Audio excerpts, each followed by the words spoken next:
Hello and welcome back to Demon Souls. I hope you're having a wonderful morning, day, evening, wherever you are. Let us continue this beautiful game and see not only where it leads, but whether or not I'm close to the end, because that's what it felt like, but obviously I'm not entirely sure. Let's get into it. Finally back. We left off last time. Well, I think I did a couple of minor things here and there at the end because I wanted to like upgrade weapons and whatnot.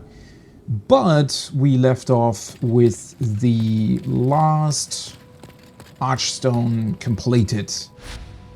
Archstone of the Chieftain with the Valley of Defilement done. And now all that's left to do is to go back to Boletaria and kick ass. Chew bubblegum, or right, that's the wording, I think.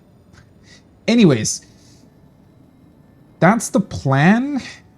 I'm trying to think whether or not I potentially wanted to do something. So I did upgrade my sword to +10. Obviously I switched my gear around. The only thing that I think I maybe wanted to test was that other armor that I got. Let's see, okay, I'm not carrying anything around. I could test, let's see. Oh, that was what he'd say. Because I did find a very beautiful looking armor at some point, which is it this one? Which is the heavier one? Yeah, this one, the brushwood stuff, right? That's incredibly heavy. 13, 14. So, since I still can fast roll,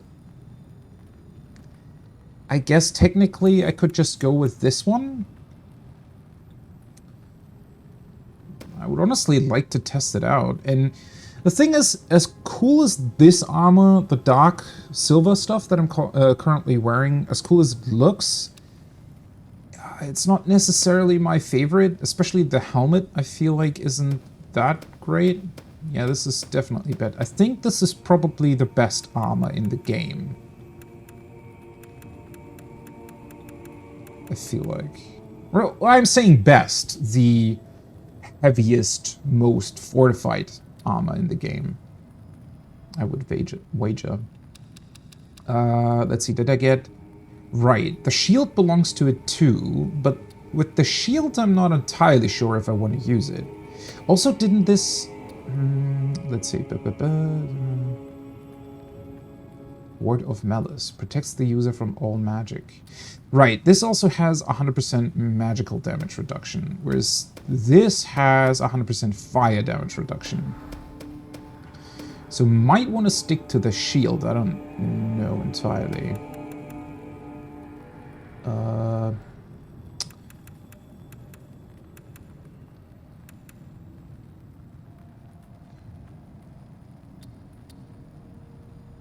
Weight. So the weight of the shield.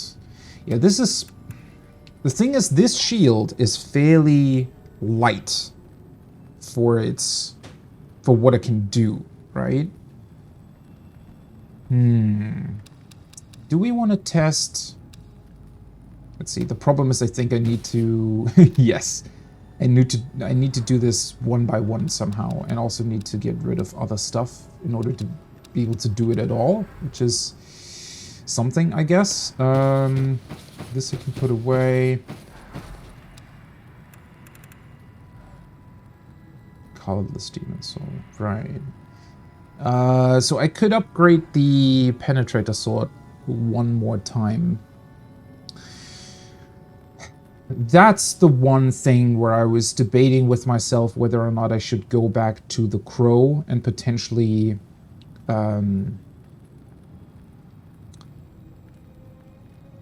trade a couple more items, because I feel like there would be a way for me to get enough colorless demon souls to upgrade the Penetrator Sword to +5, which I assume is the highest upgrade you can do. But that would take quite a bit of time, and honestly, I want to see where the game goes at this point. Wait, how heavy is this stuff? I guess I could just, you know what? Instead of, you know, doing weird stuff here. Yeah, I think I'm just gonna keep the shield. I feel like that's a that would be a cool mix. So let's just get naked here for a second. That was what he'd say. Deposit the armor that I currently have on me. And then grab the brushwood stuff. And let's see what it looks like. Maybe it doesn't even look that good, but we'll see. Oh, oop, that's not what I wanted.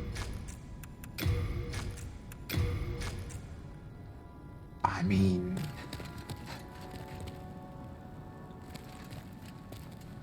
It even looks ridiculously heavy, right? I'm not the biggest fan of the walk animation. I know there are 2 different animations you can choose at the start when creating your character, but I feel like there definitely is a change, right? When you're over 50% equipment burden, your character sort of slouches down a little bit, which I don't mind, because I guess it's somewhat realistic, right? You would, like, very, very heavy armor would definitely drag your body down somewhat, but it looks a bit... I mean, this is how I walk IRL. Or not really. I don't know. But it sometimes feels like it. You know, this weird... slouched kind of walk. Oh, I was gonna say, wait, I can't roll, but yeah. Let's maybe go with this. Technically, I like the color of the other armor more, right? This dark silver, or silver in general, I think for armor just looks cooler. The gold does look a bit... not presumptuous. What's the word? Gold armor always looks a bit like you're trying to present yourself as sort of a high king or whatnot. It's not really what I'm trying to go for, but it's still... I mean, the general design of the armor I like a lot more, especially with the spikes on the shoulders and the helmet just...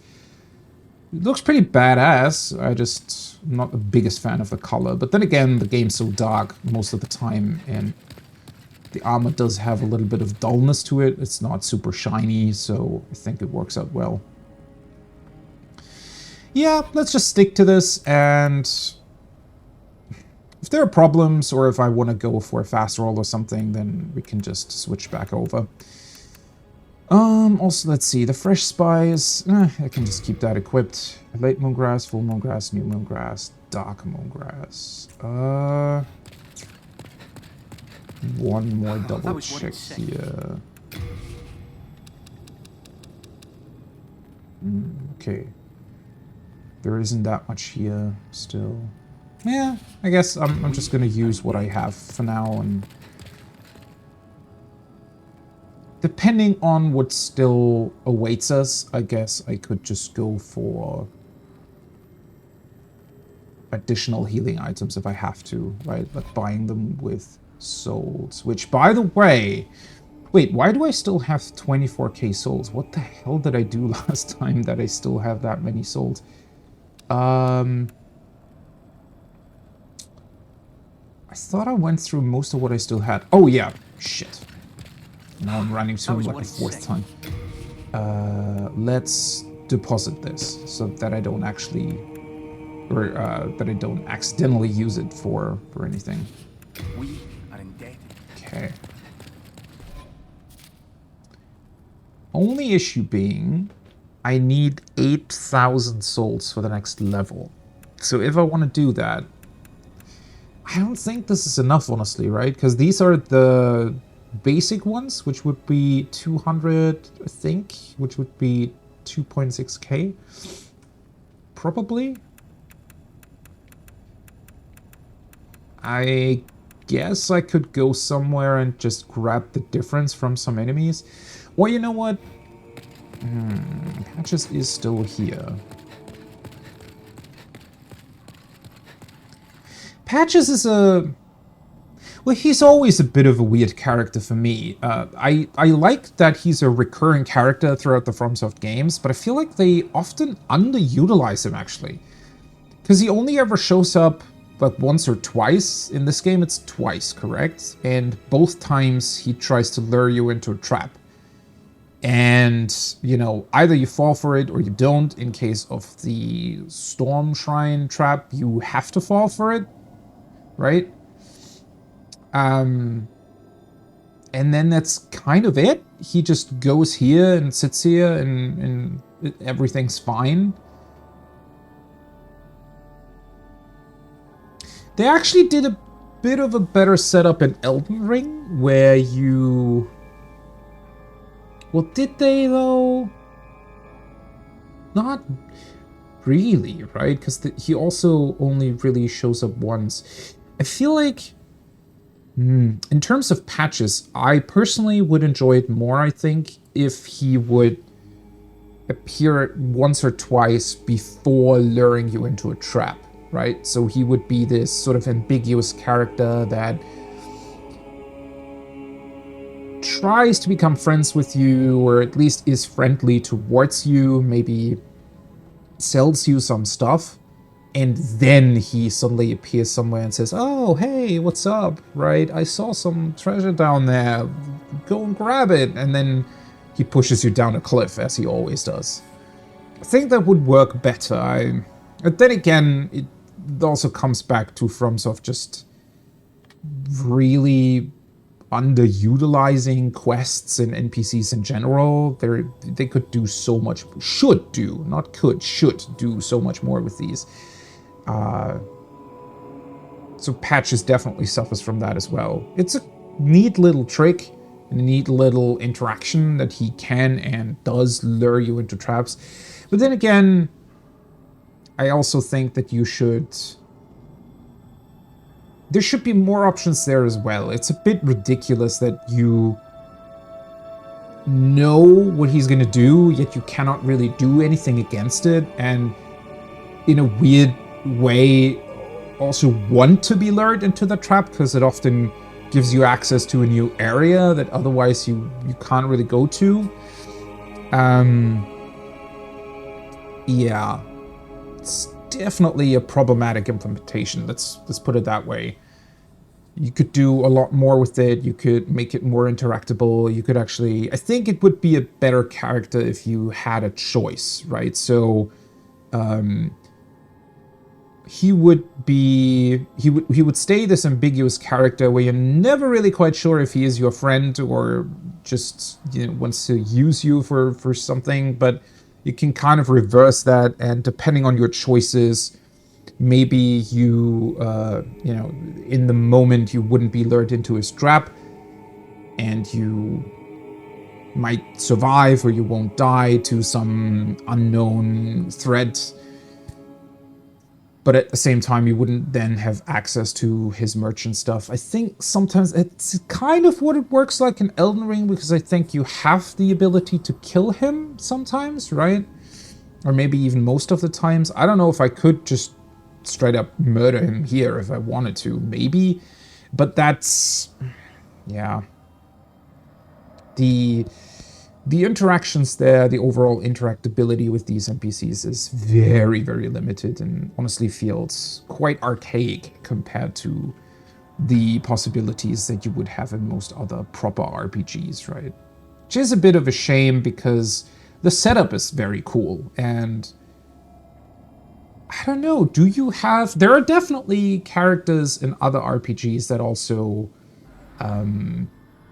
betray you, or try to murder you through some sort of trap. But it's a very rare occurrence, I think. And I don't really know why that is. Maybe it's because it's fairly difficult to pull off. I think I remember in... well, in Oblivion, for example, in the... I think... I just remember that in the Elder Scrolls games, more often than not, it was a bit of a weird interaction, because what they would do whenever a character... There was definitely a quest where I think somebody goes to prison because of you, and then they escape, or they can escape, depending on the routes you choose for that quest. And the way it works is that I think the game just sort of randomly spawns them in, like a day or two after you progress the quest, right? And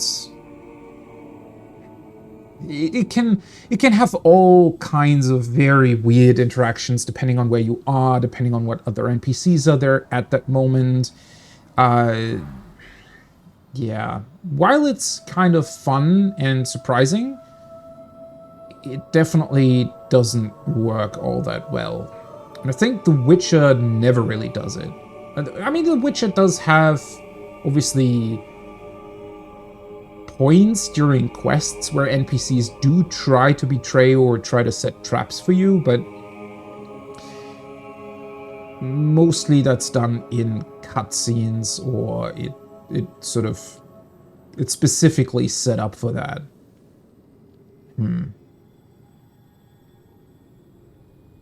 I don't know. I just feel like it's such an interesting type of interaction that very rarely happens, especially with characters where you truly don't really know what sort of allegiance they have towards you.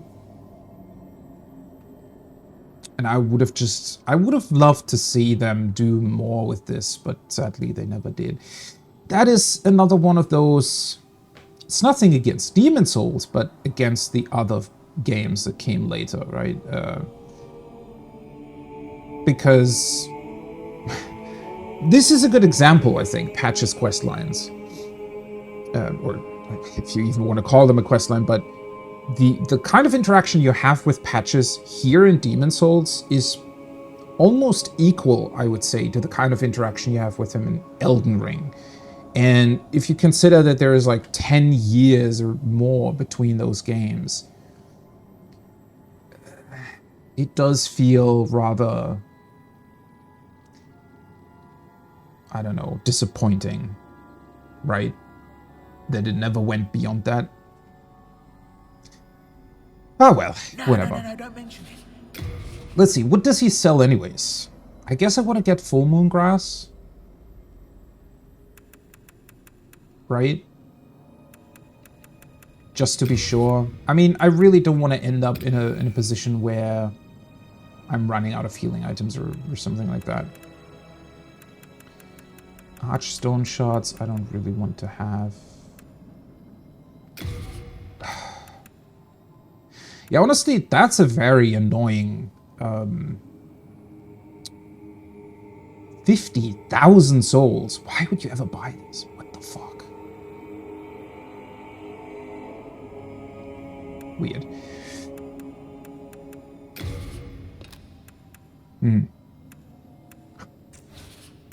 Yep, I'm that good. Okay. How many did I buy? 19. Oh. Oh, fuck. Okay, my item burn is already high. I was gonna say, wait, I'm pretty sure I'm not, like, full on stuff. I'm keeping a close watch. I guess that's because I now have the ridiculously heavy armor with me, right?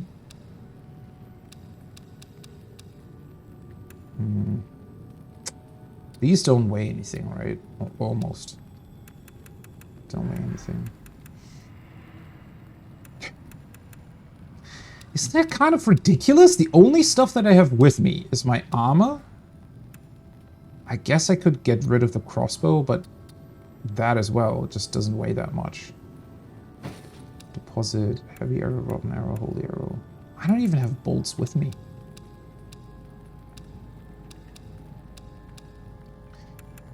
I guess these weigh a bit. Again, not that much though. Oh boy. Yeah, let's put this away. I guess I don't really need the lotuses anymore.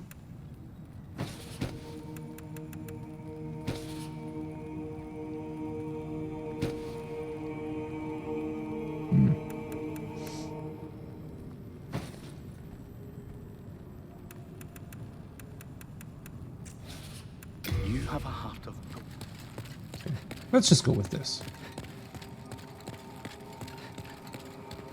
Something about the item burden really is pretty ridiculous, honestly. Really, really grateful that they got rid of that eventually. Yep, I'm that good. I don't know, even in 2000 and, what was it, 7, 8, when this game released, I still feel, why would you ever decide on this, right? I mean, we sometimes brush it off as, oh yeah, sure, those were game mechanics from like back in the day or something, right? Like old school game mechanics with item burden and whatnot. But I still don't really understand what your line of thinking would be behind it, because just because the game is old doesn't really excuse, like, design decisions that just simply don't make any sense whatsoever.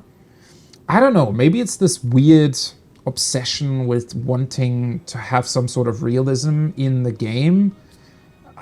Especially when you think back, you know, when games didn't look that good. I guess you had to make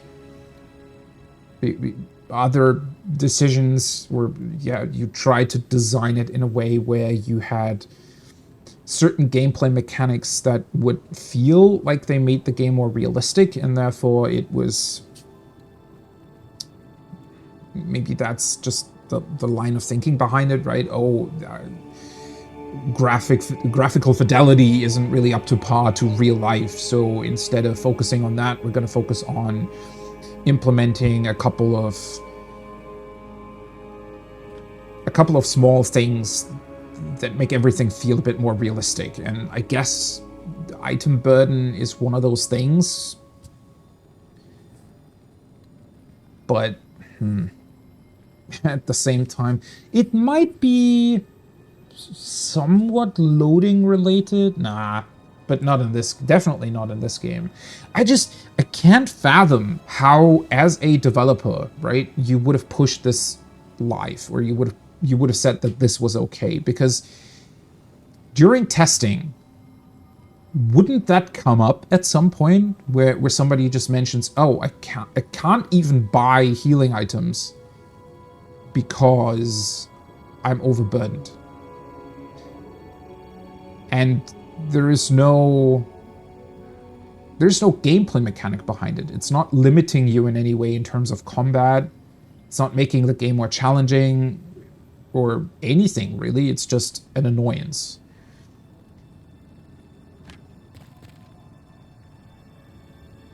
I really, really wonder. I want to know if this ever came up, right? I've never really seen a developer interview or anything really sort of mention that, because it kept happening for a very long time, right? The Elder Scrolls games, but also The Witcher 3 are big offenders of the idea of having item burden in their games or encumbrance for no reason whatsoever. It's just there, it's a thing in the menu, it's an annoyance for you, but it doesn't do anything. It doesn't limit you in any meaningful way, and it's just an annoyance. There is no other gameplay mechanic attached to it, right?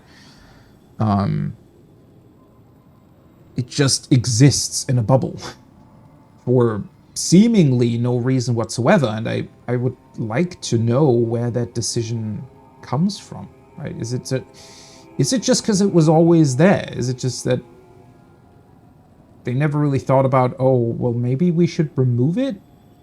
But then again, you have other games who've done that, right? Even the FromSoft games went away from having item burden because they realized it was kind of pointless. Like item burden in the sense of carrying stuff with you, right? Obviously, they still kept the... But that's the thing, right?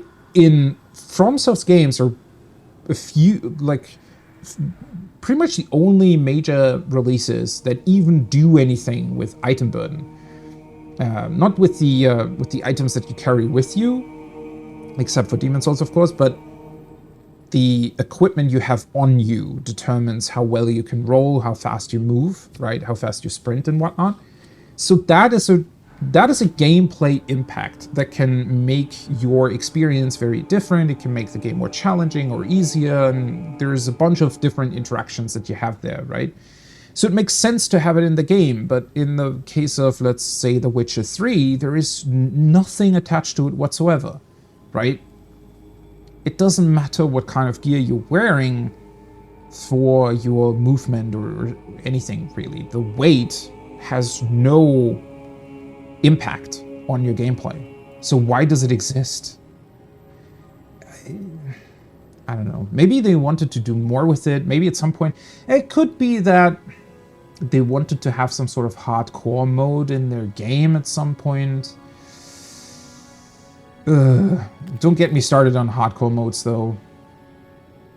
Let's just start with the game, because hardcore modes, that's an entirely different topic. They tend to be even worse, right? Because so far, sadly, I've never seen a hardcore mode, not even mods, do it correctly, right?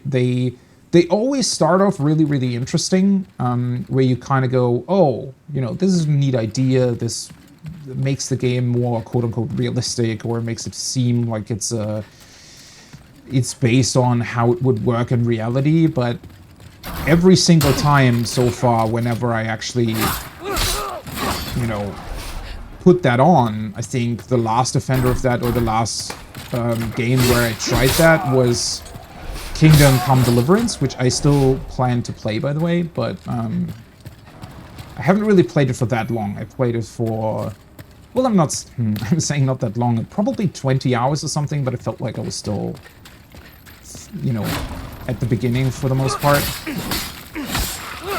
Why was this thing not gone? Did it fall over by itself? That's what it looked like. But yeah, Kingdom Come Deliverance is a big offender because they had their game, or one of their design premises for the game was that they wanted to make it really realistic. And then you have a hardcore mode that on the surface looks like it's going to be that, but then you play it and you realize that it's incredibly easy. Like, pretty much after an hour or so of playing, you realize that it's just, like, it's not actually thought out very well. It,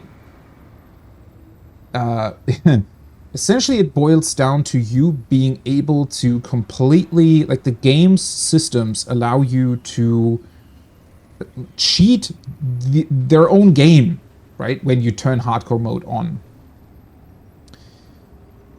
Which is completely ridiculous, and in a very simple way too. So it's not like you, of course you could try to ignore that, right? But it's very, very different to, let's say, Persona 5, right? Persona 5 always is, especially the Royal Edition, is a great example for me of a game where it allows you to completely annihilate it. And a lot of RPGs have those options, or not really options, but a lot of RPGs allow you to, how can I put that? Level up in a way and manipulate stats in a way where you're completely OP, right? You can completely break those games most of the time. And that's true for almost every RPG, right? There are definitely systems within the game that allow you to completely break it. But most of the time, those systems either require you to play the game for a very long time in order to fully understand how they work, or they require you to find them in the first place, right? There's always a lot of stuff attached to it. Once you know it, right? So, for example, once you've played through Persona once, you realize, oh, there is a ton of stuff that you can do in order to completely break the game and make it super easy, even on the highest difficulty, right? And that is true for a lot of RPGs. But again, most of the time, that requires you to have played the game for quite a while, right? If you don't look that stuff up, it does require you to play at least, 40, 50 hours, potentially more, and really interact and engage with the different systems the game presents to you. And then you can see, oh, this is much better than the other one. So if I change my stats to lean more into the direction of the system that is already slightly overpowered, right? And you really lean into it, you can get completely overpowered. That's typically how it works. And then you have a game like Kingdom Come Deliverance where it tries to purposefully, like, it explains the hardcore mode to you, right? It presents it as if it would be this ridiculous, or not ridiculous challenge, but a very realistic experience, and then you play it, and very quickly, like without having played the game at all, without even fully understanding the combat mechanics, like the game hasn't even really presented combat to you, and yet you already are in situations where you can completely break the game. And that's just the nature of how that game works. Like Kingdom Come Deliverance is very close in design to the Elder Scrolls games, right? It's also in first person, and the general design, or the general gameplay is somewhat similar. It deviates in a lot of important ways, but it's somewhat similar. And sadly, it's also kind of similar in how you can break it, and equally easy to do so. So a hardcore mode in that way, like, why is it there? Right? You'd assume that if you implement a hardcore mode that specifically targets players who want to have that very realistic experience, you'd assume that they would also try to make it not breakable. Like if it still is, right? Obviously they can't test for every eventuality. So if you discover, I don't know, an OP item, after a while of playing, or a stat that maybe has some sort of weird interaction in a way that they didn't anticipate, and it breaks the game. Okay, that's fine. That can happen. But for it to literally break after an hour of play because they implemented things that go entirely against what the mode is supposed to be, that is a very baffling decision. And a decision that I was very confused by that, let's put it that way. Because I started the game in that hardcore mode, and send this to storage. It's just the upgrade materials anyways. Yeah, so I started the game in that mode and very quickly realized, okay, this is not going to be very fun, because the point of the whole thing went away really quickly. Like, the challenge went away really quickly, but the annoyances that are associated with the mode stayed. So, yeah, that's obviously an issue, right? Can I target you? I can. Oh, there we go. Okay, I thought he was standing behind something then.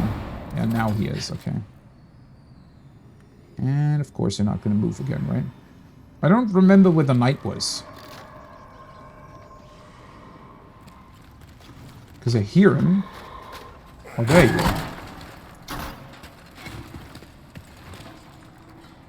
I didn't know he was standing, like, on top there somewhere. I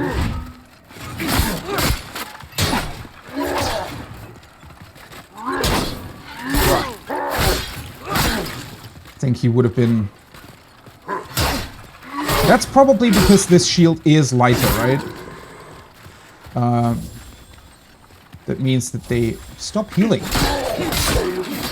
Yeah, the two-handed probably makes more sense, because it breaks their stance. Wait a second. Let me... Okay, never mind. That's the bad one. Let's just get rid of a bunch of that.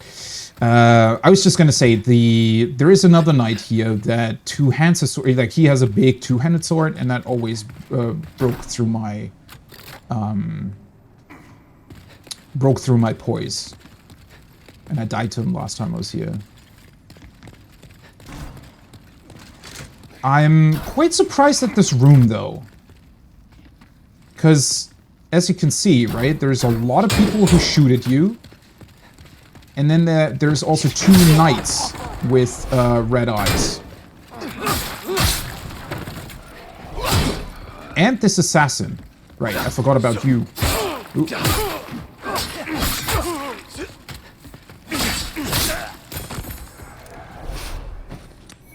Oh boy. Well, I didn't really anticipate that this particular armor would mean that everything that I find needs to be sent to storage, because it exceeds my carry capacity. It's definitely annoying, but alright. Yeah, I'm quite surprised by the design of this, and it was when I came here the first time. So I didn't go any further than this. Everything after this is new for me, but except for the next enemy, of course, as I mentioned, there is a red-eyed knight still here that has a big two-handed sword. But I am surprised by the design of this room. 2 knights with red eyes, 3 guys. Wait, 3? 2 guys that shoot arrows at you, and an assassin.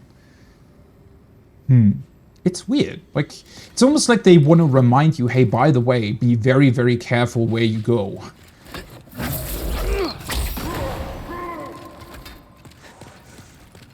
Okay, let's fight him down here somewhere. Wait. Oh, I'm still wearing the thieves ring. Right, I think I forgot to double check my rings. Okay, let's see. Okay, yeah, this way it's very easy. The issue only really appears when you let him hit, when he hits you, because he breaks through your poison, and it's actually, without a fast roll, quite difficult to deal with that. More souls and thieves ring. Yeah, that works. Still somewhat disappointed by the ring choices in the game. When you start out, you very quickly get a couple of fairly powerful, or not fairly powerful, but interesting rings, let's put it that way. And I thought that, you know, that would keep up, but it doesn't. Well, one of the other fairly curious things in Demon's Souls so far, in my opinion, is that statuses are not really a thing. They exist, but for the most part, they're fairly rare. And the Valley of Defilement is really the only place. Blue Ionite Greaves. Oh, hi. Nice. The Valley of Defilement is really the only place where you even have statuses appear a bit more, I think.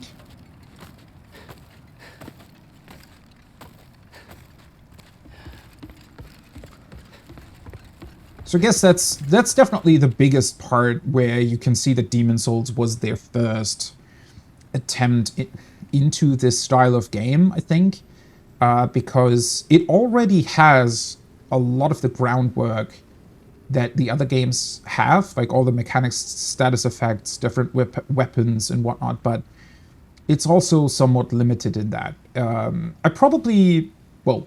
most certainly missed quite a few things, and obviously there is more to get if you just grind for it. I'm sure that a couple of enemies can drop things that I just haven't gotten. But overall, it's still very, very limited. It reminds me of Bloodborne a bit in that way. But Bloodborne felt... So the difference there is that Bloodborne... Well, it was rightfully criticized for not having that many choices at the start when it released. Although, part of that probably also stems from people just being used to the vast variety of weapons in Dark Souls, whereas Bloodborne went more for a, you know, quality over quantity kind of deal, where the weapons you got, you know, had different modes, and they overall felt way more thought out and way more purposefully designed than the weapons in Dark Souls, which are more general, right? They're like basic swords and basic stuff. Whereas in Bloodborne, everything's really fancy and, you know, has very special, like a very special and purpose-built feeling to it, right? So Demon's Souls reminds me of Bloodborne in that Bloodborne sort of hyper-focuses on what it does and doesn't really have anything beyond that, which makes for a very cool experience because much like in Sekiro, where you don't even really get any other weapons at all, you definitely feel, I think, when you play through it, that it's very focus-built, right? It's everything in Bloodborne is designed in a way where it feels like they properly thought about it and they made sure that it was right for what they were trying to do, and they really only put the stuff in the game where they probably felt like it was like really well built and had great sort of had a great design to it, right? Whereas, as I mentioned in Dark Souls, and partly also here in Demon Souls, things are definitely a bit more loose, right? You just get sort of basic random weapons and equipment from enemies where you kind of go, well, this isn't really useful in any sort of way. You can obviously make funny builds with it if you want to, but for the most part, they're not really usable. But they exist still. Mostly because the enemies just use them and they're available as drops, right? And it's interesting in Demon Souls specifically because it feels a bit more like Bloodborne in the variety of stuff that you can get, yet at the same time doesn't have this super purpose-built feeling that Bloodborne has, right? Where you can clearly see that they, you know, oh, hello. Oh, the dragon's back.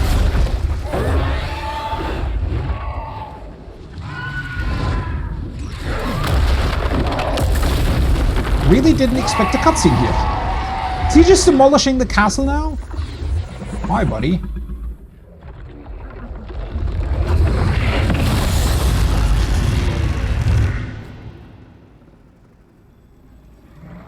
Okay.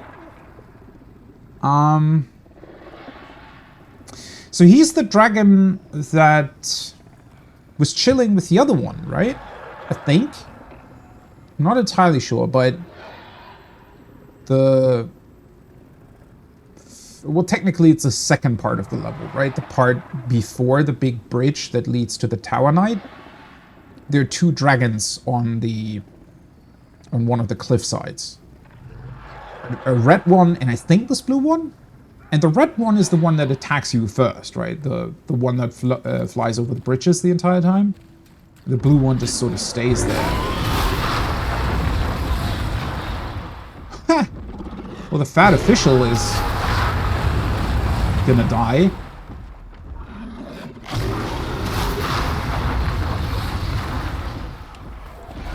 Here.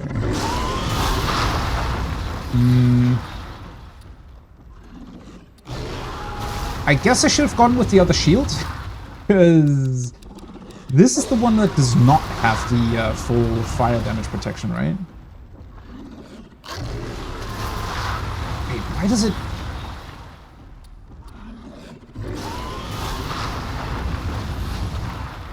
Why does it not say here? That's so strange. Wait, so I have to go into this menu to see that. Yeah, this has 100% magical, 70% fire. Will probably work quite well, though. So... Well, how's this supposed to work, then?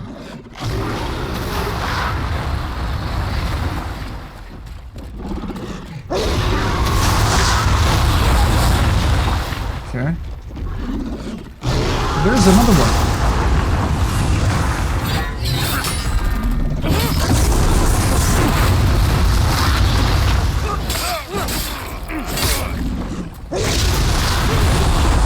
Okay.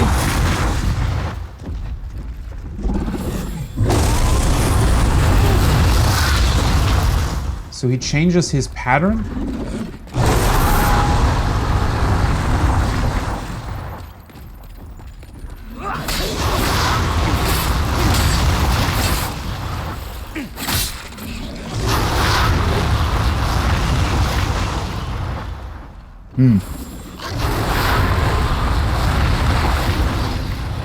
I guess I'm gonna have to come back here? Wait, can I hit him though?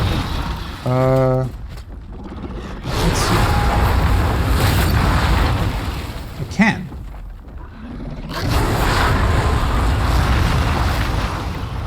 So in theory, I would be able to kill him? Is that a thing? It would probably take a long time though. Isn't there... I think one of the dragons that appears in Dark Souls at the start, you can like cut off his tail or something, if I remember correctly, and that even gives you a weapon, but it requires a lot of arrows, if I recall.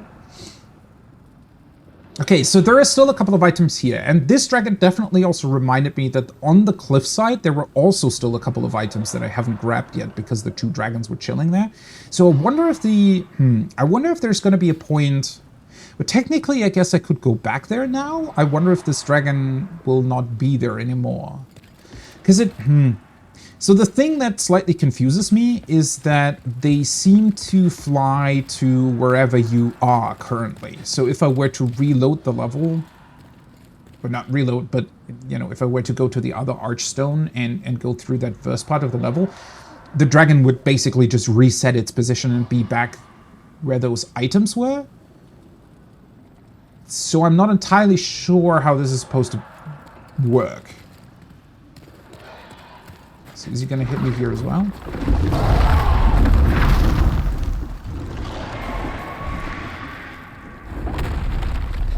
Ah, okay. All right. Well, he clearly wants to protect the castle, I suppose. Would the dragon be a demon then? Because I would guess that in that castle, King Aland is waiting, right? Okay, so now he flies back here. So this is not really the solution in order to grab those items. But yeah, King Aland is the one who tried to utilize the demons for his own gain and benefit, correct? So, okay, I'm guessing. All right, he's not attacking me.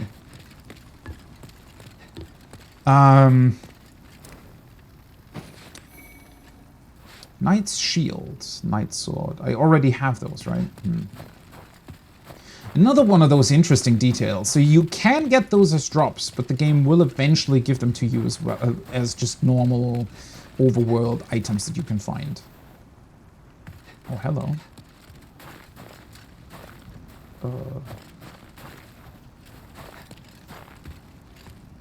Sure.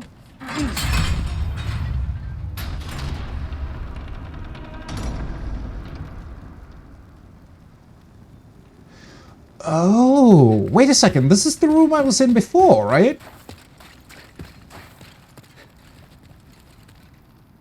Oh. I did really not expect this to be some sort of shortcut.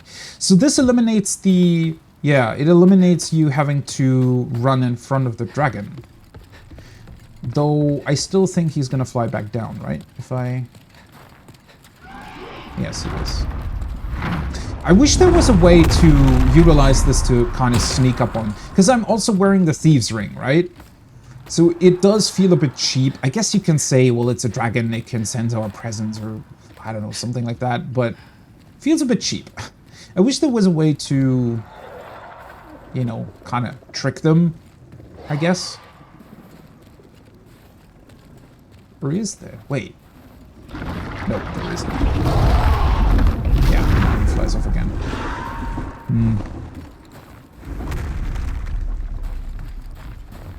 Would be cool if we could now open this door, right? And just grab the items real quick. That would have been kind of fun, but oh well. I wonder if I should have just... well, I wouldn't have been able to carry it anyways, but... If I was able to take that other shield, it probably would have been fun to just shield against the fire attacks, which should theoretically be possible, unless the game counts the ground being burned or something as, you know, another one of those weird instances where you can technically shield against the breath, but you would still be burned by the ground. I don't think that's the case here, but it definitely happened in one of the FromSoft games. Also, the white stuff on the ground is quite interesting. I presume that's ash. Although we are quite high up on the mountain, so maybe it's supposed to be snow. Yeah, I guess snow makes more sense. Something about that feels somewhat strange. I realize we're in like a big mountain, but it also doesn't feel like we went up by that much. Alright, let's see. Well, I can just run and then heal, right? Whoa! Okay, well, that...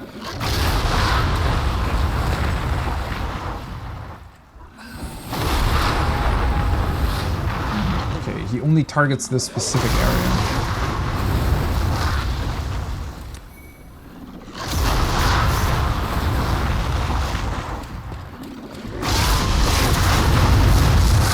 Change his target now? Of course he does. Well, this is a bit ridiculous. Oh. Yeah, so he... can change his target area, but only... Oh. Never mind!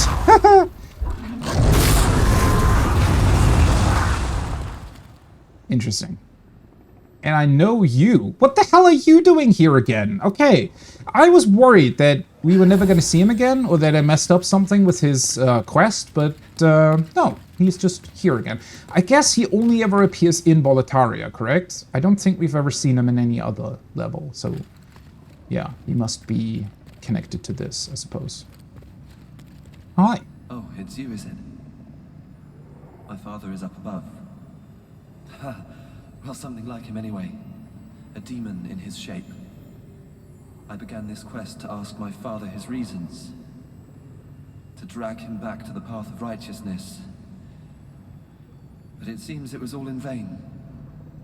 Please, kill my father. In his depraved state, he can only bring peril to these lands. This key opens Boletaria's mausoleum. Inside the mausoleum lies Father's sword, the Demon Brand, twin of Soul Brand. Use it to bring an end to his madness. Whoa! Wait, he just dies now?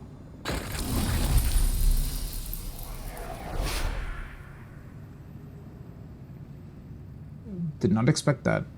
I thought the blood on his shield was because he, like, fought his way here, but... So he must have been hurt pretty badly.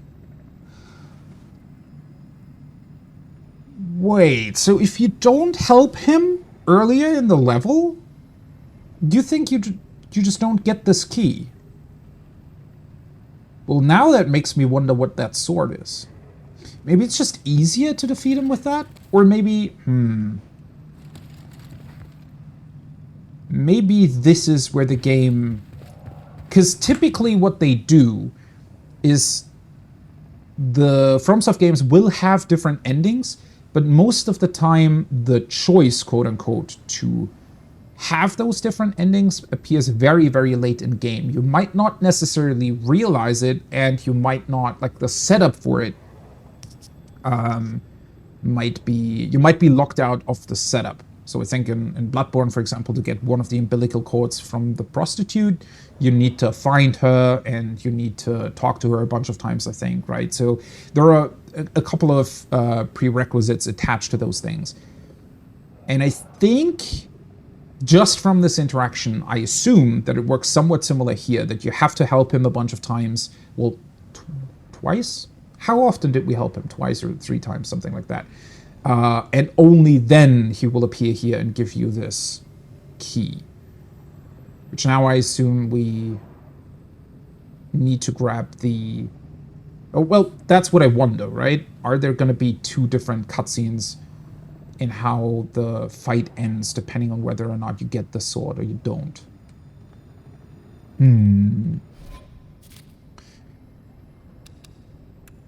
Opens Boletarian Royal Family Mausoleum.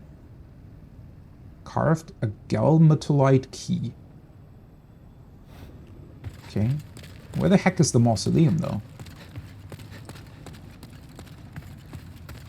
Please don't tell me I have to run back through where the dragon was.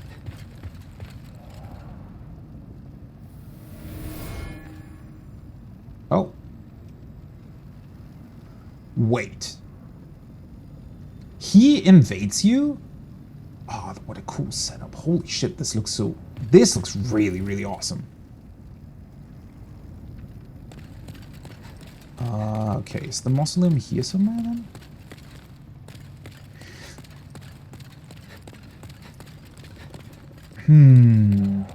Man, it's so interesting, the kind of questions Demon's Souls presents in terms of the online or invader element of the game, right? So he dies. He gives you the key that allows you to get a sword that might, you know, help you kill his father. Which I don't think he ever mentioned that to us, right? Maybe there was a bit of information that could have tipped me off about him being the son of the king. Or maybe I just forgot. It's been a while since I interacted with him the last time. He might have said that at some point.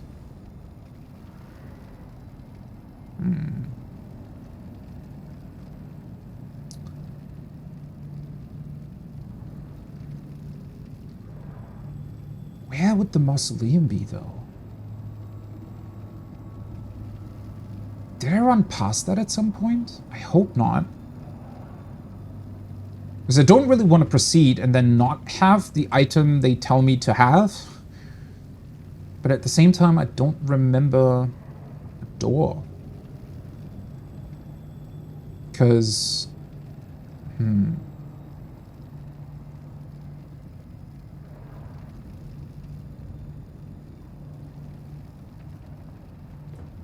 Typically, your mausoleums would be below here, right? It wouldn't be somewhere out in the castle surroundings, but it would probably be sort of below the throne room or something. I mean, that's just guessing of historical castles and whatnot that I've seen. So I assume it wouldn't really be in the earlier parts of the level. It's difficult to say. I feel like had there been a door, I probably would remember that, right? But anyways, this is such an interesting setup. So he dies and helps you, and we've helped him a bunch of times, yet he still invades us. So does that mean that people have... I guess people have both sides in them, right? The sort of helpful side and the, I guess let's just call it evil side for the purposes of this. So maybe this is the part of his soul, right, that doesn't really want his father to be killed.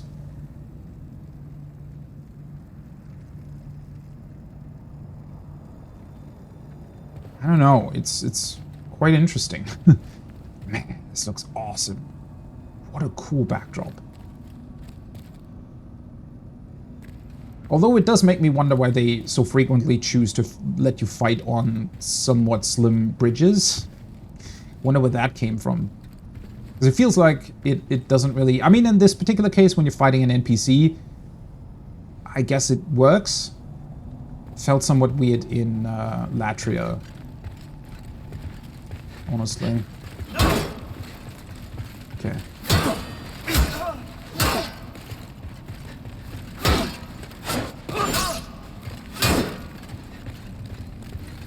Well, that almost looked like he can fall down.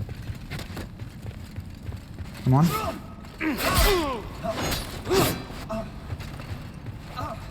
What?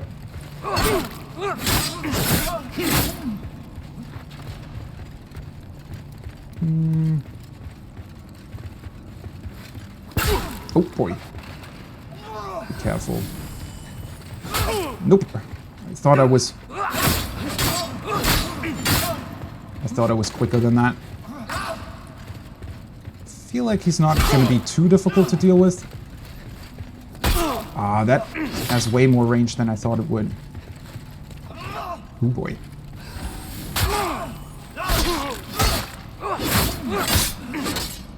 Eh.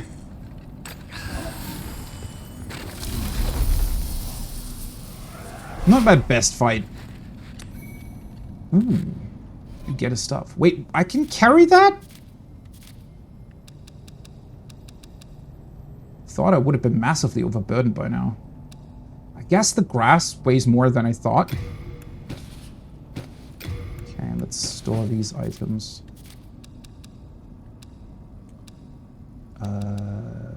Rune sword. It looks cool, but not necessarily a weapon. It looks more like a device almost, right? Like a ceremonial sword that can like open a contraption of sorts instead of an actual weapon. Gold sword with an intricate design. Its physical attack is negligible. Oh. But it is fortified with an arcane force, protecting its wielder from magic attacks. The weapon of a great hero of legend, who also wielded the matching rune shield. Great hero of legend, huh?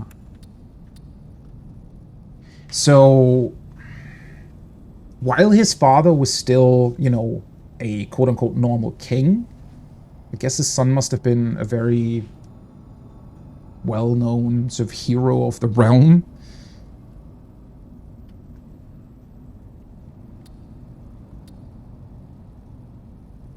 That's funny, though, that the description matches that it can protect you from magic attacks, yet it doesn't have 100% magical damage reduction. That's a kind of a weird setup. It's like the armor from the knight that protects the Lady Astrea, right? Because they're also, like, the description mentions that it can protect you from poison or illness, but it doesn't really do that. Or maybe it just has like a passive multiplier of sorts.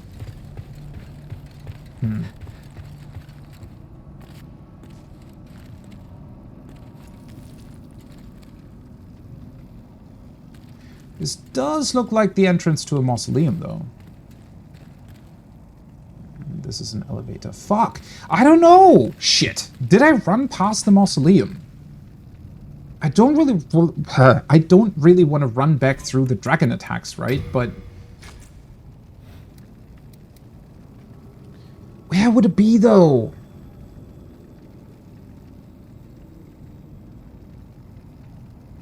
Because I think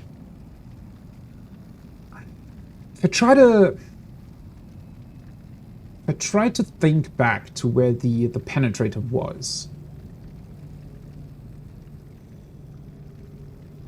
Anything before that room, I don't think it would be there, right? I mean, it might be somewhere entirely different, I don't know. You know what? Let's just move on for now, and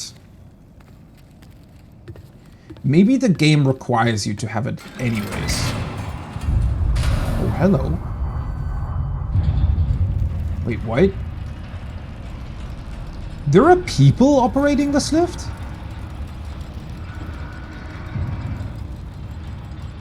Wait, why do you have to push a lever then? Interesting. Maybe it just tells them to start rotating their cogwheels. Now we're going up though, right? I feel like a mausoleum would be down somewhere.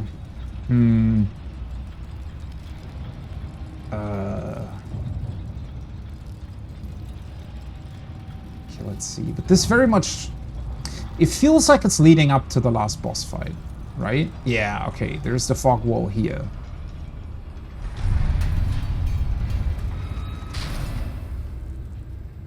Shit.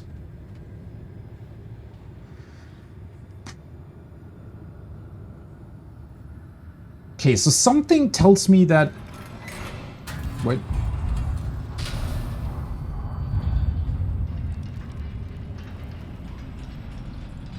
It just goes back down after a while? What? Okay.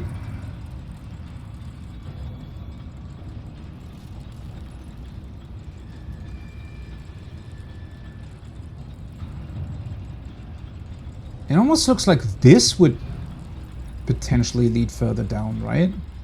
As if it could go all the way down to a mausoleum. I don't really think it does, but it looks like it potentially could.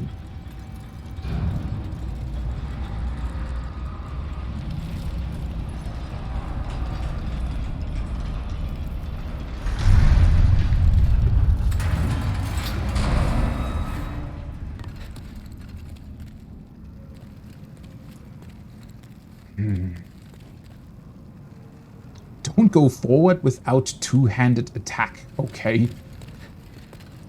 It's a weirdly specific description. Man, I really don't know what I'm supposed to do now. I really, really want to see where this goes. I'm super interested in seeing who I'm fighting now and how it works and everything, but...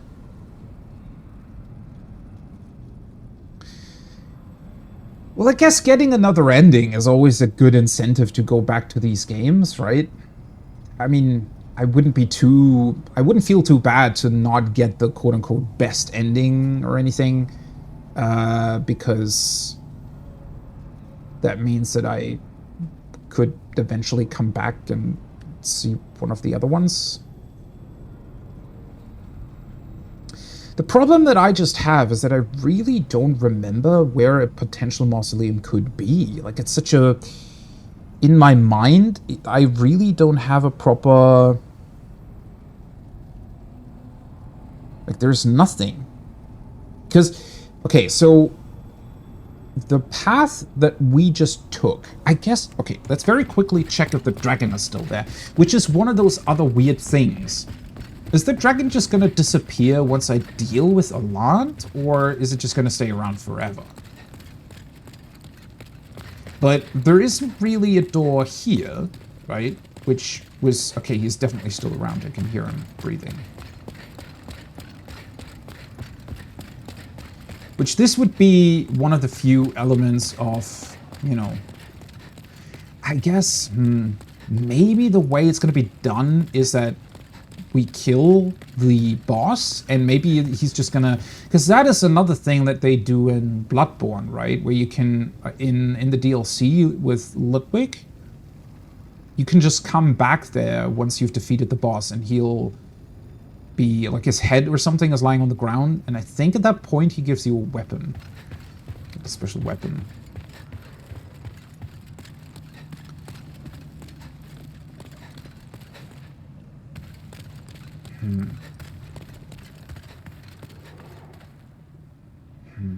Yeah, my big problem here is that I have absolutely no clue where an access to a mausoleum could or would be.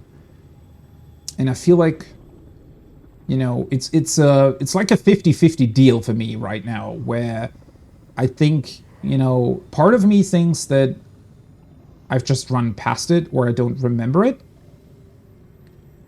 So I should go back and, you know, maybe there would be a door somewhere that I can now open and I could get that sword. But another half of me thinks that this is just a special... Because you get it here, right? And while the game often is very secretive, I don't think that they would wait all the way up until here for you to get the key. And then even with his, you know, with him sort of invading you, I don't think they would do that if they didn't want you to proceed. So I feel like wherever we need to use the key might only come into play once I've either dealt with King Alant, or it's going to be part of the fight, or something like that, right? Okay, well, anyways, I'm going to take an incredibly short break. Usually I don't really do that while I'm in the level, but, you know, need to go to the toilet, so I'll be very quick and be right back. Hopefully don't get invaded. Alrighty. Break's over. Let's do this. I kind of left it up to chance here. Well, I guess the probability of being invaded is quite low. I don't think that many people are playing this game overall, and then it also seems to be limited by what kind of server you're on, so that splits the player base even further into very, very tiny bubbles, I think, so it was probably very unlikely to get invaded, which is a bit of a shame, honestly. But yeah, if somebody had killed me, I think I probably would have gone back and checked throughout the level on whether or not I could acquire the sword. Although, now this message makes me think that maybe it's referencing whatever sword we need to get. Astonished, hi, welcome back. It's going quite well so far. I mean, I haven't really done that much. I feel like I'm walking up to, well, not the last boss, but probably his second to last, I would guess. But apparently there is a special sword that I might need? Should have? Question mark? I'm just going to try it without it. And,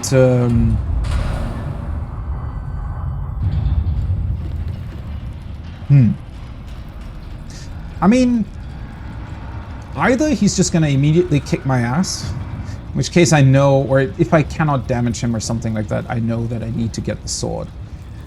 Maybe it's just going to be two different endings. Either way, let's just look at it and go from there, I guess. It's going to be incredibly interesting to see whether or not this is a more traditional boss fight or if it's also a bit more puzzly in nature, I suppose. Just double check. I have my spice equipped, my healing. Yeah, it should be fine. Let's see. Ooh, so we're fighting. This looks like it was the throne room. Yeah, there is the broken up throne. So he's just sitting here overlooking his now broken up land. He looks surprisingly, you know, fit and human still. Old King Alon. Not gonna lie, the game has incredible music.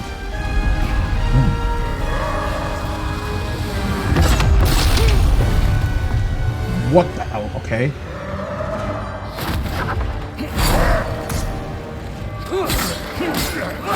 Okay, I can damage him. Interesting. Ah, okay, so you can stop him from doing that. Ooh.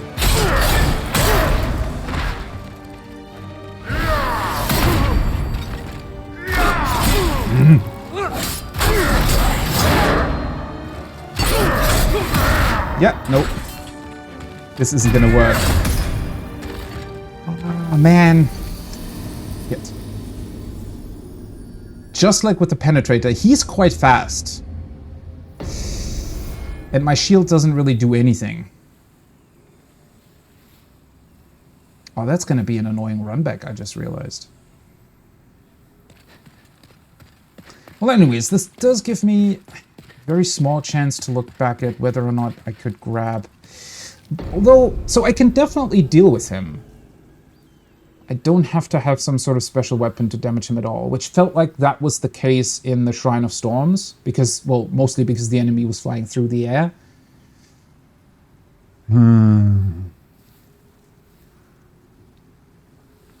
Oh, thanks. I changed the armor around. I got that last time in somewhat of a secret area, it felt like. Problem is the armor is incredibly heavy, right? Which is why I have the slow roll. And whenever you fight like somewhat fast bosses like he seems to be, it's a bit of a struggle. I don't know, his attacks... So the good thing is my armor is pretty good. So his attacks really didn't deal too much damage. So the biggest issue is just not being chain attacked by him all that much. Blocking his attacks doesn't really do much unless I'm doing the... I guess I could try to counter him. I didn't realize the shield that I was using previously didn't have this option, right? It had the shield bash, whereas this one has the parry. So I could try to go for that, although it might be a bit difficult to do. It's probably better than shielding, though. I wonder if I can pull that off. I'm usually not the biggest fan of the parry, but that might be a good idea. And I can break him out of his big attack, and the small attacks that he did while being somewhat fast didn't really feel too bad. I just My mistake was that I tried to roll out of his attack, and that's just way too slow. That doesn't do much. So I could probably try just sort of going out of his range and maybe parry a bunch of times. Yeah, fat rolls are especially in Demon's Souls, as cool as the thicker armors look and the big shields and whatnot, it's really not a good build. It might be in PvP, I don't know, obviously I've never tried, but for PvE and for boss fights in particular, the heavier builds are really bad. You're definitely putting yourself at a disadvantage, because that's what this is the boss room from the previous boss of this level, right? The Penetrator. And he actually worked quite similar, just not as cool, I guess, without the wind and everything. And he was also a somewhat fast attacking boss, and I tried to do him with like a shield build, like I am now.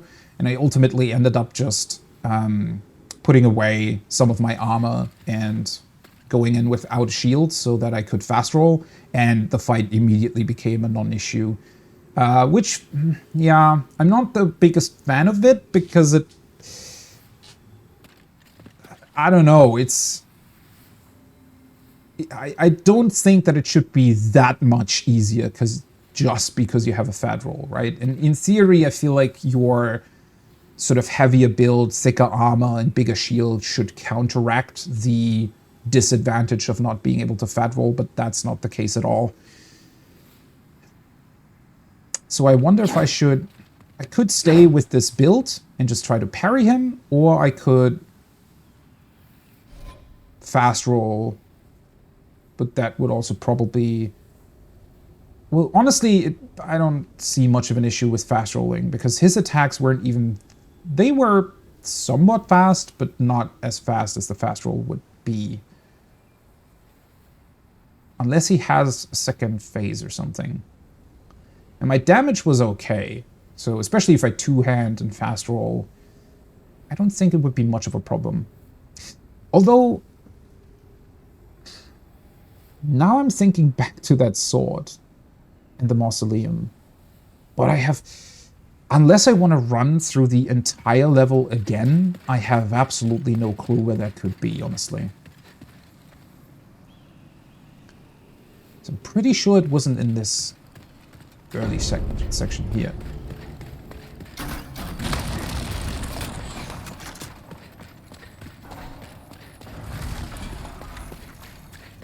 Unless it was it here maybe? No. This doesn't open. It's also not a door that would need a key, to be frank. Okay, so now the only issue is, I guess, this part. Oh, fuck. I also forgot about the dragon. Wait a second. So they want you to run through the annoying fire breath every single time? Or I guess they did give me a shortcut, albeit a very small one. And this, well, I guess the second part of it was a bit easier to deal with. But still, this... What the... How? Yeah, I disagree with that. I don't think that should have hit me, but okay. Come here. Are you serious? Stop. Thank you.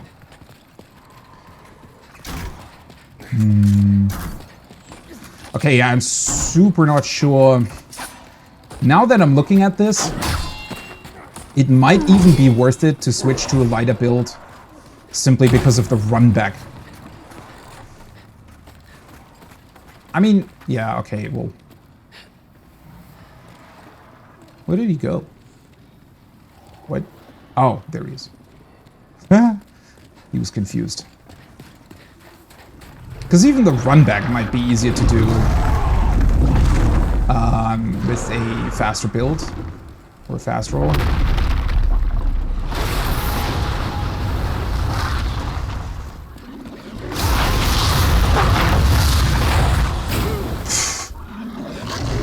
And that even one-shots you in soul form. What the hell? Okay. That can't be right. Unless it works differently. Maybe there's like a pattern that... Because he has certain areas that he breathes on.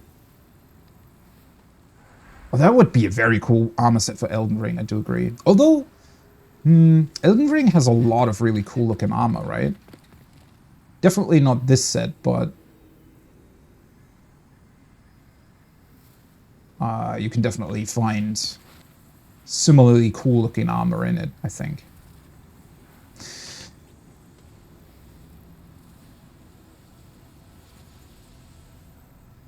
Okay, well, now what? Do I really want to subject myself to that weird run back every single time? I mean, I guess there really isn't any other option. The one thing I'm really curious about now, though, is whether or not this dragon left its original resting place. How would I get there quickly, though? Because if I start here, I'd have to run back over the other bridge, where I assume the other dragon still is. The dragons in general are strange.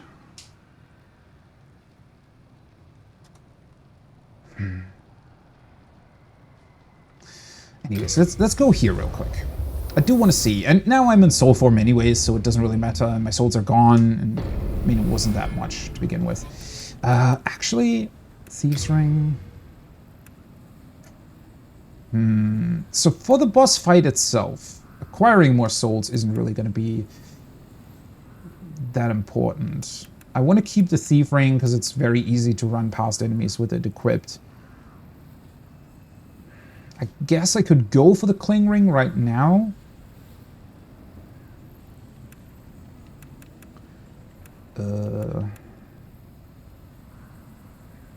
Raises magic defense. I wonder if this would help against the boss. It might.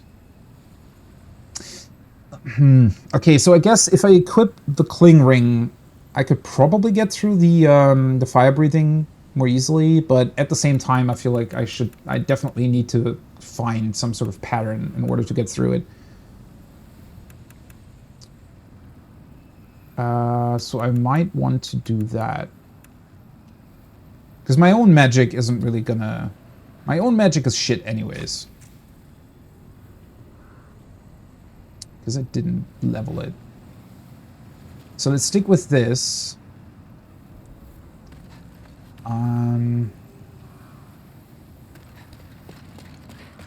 Unless... Is the mausoleum here somewhere? Nah. Oh, wait a second. I just remembered something. Oh, I just remembered something. Okay, that would be... Let's see. How do I get back? Probably if I go here. Because going back to the start of the level... Oh, you guys are here. Well, they're not really doing damage to me anymore. I just remembered one very important detail that for some reason apparently I forgot about. And that is the door to the left at the... Well, not the very start of the level, but, you know. Can you guys... Thank you. The one where the first knight with the red eyes is. The one that was very difficult to deal with. At the start of the game. Because he was standing in front of a big door where I think, although I might be wrong on that, but I think it said something along the lines of does not open. Shit, I went the wrong way, didn't I? This way only leads back to the bridge. Okay, well, I guess we're gonna take a look at the dragons first. Okay. Can I get through you guys without you annoying me? Nope. Okay. Okay. Whoa. It's kind of funny, like, the tiny amount of damage they're now dealing.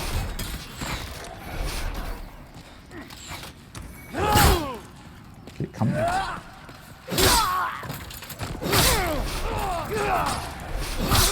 This way it's definitely less annoying to get through here. But yeah, I completely blanked on that earlier. Because that even looks like a mausoleum. Well, now I would be very disappointed if that's not the case, actually, but... that would be a brilliant move. Because it would be one of those examples where FromSoft is incredibly good at combining... Oh, I forgot about you two. At combining gameplay with these moments of discovery. Because the only reason why I specifically remember that place at all is because you fight that very challenging knight in front of it, right? So that's why it's memorable, and why I now even thought back to look at it. Okay, so the other dragon just comes back here, okay. Yeah, that makes me wonder whether or not once I deal with the last boss, if they're just gonna fly away or something.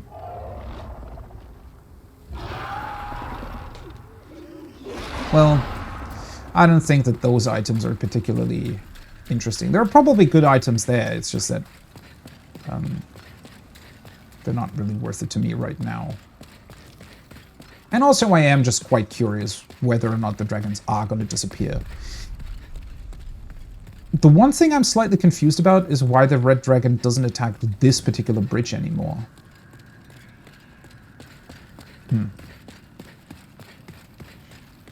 Okay, anyways, let's go the other way then.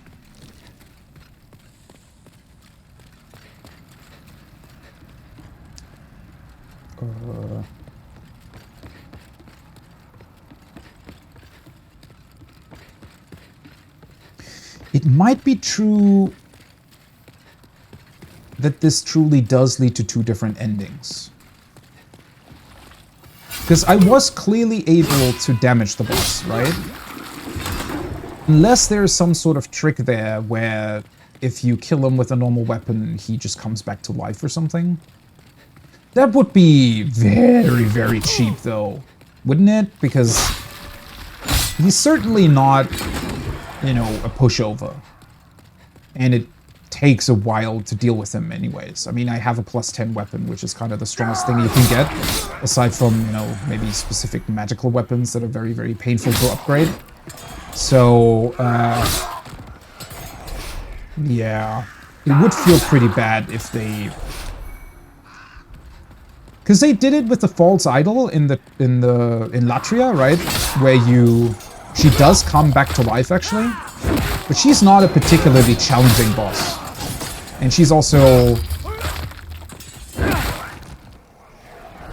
quite a bit more passive and everything. So it's not a big deal for you to have to fight her multiple times. At least I didn't think that it was. It felt all right as a cool gimmick for the fight. I don't think that's going to be the case here, so that really does lead me to believe that it might be important what kind of weapon you choose. So getting the quote-unquote special one maybe does open up an additional ending of sorts. But anyways, first I have to check if my theory was correct in the first place, and there even is a special weapon here. Okay, let's just two-hand this guy. Okay, he just falls over. Do I still have the... I probably want to get rid of the smaller grass because it's just going to be annoying sticking around in my inventory.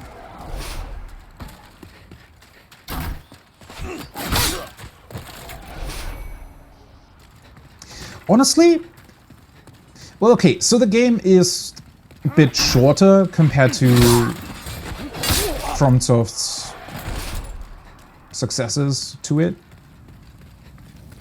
But this is still very, very early on. I guess it depends. So there's going to be people who are, you know, going to be stubborn, like myself, and come back here, you know, a couple of times to try to fight this guy until you actually deal with him. And then there's going to be other people who leave him be and want to come back here later, right? But no matter what type of person you are, I think, you know, either it leaves a big impression because he is quite challenging to deal with the first time around, or alternatively, it's, well, you hopefully are going to remember to come back here to deal with him at some point. No matter what you do, though, this is fairly early on, right? This is the first level you're forced to do. You cannot choose to do any other Archstone, if I recall correctly, yeah? So you start out here, and then you have quite a long journey to go through until you arrive to where I just was. I mean, I know that I'm typically playing through these games a bit slower, definitely slower than the average person does. And so my, 60 plus hour playthrough would maybe be more of a 30, 40 hour playthrough for other people. But that's still a long time in between going up to the store and getting the key to it.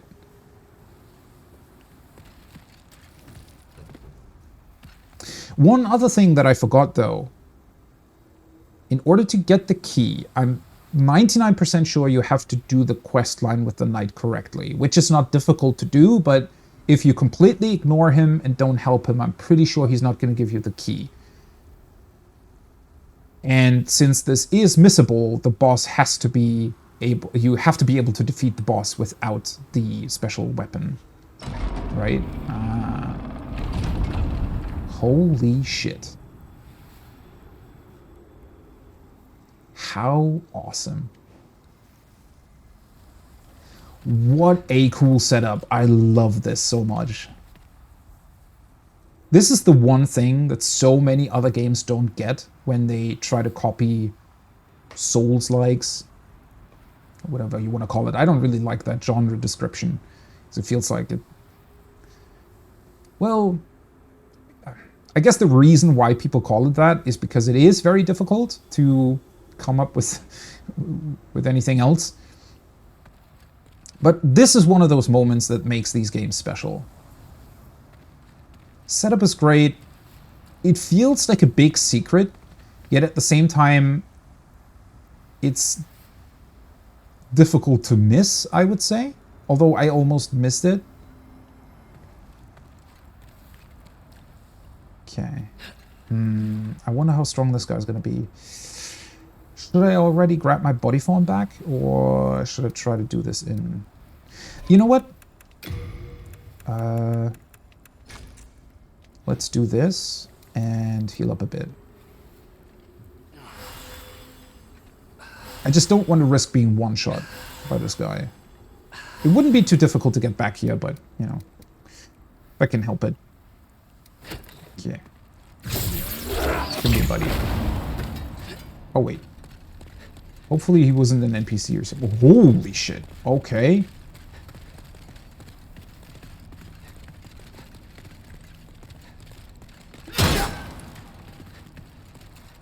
Oh, it's really cool, though.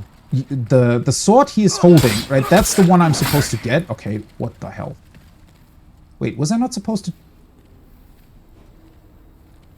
Always trust the king.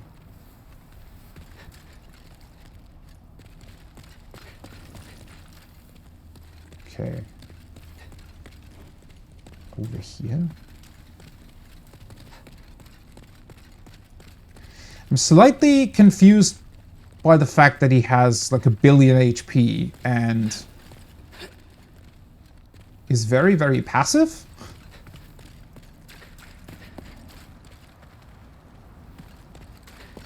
Is he gonna follow me?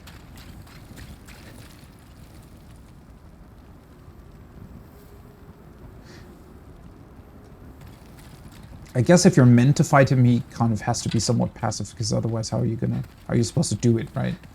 With that amount of HP.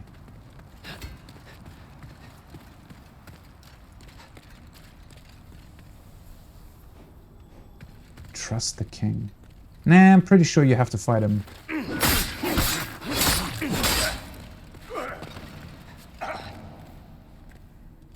It's weird though, right? His getup reminds me a little bit of the old hero that I fought in, was it the Shrine of Storms? Yeah. Old hero was, well, first of all, he was a lot bigger, but I don't know, something about the weird helmet he's wearing. Whatever that armor is supposed to be. I guess this guy must be some sort of ancient guardian of the royal family, potentially. It's kind of crazy. Why did they give him that? Oh. To have impressed one such as me, young knight. I am old King Doran, and thou hast proven thy strength to me. Step forth and take the king's sword in thy hand. Oh. Fuck. Oopsie. I think I... probably shouldn't have attacked him right away. That might have been a mistake. Well, not really a mistake, but maybe there would have been a bit of dialogue where he kind of challenges you, right? Either way, that explains his health pool. Well, cool. Demon brand. And I cannot talk to you anymore?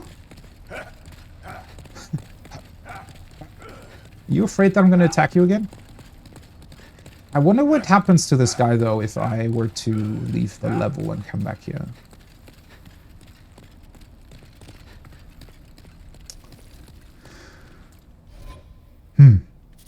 Well, anyways, let's see what this thing is. Demon brand. It does have attribute requirements, interestingly enough. Wait, do I even have 12 faith? I do.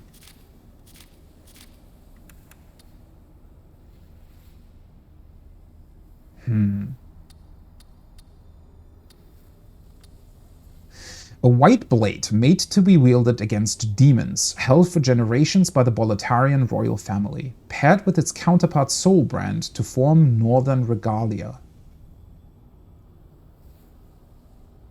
Wait a second. So if I get the other sword, you think the boss is going to drop it? Probably, right? So if I get the other one, it combines into an even stronger sword?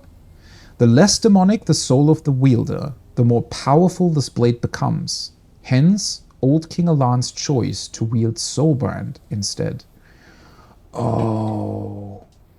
So this is where your character, shit, what's it called? Tendency comes into play, I suppose. It's a good thing then that I have full white tendency. I'm still not entirely sure whether or not this is going to be... Because can you still upgrade this? The base attack is quite a bit lower, right? So I wonder how this is supposed to work.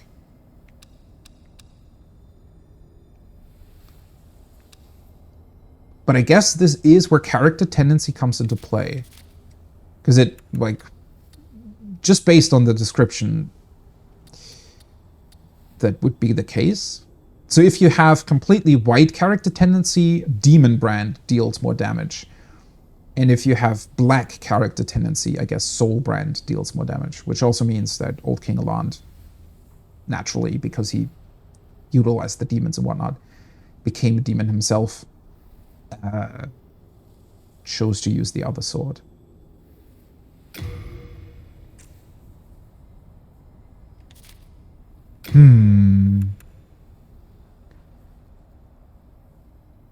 Well, I mean, it's actually not that much worse, right? Well, this is 160 plus 61, and this is... Whoa, 130 plus 130? Yeah, this... I don't think this would be upgradable. Right? And the high bonus attack that it currently has probably stems from the fact that I have white character tendency currently.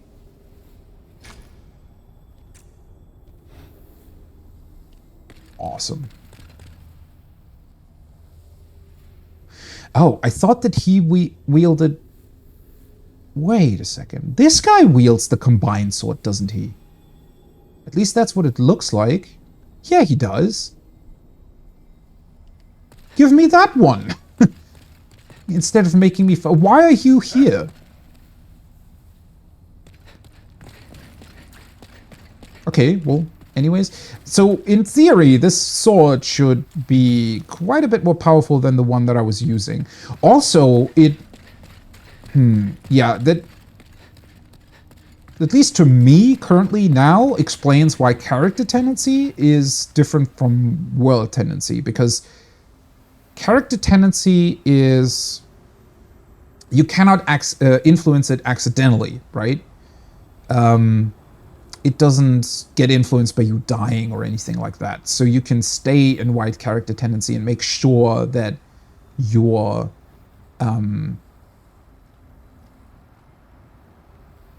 attack stays strong. Holy shit, this honestly kind of blows my mind right now. Because very early on, I already explained that I was quite fond of how the PvE cooperation mechanic works in Demon's Souls. Because in the other games, right, in all of the follow-up FromSoft games, the cooperation stuff is only ever really a way for you to make bosses easier, right?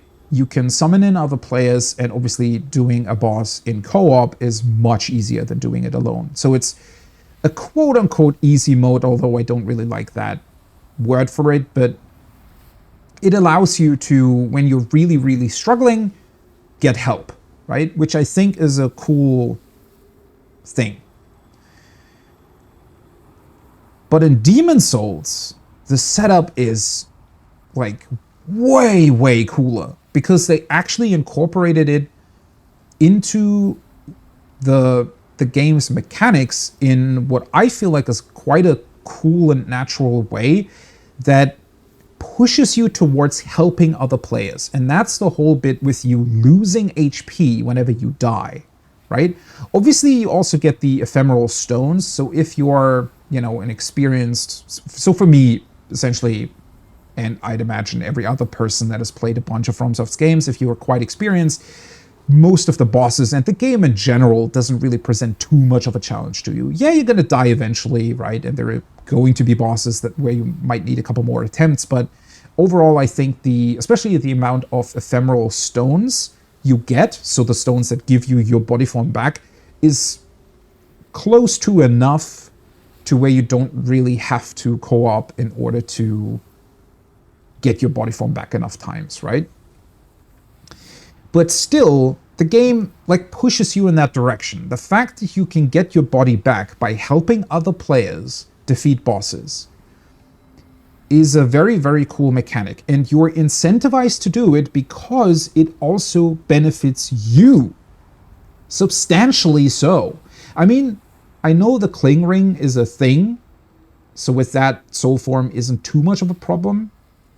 But there is still an HP difference. And yeah, this whole idea of, oh, you can get summoned in by other players, and if you help them and the boss will be defeated, you get your HP back. That is such a simple, but I think very effective way to push people towards helping others. It gets slightly diminished by how I don't know if the original worked this way, but the remake definitely has way too many servers to choose from, and I'd imagine you can only really be paired up with people from that server you're on. So that kind of sadly breaks that feature a little bit because it's very, very difficult to even get summoned in. So even if you do want to help other people, there's the pool of players is too small to really facilitate this feature in its original intent, I think. But still, it's a very, very cool feature because it really pushes you towards helping other people.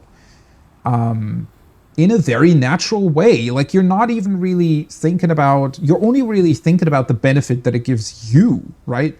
You're not even really doing it for the other person, but it's still very much appreciated. And again, incorporating this into the core design idea of the game feels so much more impactful and interesting than anything that they've done in terms of multiplayer in their follow-up games, which is really sad to see and disappointing that they didn't take this and develop it further, because I think the reason for why they got rid of it is probably because they felt like, and I think I've seen that be mentioned in a couple of reviews and stuff, that it is quite a harsh punishment to lose HP upon getting into your soul form. So I think, revising this mechanic a little bit and maybe, I don't know. I mean, you could do all kinds of things, right? Maybe you would lose access to specific items, or it would overall just diminish your attack value or something, right? You just need something in there that incentivizes you enough to help other people to get your body back. And as long as you can do that, the mechanic works, right? And iterating on this and making it better and thinking about other ways of, well, just developing it further, making it even more interesting. I mean, honestly, it's actually quite simple here. What if, for example, you would have been able to, maybe there would be all kinds of different ways in which you can get summoned in, and maybe there would be all kinds of different punishments when you die, right? They could have even done it a bit like a roguelike, where maybe there are some random attributes that get selected whenever you do die. And sometimes you can get good stuff, sometimes you can get bad stuff. Maybe that would also be dependent on what you did in the past, right? So the better you played, if you help NPCs, if you help other players, maybe you can get more benefits after you died. But if you're a bad person, you make the game more challenging for yourself or something like that. It's such a cool way. And then they have this huge payoff. So this not only is finding this mausoleum, remembering to go back here, actually being able to open the door and then finding this weapon, such a cool callback to the start of the game, and an overall just really well implemented, I don't want to call it quest line. It's not really that, but it's a really cool secret, I think.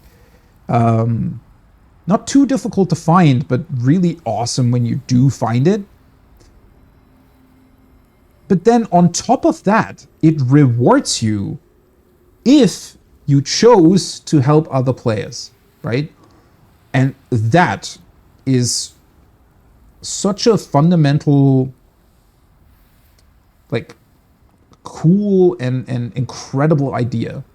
Because this sword is only as powerful as it is for me now, because I did actually go in and help other people, right? And fought other bosses with people. That's why my character tendency is full white. I don't know. I think this is absolutely incredible. This is such a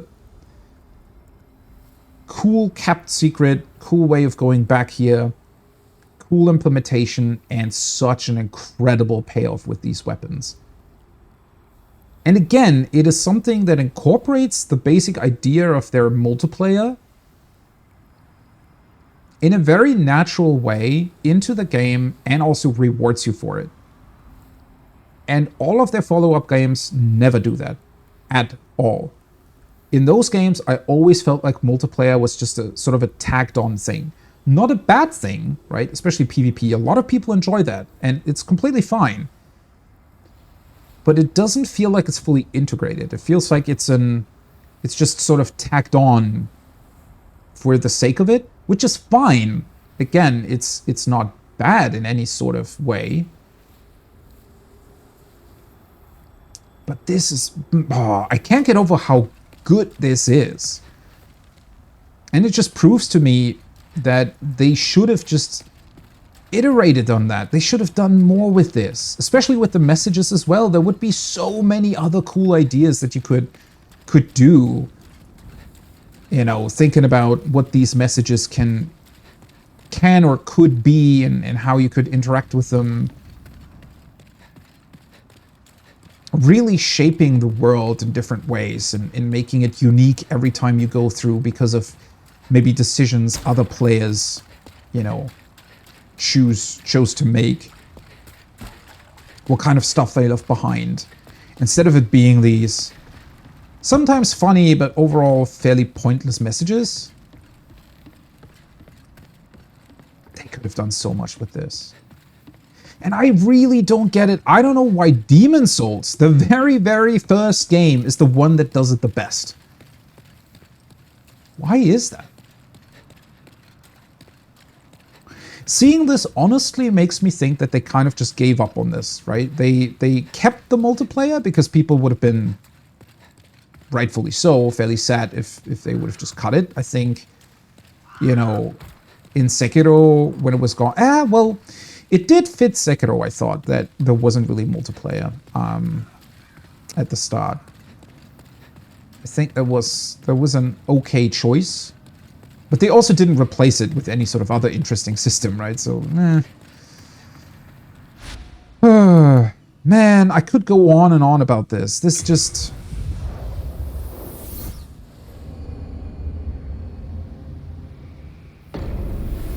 It is such an awesome feat that Demon's Souls achieves here. Oh boy, this is quite a bit slower than the one that I previously...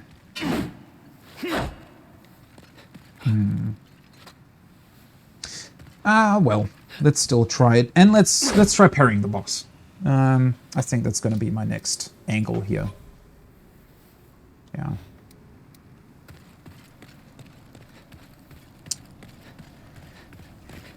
Do I want to go for a slower run back though? Or...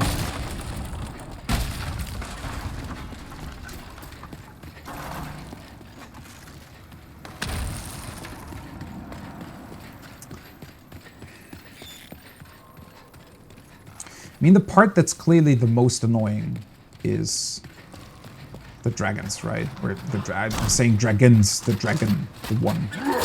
That is, Oh, completely forgot about the assassin. Where was he the last time I went up the stairs?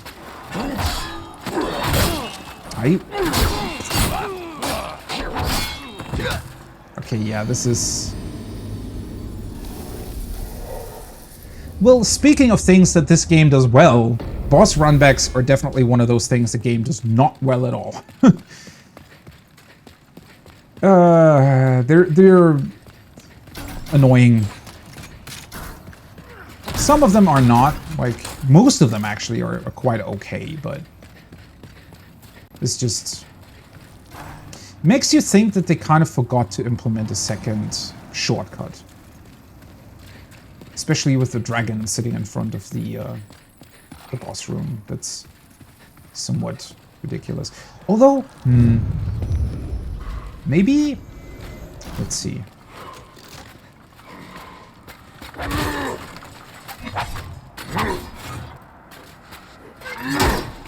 Okay. Holy fuck.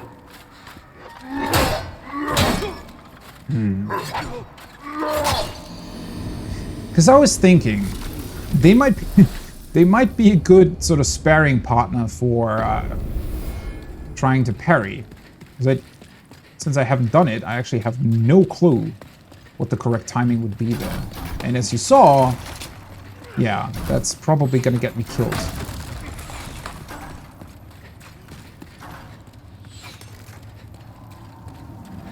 So do I have to do it earlier or later? Because I thought it was already quite late.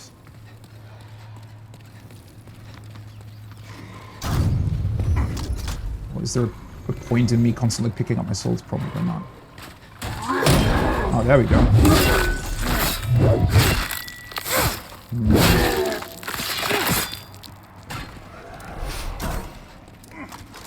Oh. Another night sword. Yeah, I really don't know what you were supposed to do with the, oh boy.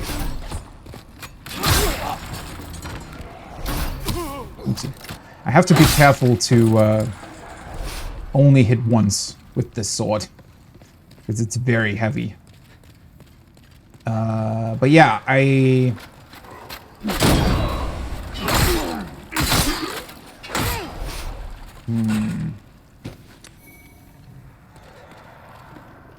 Well, they drop healing stuff, though. Oh. Right. Let's go this way. At least they don't make you fight the Fed officials. So now the only thing that I have to check is that I can hopefully properly find the correct way of dealing with the Dragon Breath.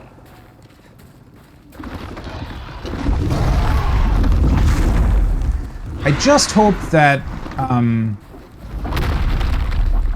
you know, doing the parry doesn't immediately get me killed. Okay, so the first Dragon Breath lands exactly on the flat platform here, right? So you can run through here. Oh. And then he sort of does the upper part. Oh. I think I get it? Let's see. So I think he starts kind of here. Yeah, and then he goes up. And then he does the upper part again. Okay, I think I got it. I think I got it. Okay.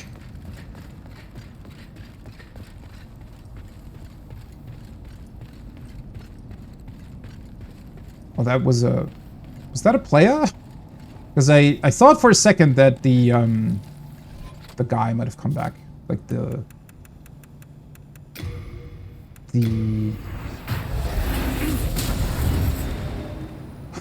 Somebody's praying on the ground here. Yeah, I thought that maybe the old king, whatever his name was, D something. Maybe he would be like an NPC summon. The game hasn't really done that up until this point.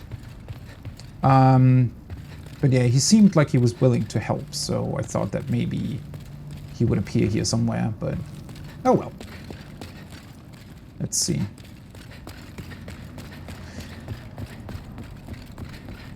Oh, why is that blue? Or maybe he does?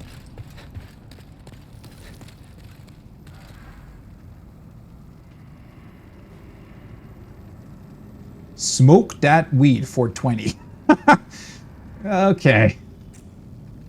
So that's the person that was praying on the ground here. Okay. So I could summon him in. Oh, I don't really want to do that. Let's just try the boss normally right now.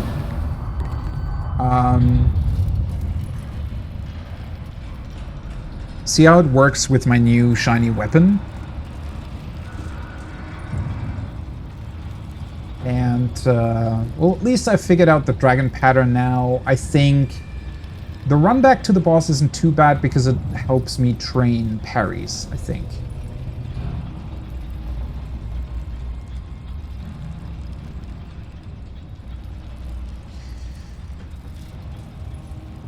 Well, partially, my first attempt also was a bit... Whenever I see that bosses don't really deal that much damage, I do get a little bit overconfident sometimes. And, like, don't heal, even though I, you know, should. There we go.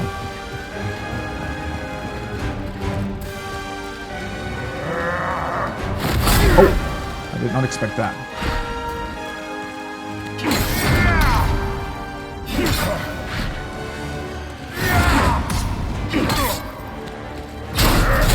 Okay.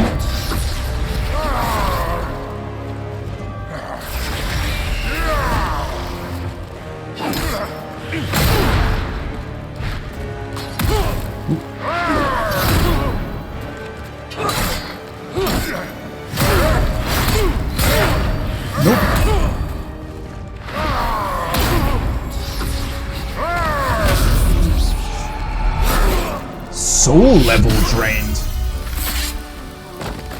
The fuck was that? Okay, you don't want to be hit by that. Please don't tell me it's what I think it is. It is what I think it is. What the fuck?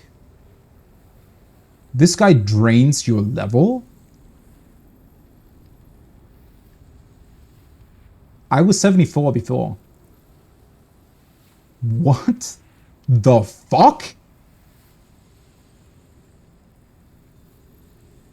Whoa. Okay, that's incredibly cool and incredibly bullshit at the same time. But I think it's mostly cool. Wow. Okay. Well, I mean, okay, to be perfectly honest, it's not too difficult to level up again if you really wanted to. I wonder what it drained, actually.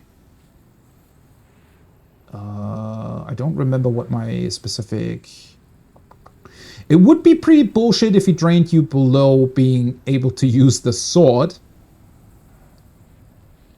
I mean, the attack was somewhat slow. I rolled way too early. I need to decide what to do. Because I think that most of his attacks... Okay, let's see. What if I were to... Don't need this. I don't need this. Oh boy, I'm at 55.5. 43. Yeah, this is way too heavy.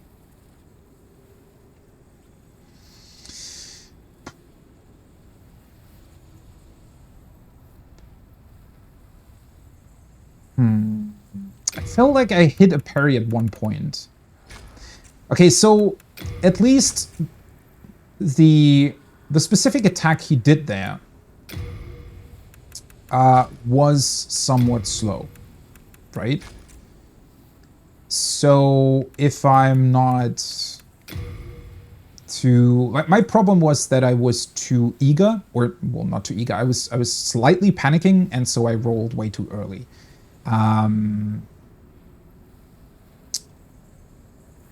I think it's an attack that is somewhat easy to see whenever he winds it up, right? And I think I was also over-eager. I should really, even though it will prolong the fight quite a bit, I should really make sure to only hit him once, because otherwise I will drain myself of too much stamina, right? So only hit him once, see what he does. His normal attacks don't deal too much damage, so I should be fine on that side. And whenever he does wind up the soul-sucking thing, make sure to not be in that. Wow. What an awesome mechanic.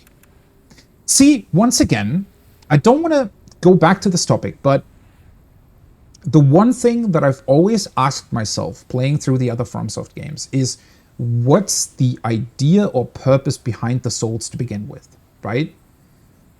Because I don't know, they always felt like they overcomplicate, or not overcomplicate is the wrong word. It's not a complicated mechanic per se, but I don't know, something about it always felt to me as if something was missing, right? Because what would be the point of distributing experience this way? I don't know. Oh, well, then again, does this really change anything about that?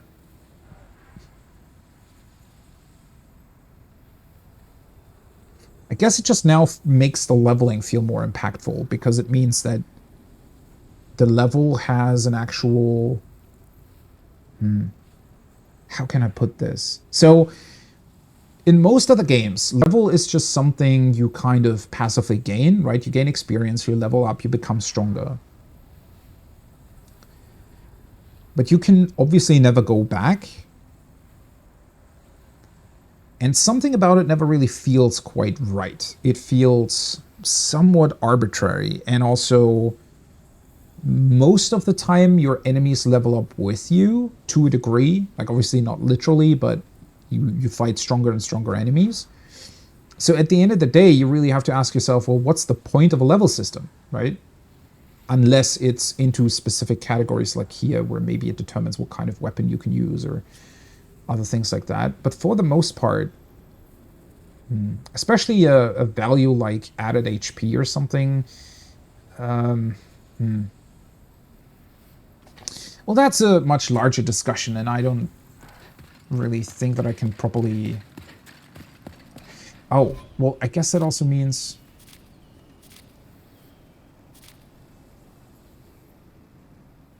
Well, I don't know what he drained. It might have been strength. Was I at 28?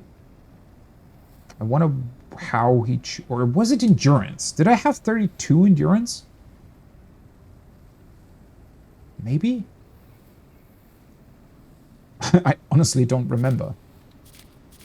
Let's see. It doesn't influence my character tendency, though. No. Okay, so that's good. I just wanted to say, so...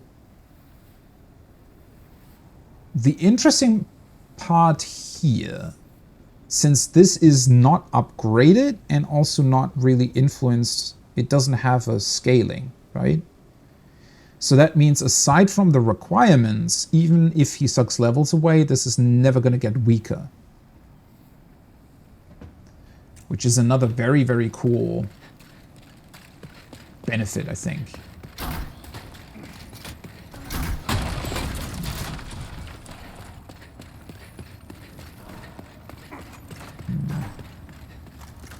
I also wonder, maybe I just rolled away into the wrong direction. That could have been another point there.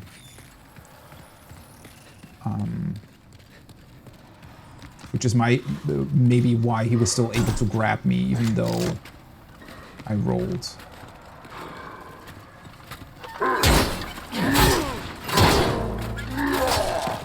What?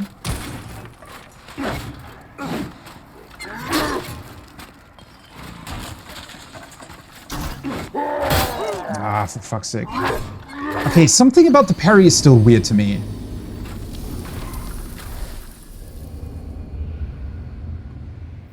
As I said, thankfully this is a good way to train yourself on it. Might make the run back to the boss a bit more annoying, but whatever.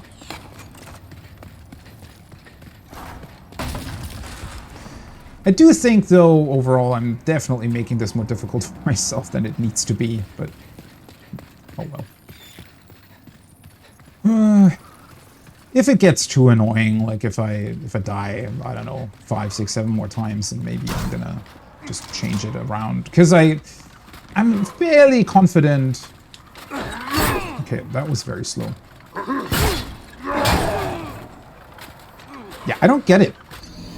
Well, the first one was clearly a very slow attack, and I was way too early on the parry, but I feel like the second should have worked. This is a somewhat bigger shield, so I'd imagine that the parry window is a bit smaller than it would be with very, very small shields.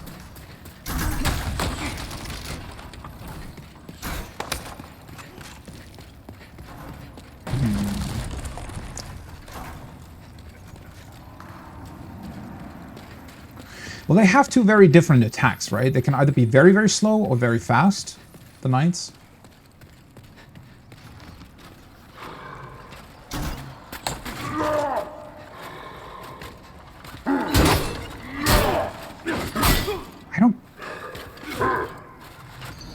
I was very certain that I hit the first parry.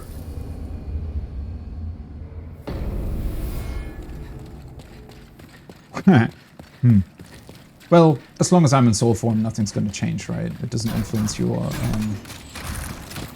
doesn't influence the level tendency, will tendency stuff. Not that it can be influenced that much. I think if I were to die one more time in body form, I'm pretty sure I'm already at complete black tendency again. The room's a bit annoying because it's very dark and it has all these wooden things in between, so it's actually not that easy to see his proper attack. I see right there, it looked as if he was going to attack.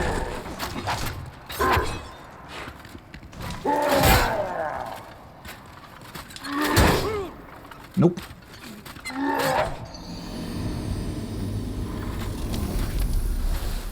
There's also no feedback on whether or not I was too early or too late.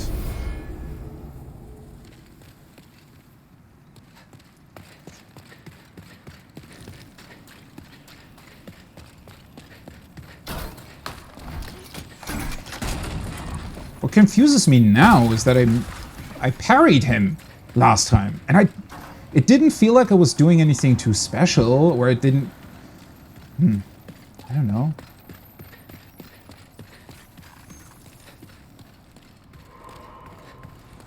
Maybe it also depends on what kind of attack he does specifically.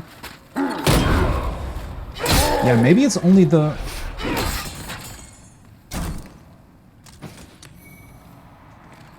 So that was the very... Oh. Stop it.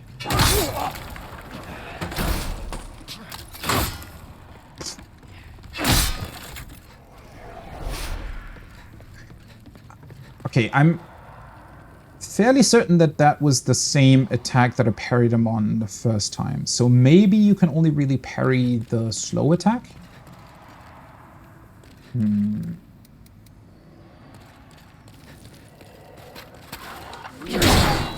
Nope.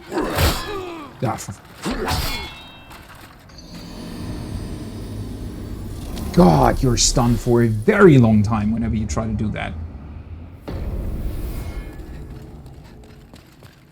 But that was somewhat of a slower attack, and I still wasn't right on the parry.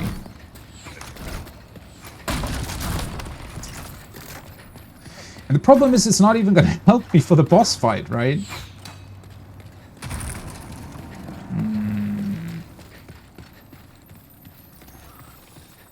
Oh boy. Okay, let's see here. Let's try you one more time.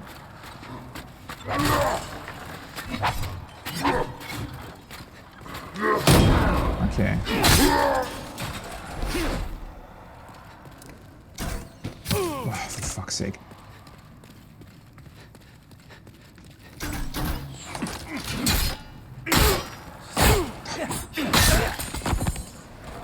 This guy is even more annoying than the others, mostly because he, like the way he jumps down, he sometimes lands very awkwardly in front of you, where it's quite difficult to properly hit him. Let's see, I think I should probably get rid of these, right?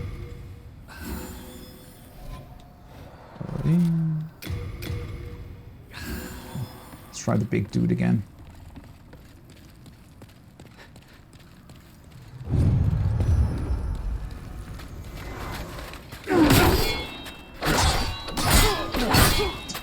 He is so ridiculous with his two-handed sword. I don't even know if this is meant to work like this. With a heavy armor like mine, you literally cannot do anything. He hits you once, and then you're stun-locked into dying, is what it feels like. I don't really know. Maybe it's because I tried to parry him. Should I even do that? Honestly, at this point, it feels a bit pointless to try. Maybe it would be easier to just, you know, run back to the boss and try actually parrying the boss and doing that correctly. Oh! I just realized one thing. I wonder if...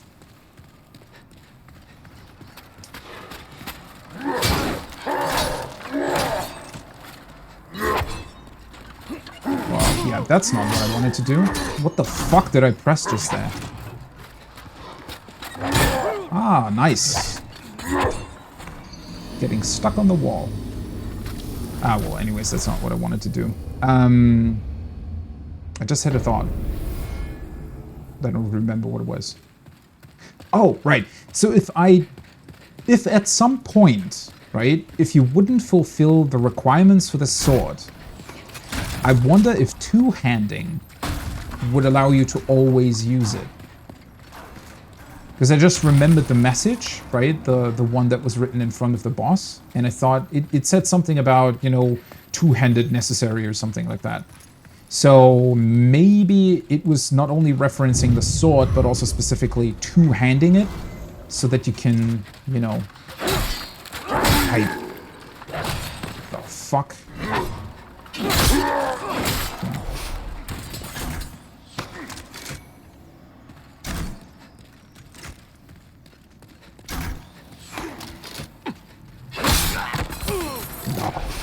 These guys are still the most annoying part about this. If these two weren't here and it was only the knights, it would be so much more comfortable to go through here. Right? Because it, like, it wouldn't really require that much. Okay, yeah. You can just out-poise him, I guess.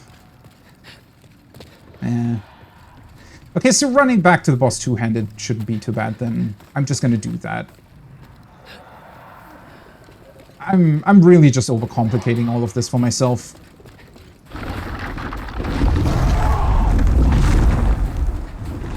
Let's see. So let's try the same thing again. Wait for him to breathe once. He's gonna breathe again in this direction. Yes. Nope. Okay. I was too fast. I think I needed to go back further.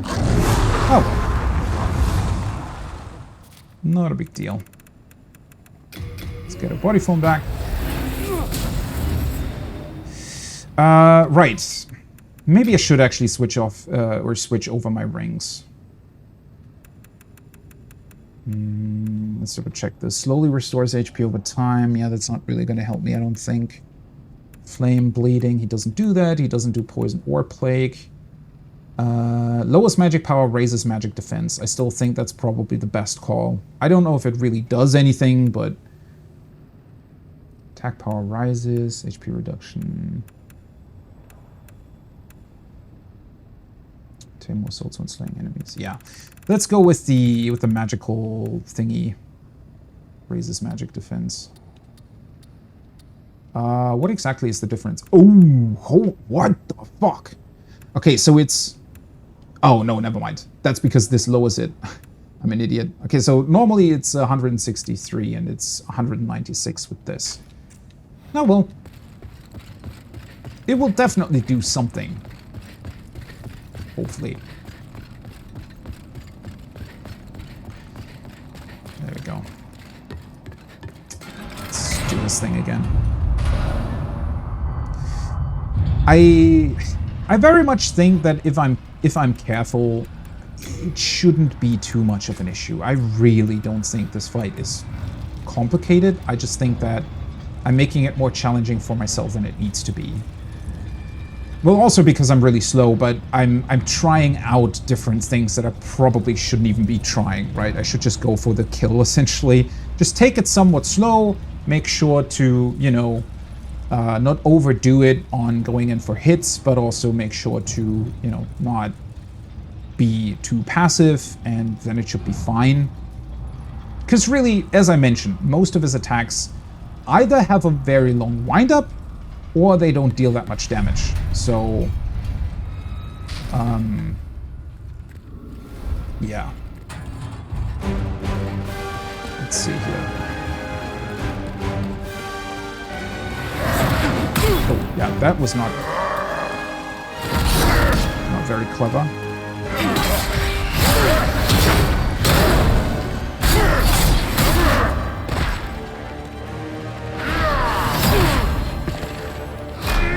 Ah, for fuck's sake.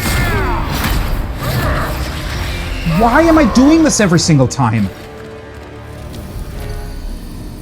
I've made this mistake at least, I don't know, 5-6 times during the playthrough already. Every single time I get hit by an enemy, instead of, you know, taking it slow, doing like maybe one dodge or healing right away, I don't know.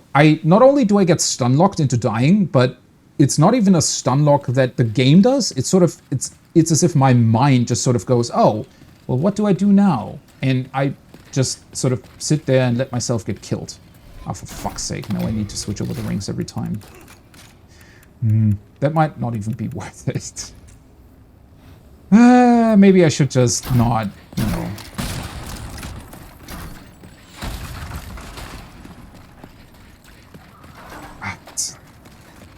Now I'm annoyed at myself.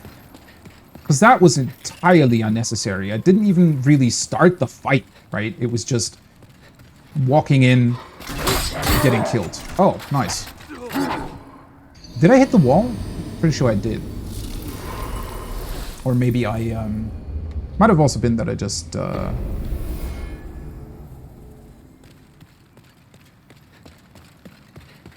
hit his shield or something? Oh, whatever. But yeah, I don't know. I don't know why I even used my shield. Honestly,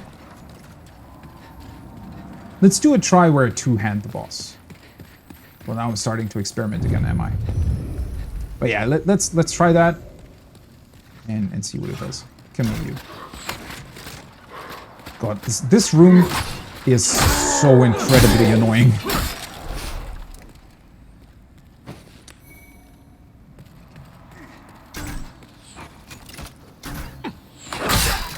I actually do wonder why send to storage is on options. Feels unnecessary. Oh, it has a really good range.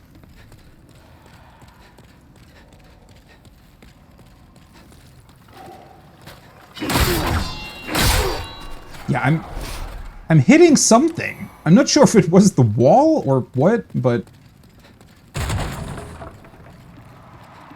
oh well.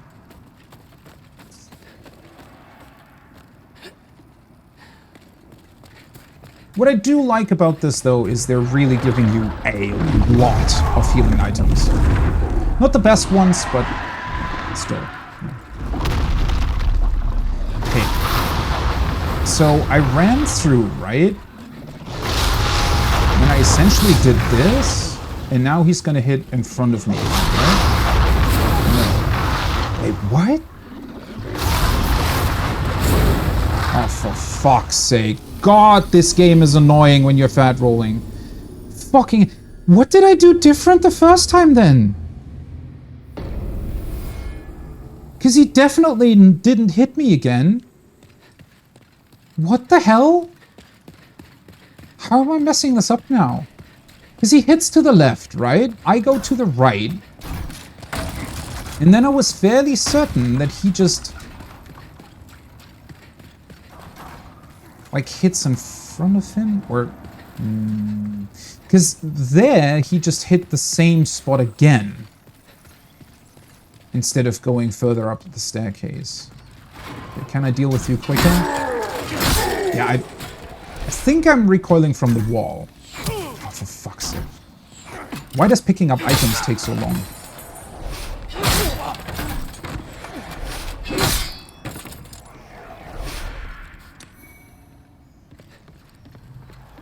Yeah, kind of the trick is to awkwardly hit to the left of you, and it will still hit the enemy, but you're not going to hit the wall. Although, it still does the same weird animation for this. It's as if I'm recoiling from his armor or something. That doesn't seem right.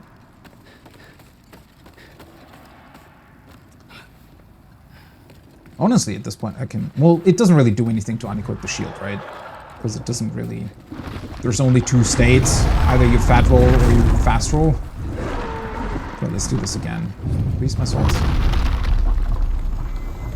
Let's see. So he hits this, right? And he does that every single time. Except that if you run this way...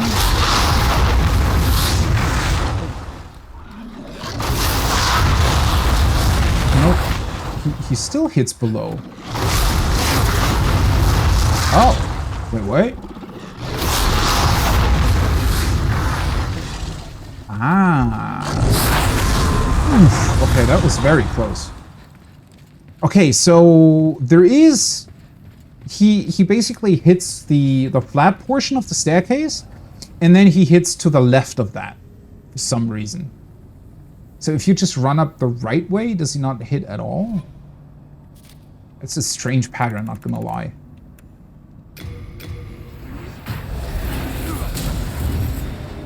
Okay, hopefully I do remember that. I think I was fucking around with the knights for so long that I completely forgot how the dragon worked. Can you... Oh god, that's slow. Holy shit. You can guard with this, but it's very, very slow.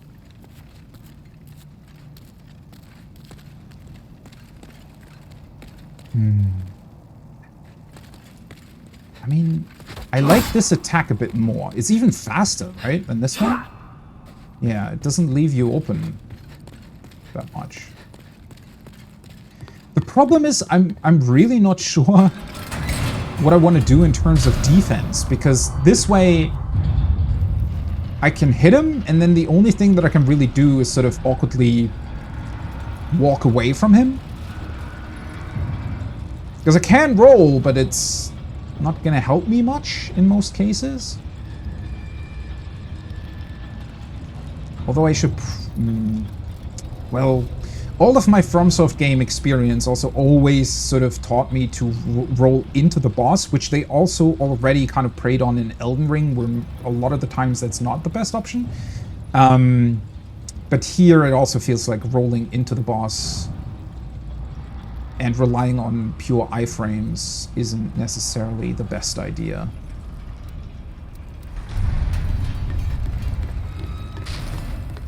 Well, anyways. Come here, buddy.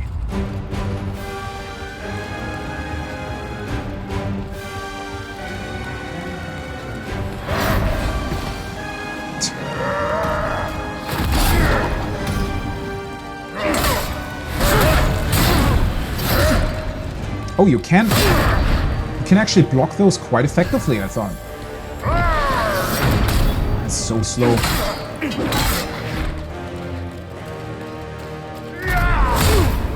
Oh boy.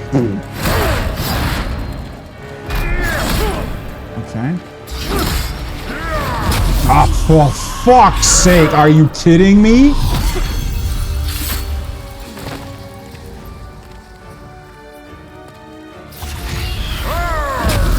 That's just bullshit. What the hell? How are you supposed to...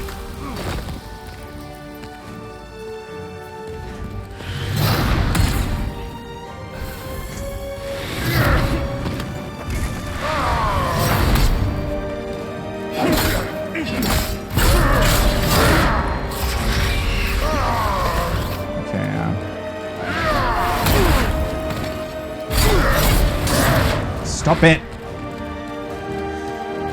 I really need to be careful with stamina.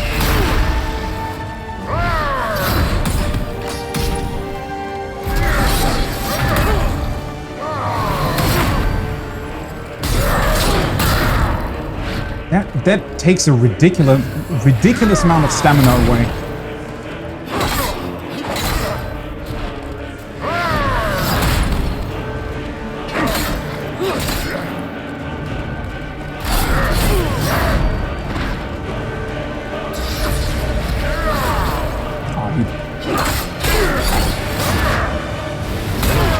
He launches forward so much with that.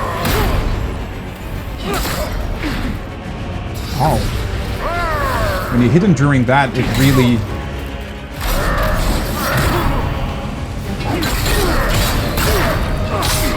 Okay, well that was...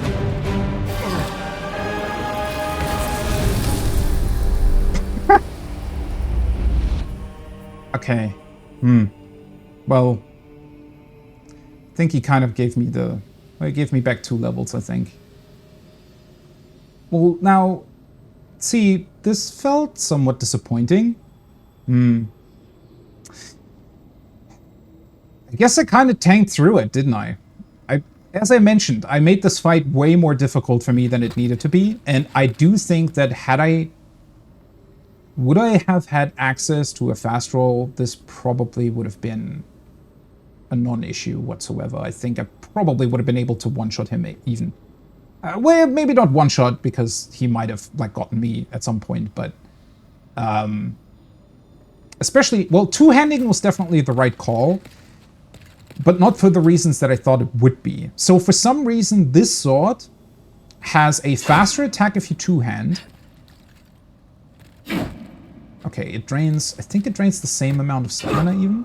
No, it drains a little bit more stamina, but it's definitely faster.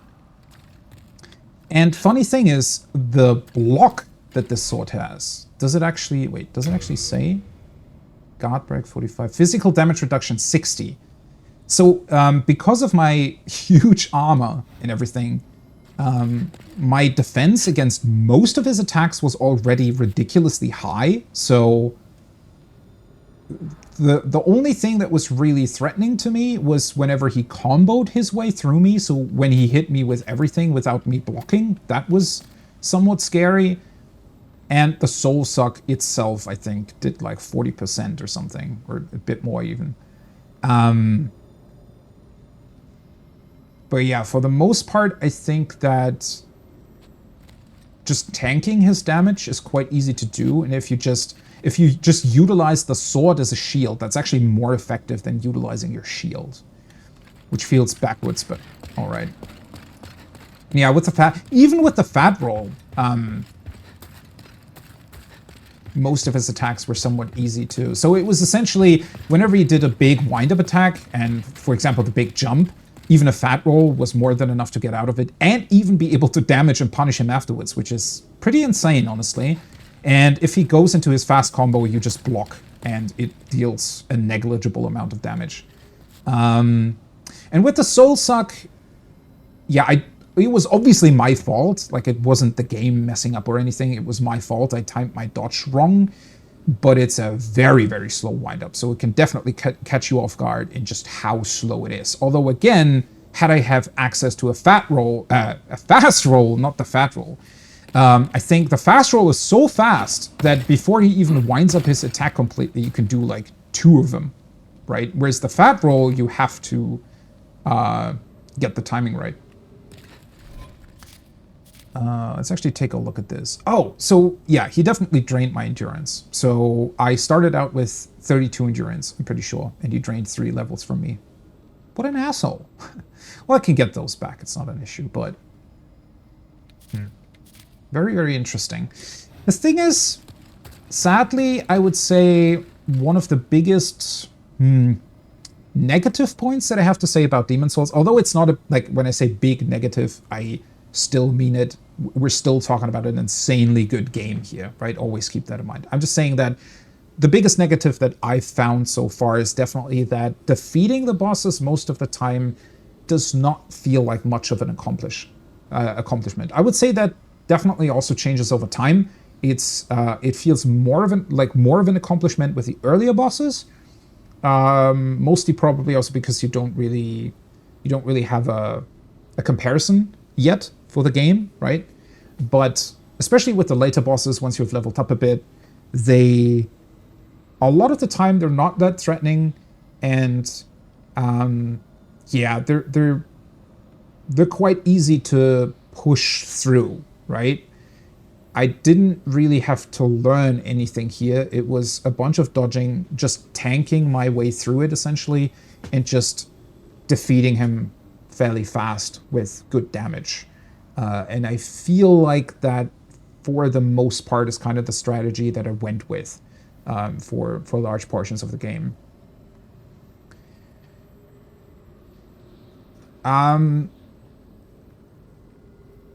To add to that a little bit, though, and I was frequently talking about this in my Elden Ring playthrough, but I do notice it now in comparison to Demon's Souls bosses with other FromSoft games. I think that, well, somewhat of a bigger issue for me personally is that the way they've altered their boss design over the years, and especially the way it works in Elden Ring, specifically with sort of the last third of the game, is instead of making, more intricate boss designs with more intricate attack patterns, and like, don't get me wrong, the attack patterns and the animations and everything, that's still all really, really cool. I mean, Elden Ring in general is a very flashy game when it comes to that, right? A lot of the attacks look incredible. But when it comes down to the actual gameplay, most of the time it really just amounts to, okay, dodge at the right moment, which is fine in theory. The problem is, I think that they never really evolved that in any sort of way. The big thing that changes, aside from the animations just getting more flashier with later bosses, the big thing that changes is that they also deal more damage to you, right? So you very often can get two-shot, unless you massively invest into vitality or something, right? And I don't think that's actually a good design. I think it actually takes away from the experience of a boss fight, right? And it doesn't really, to me personally, taking a huge amount of damage every time you get hit isn't really challenge, right? Because the challenge is to learn the patterns, to be able to find out at which specific points you can hit the boss where they cannot hit you, or even outsmart them in a very clever way, right?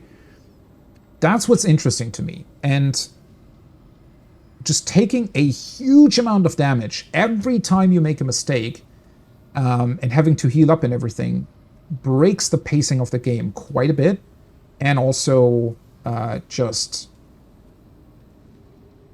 it doesn't really feel all that great, right? You die quickly, then you have to run back to the boss. Well, thankfully that's not really much of a thing in Elden Ring, but you have to get back to the boss. You attempt it again, and you might die again very, very quickly. And it's not really this challenging fight where you need to, like, over time it might become that, right? And once you learn it, it might feel pretty cool, but a lot of the times I think they kind of went a little bit overboard with that. And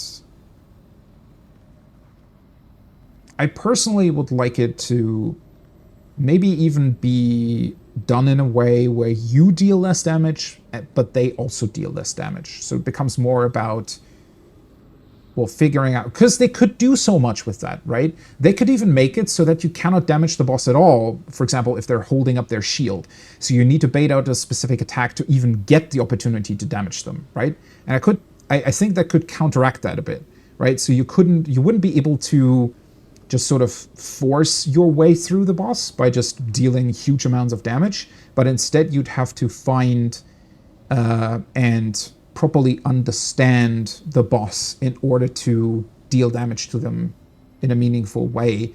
But in return, they would also deal a little bit less damage, so it would be more about the experience, the learning experience in general, and also the it would be a little bit more of an endurance fight and less about, oh, I kill you or you kill me, right? And it could still be that in New Game Plus, right? That's where that's for. They could massively increase, damage values and everything to truly make it a challenge for people who want to, do a no-hit run or something like that.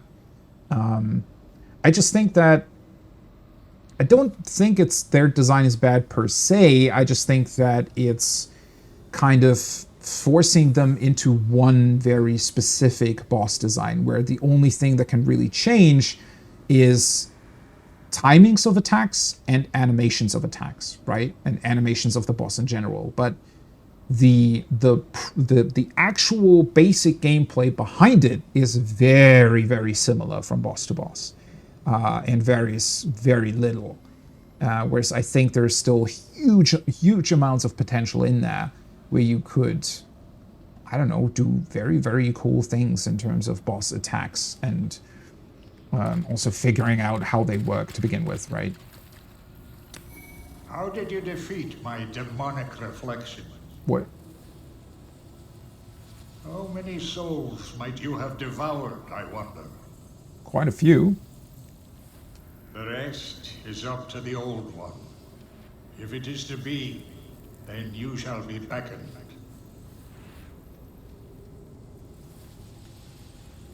Okay.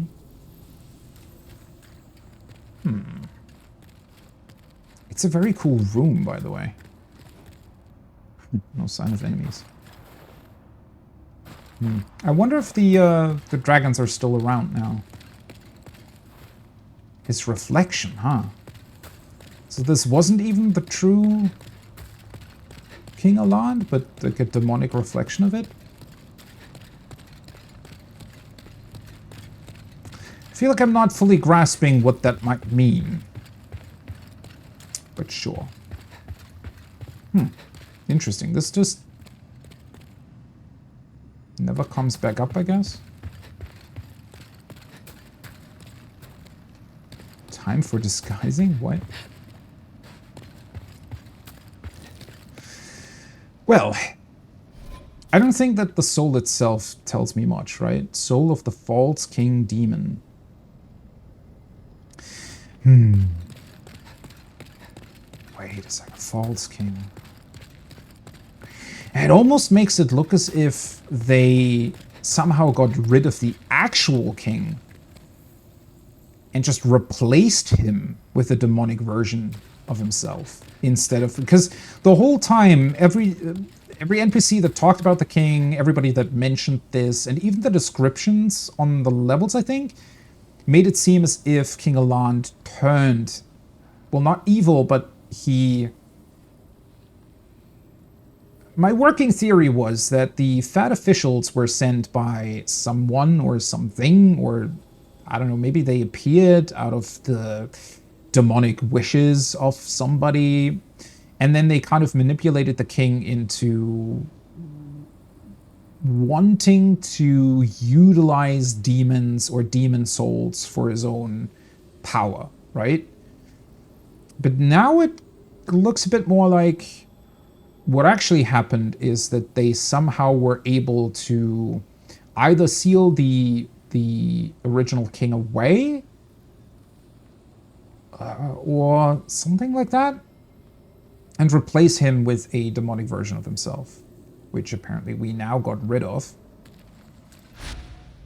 Throne of the False King. The man who wielded untold power, calmly watching over the kingdom from on high, was not in fact old King Aland, but a demonic impostor who stood in his place. The true king dwells with the old one.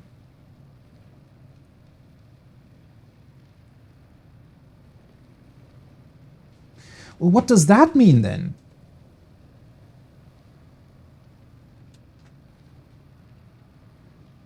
And why would he do... This now feels like I also somewhat misunderstood what the old one was, because they made it look as if the old one was also somewhat of a demon god, right? And maybe it is. But it...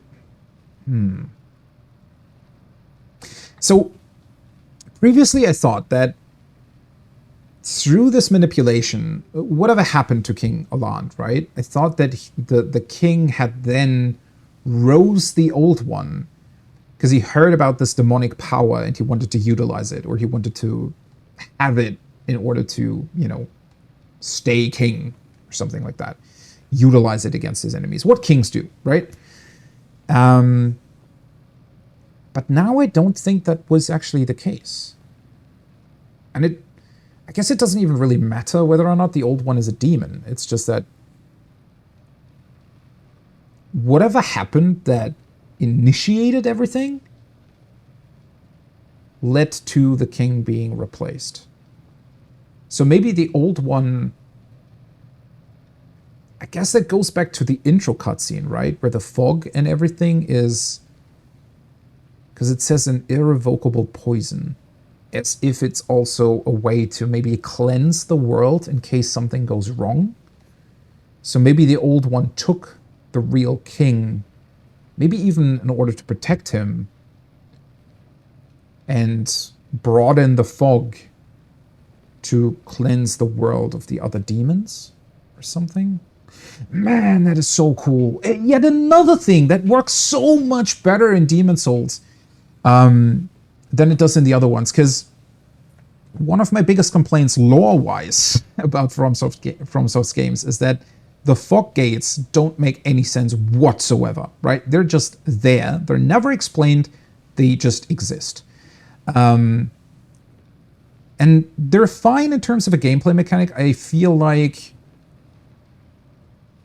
especially when they released Bloodborne, the fog gates really just became a boss door, right? Though it does make me wonder why they kept those gates, because when you think about it, right, most other games, whenever you do enter a boss fight or a boss arena, typically they just have like an actual door there, right? Or you jump down into a pit or something like that, right? Just a point of no return that fits within the world naturally, right? So it might be a door, it might be a gate, something that makes it so that you're in a confined space fighting a boss. And they could very easily do that in most of these games. I mean, a lot of the times the boss rooms are even like big rooms with a door that leads into it, right? It's just that instead of the door being there, it's a fog gate. And I think they just kept that for some reason. But in Demon Souls, it's the only game where the fog actually means something, right? Where it's a part of the history of the world, or the whatever magical demonic powers are going on here. Because now this makes me think, right? The reason for why there are these fog doors in front of boss rooms, I wonder if maybe the old one created the fog to enclose them, to maybe not strip them of their power, but to make sure that these demons wouldn't be able to escape, right?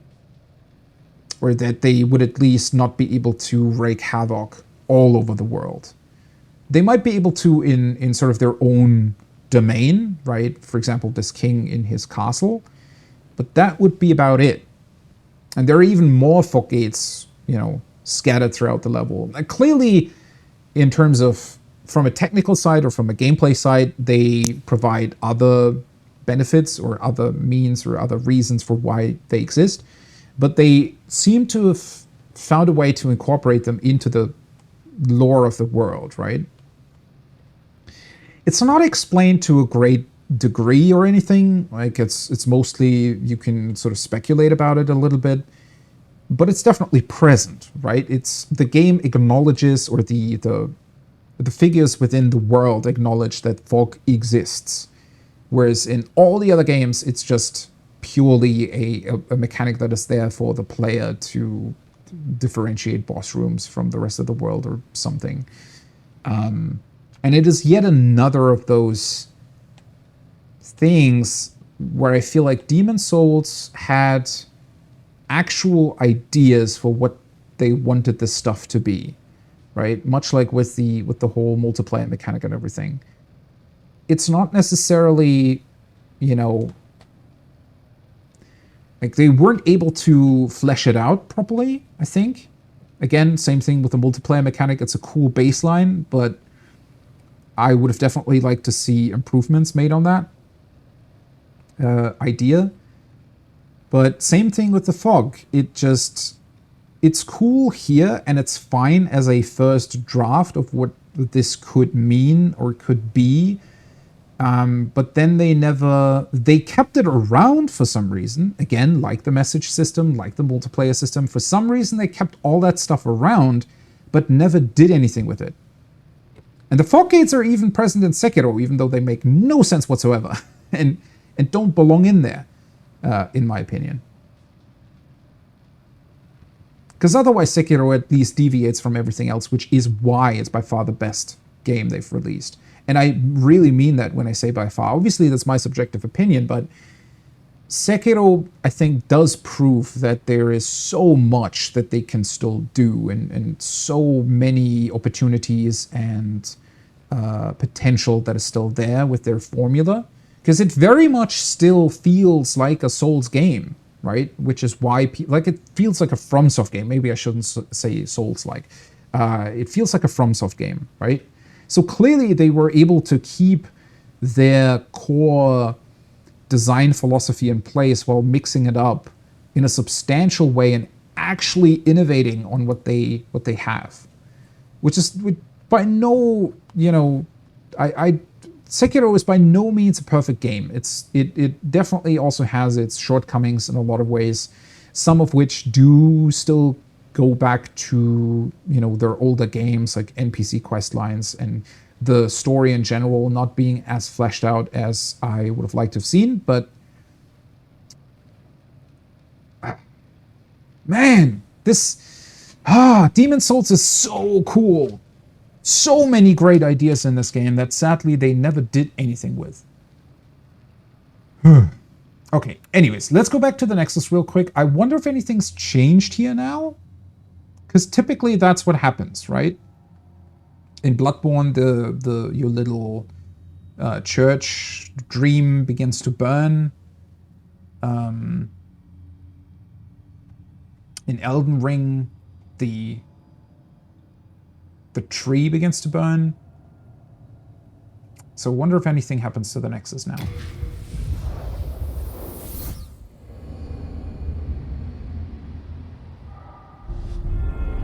There we go.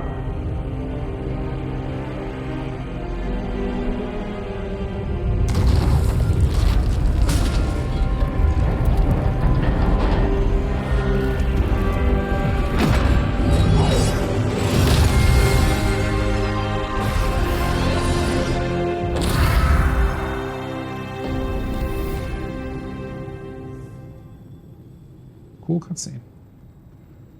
So that's the seal of the old one then? Huh.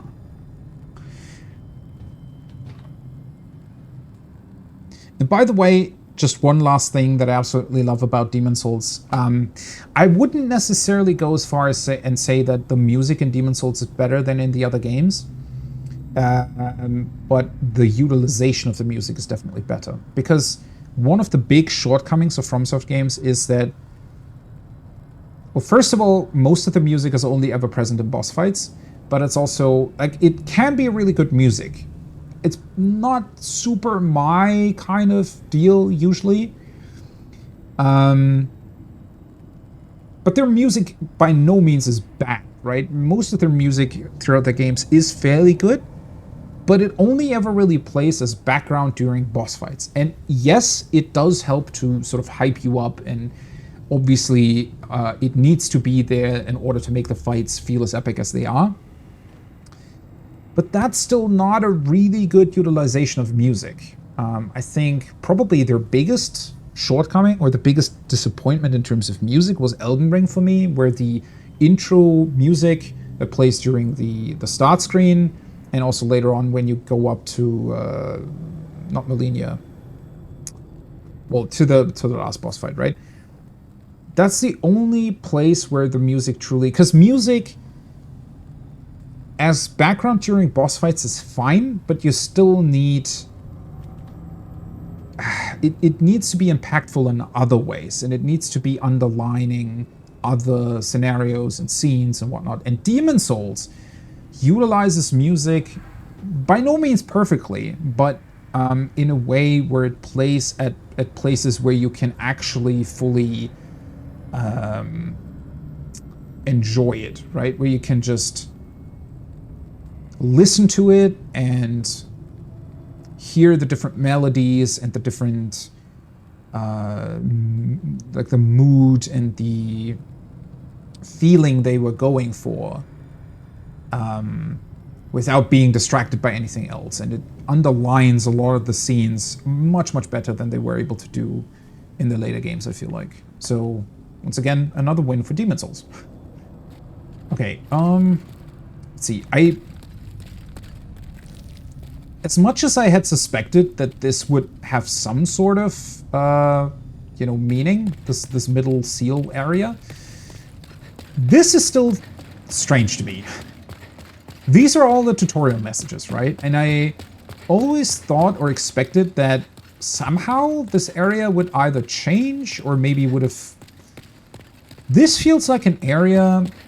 You know what this feels similar to? It feels similar to the area you can jump down to in the round table hold in Elden Ring, where you can fight the invader, right? The magical dude. I don't remember. What does he give you? Doesn't he give you a multiplayer item? Yeah, I think he does, right? And it feels somewhat similar to that.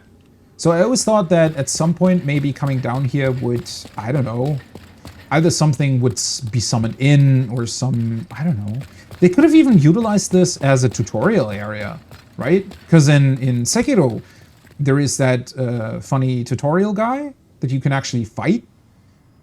So instead of just randomly placing these messages on the ground, they could have also had an NPC here that you can just train with, right? Because the area feels very underutilized and honestly somewhat pointless. And it looks so cool. Because it feels like the entrance to the entire place, right? Yet it doesn't really have a door or anything to that degree. Maybe they were planning to do something else with it at some point. And another thought here is this game obviously released in Japan first, right? And it actually took, well, I'm not sure how long it took, but it took quite a while to come to the West. And it was one of those games where they, for the Western release, changed a bunch of stuff and actually made it somewhat easier. Which makes me wonder whether or not in the original Japanese version these tutorial messages even existed. Although if they didn't, then this area would have been even more weird and pointless. Alright, can I talk to you? Can I still level up, hopefully? Hark, I hear a voice of yore. The old one calls for thee. Let us proceed below to its lair. Ah, for fuck's.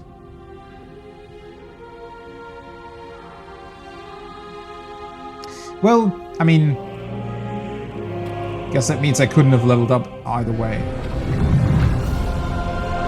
So what if I had just jumped down myself? Would she have jumped after me?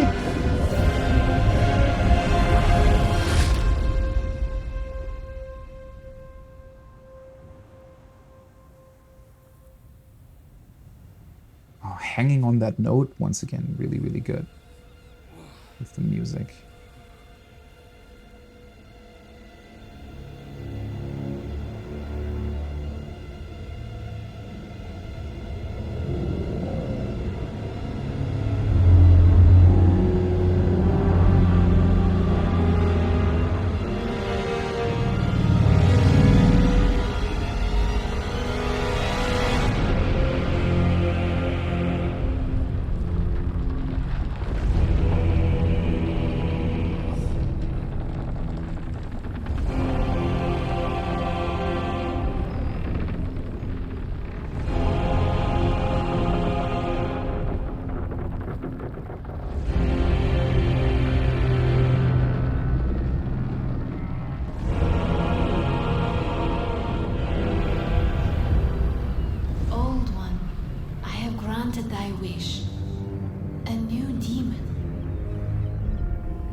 That sounds like she tricked us, doesn't it? Oh, it lies down? Are we going into it? Where the hell are we even? Because it somehow looks like a mix between some sort of heaven or hell, yet it also looks like it's at one point maybe was a proper place or world or... Where the hell are we? Giant beach? Oh, and it lingers on the... There's an archstone here as well. Wow. So that's the old one? And it has all those symbols and weird things stuck in it for some reason? What? Wait.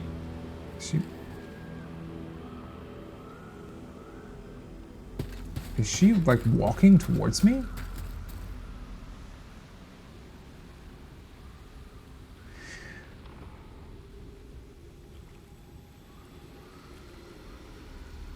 So it looks like a almost like a mystical forest within that thing. And it itself seems to be made out of wood and trees.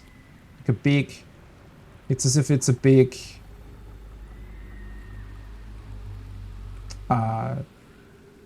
root of sorts. Like the root of the world, almost. Wonder if that's what they were going for. Yeah, what are these huge-ass weapons and everything? In a weird way, without the ominous music, and if it would be a bit sort of brighter, I mean, definitely the colors they chose for this make it all seem very, like, look very ominous, right? But with a bit of a different color scheme, this could look very peaceful and almost happy, right? Which is why I said heaven first. It's definitely more of a heavenly place than a hellscape. Is she just randomly walking through the water, or... It's very... I didn't expect that. I thought she would just, you know, stand at a point and wait.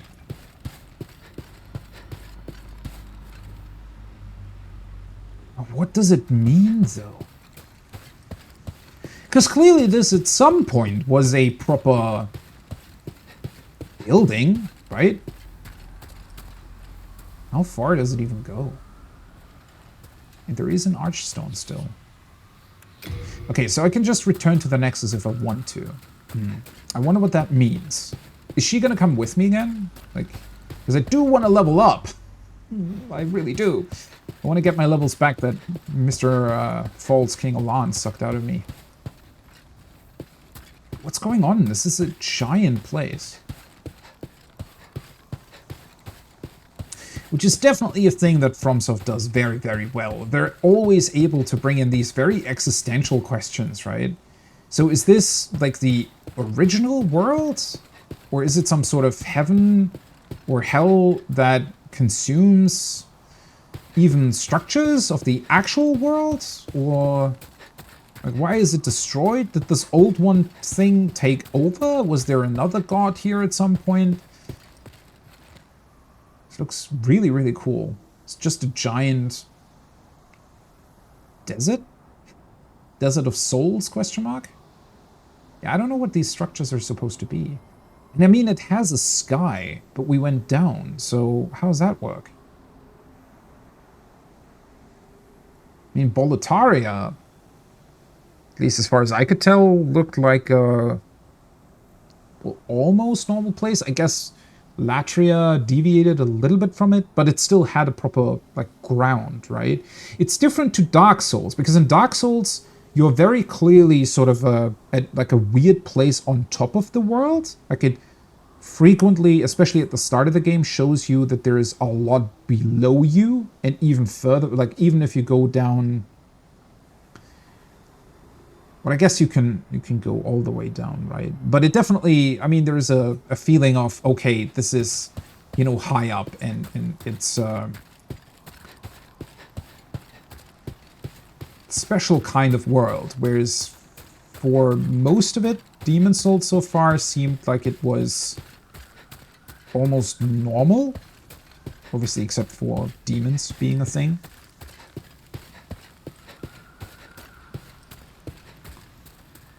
Hello. How far are you walking? Is she gonna turn back at some point? Okay, so she stops if I stand in front of her. I don't know, this... For some reason, that's very, very fascinating to me, that they made her walk around in the place. Because I thought at first that she... Or is she always following me? I think she might be, right? Oh, that's very eerie. Holy shit. That is very... That is actually very, very... what's the word? Concerning? That feels so weird.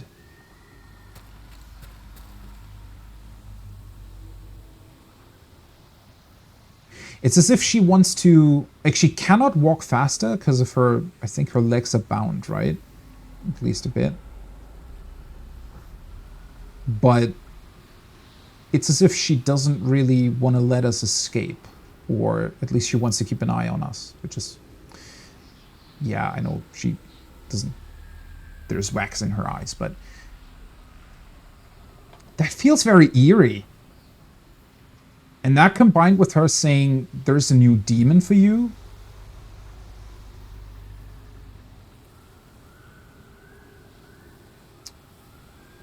I think I should definitely rewatch the intro cutscene after this. Let us proceed below to its lair. Okay. Still very nice. Let us proceed below to its lair. Okay, girl, before we do that, let me return to the Nexus real quick. Is there a way to still level up, I wonder? Because if there isn't, that would be, wow, pretty cruel, considering that the previous boss was able to suck the levels out of me. Okay, so this allows me to go back down. Interesting. Oh, thank goodness you're safe. I was worried sick. If only I knew how to fight. Okay. Well, that is certainly one of the shortcomings of this game. They really didn't do much with the NPCs, right? Even with what they're saying, it's... Well, yeah, they're not saying much at all. Okay, I guess I could store these.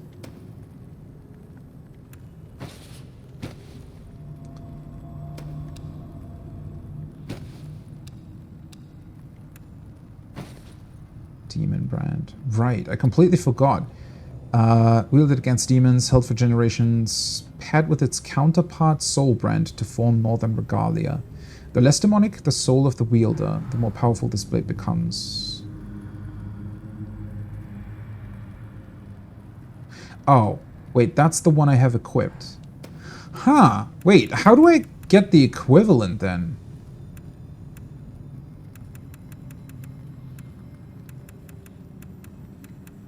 I wonder if it would be worth it to go back to the mausoleum or something. Maybe that guy talks about... Because I still don't know how the hell I can get weapons out of boss souls. Ugh.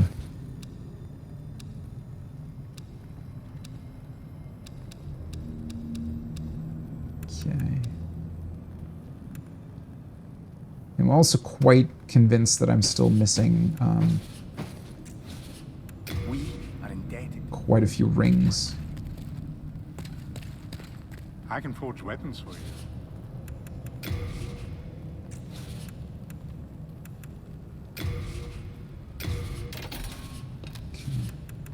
Deep inside Stonefang Mine is an ancient dragon burial ground.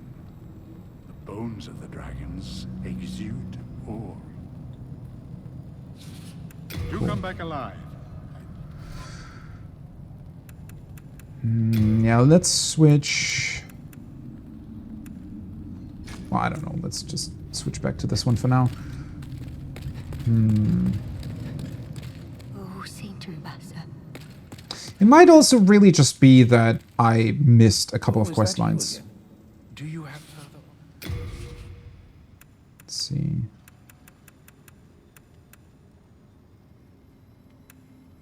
Breathing. None of these are from the last boss, right? Or are they? Dragon, Demon Soul, Storm, Hero, Swollen, Pure Blood Breathing. It wasn't this, was it? Yes, I certainly, but you must remember. Oh, Umbasa. Okay, seriously, is there no way to level up now? Or maybe sent below the Nexus?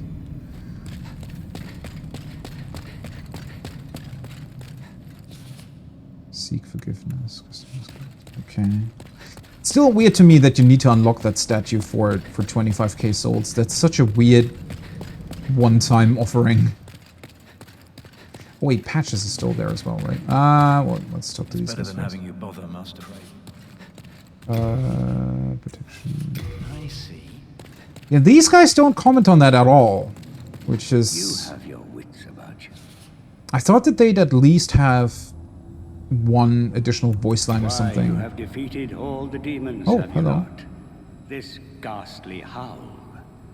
The Monumental has spoken of it before. There is a question I have long had in my mind.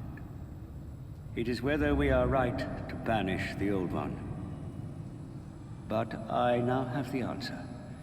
And it is a resounding no. Listen closely. The Old One must not be cut off from us. If the Candle Maiden tries to entrap it, kill her. Then, absorb the souls of the Old One for yourself. The Old One is an unfathomable vessel. It contains all the souls collected by all demons. You will gain the power of a king, and I will gain knowledge from beyond. And that, my dear friend, is the righteous path. You must not allow trifling matters to dissuade you. The demon soul is ripe for the taking. If truth be told, that woman has been tainted by demons herself. She would thank you in her death for relieving her agony. Okay, that was a long dialogue with a lot of explanation. What the hell? Okay, so most of the NPCs don't react to this at all, and then one of them suddenly explains the entire plot to you? What is going on there? What the hell? Okay. So I can kill the Maiden. He said Candle Maiden, interesting name. Yeah, I'm really not quite sure where this is supposed to lead, or what's...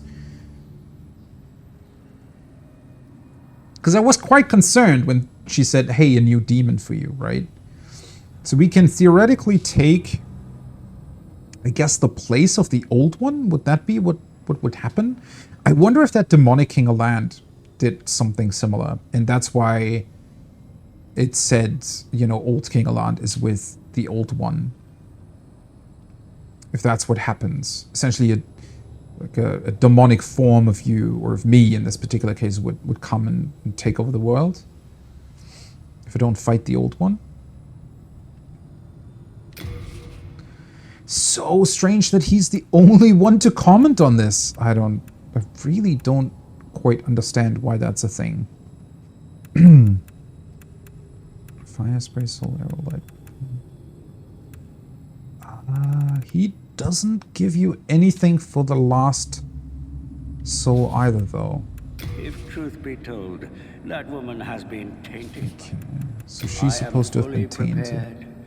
Please fetch me more demon souls. I can still be patient, my fine magician friend. I do have to say, though, I don't fully trust him either, right? Because, like, in the middle there, it sounded as if he only wanted me to do that because he would profit from it as well, right? Because he would also gain more souls to potentially, I don't know, do magic with. No, don't mention it. It's the least of it. Have you ever visited the valley? The bog there is filled with the corpses of honorable knights, too foolish to stay out of harm's way. Well, you may have heard of some of them. Vito the Moonlight Knight, Rizaya of Istarel, and many more. I reckon they left behind some fine armor and weapons. Why not have a look and see what you can find? Interesting. Suddenly they also give some hints as to, you know, certain things that you can find. The Moonlight Knight, that is definitely the guy that left behind that Moonlight Sword that I found by knocking down the pile of slugs.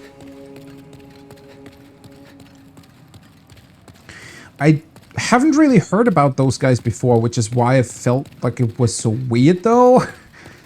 Like, that felt really random, that there would be this super, or seemingly super powerful special sword hidden behind a pile of slugs, of all things.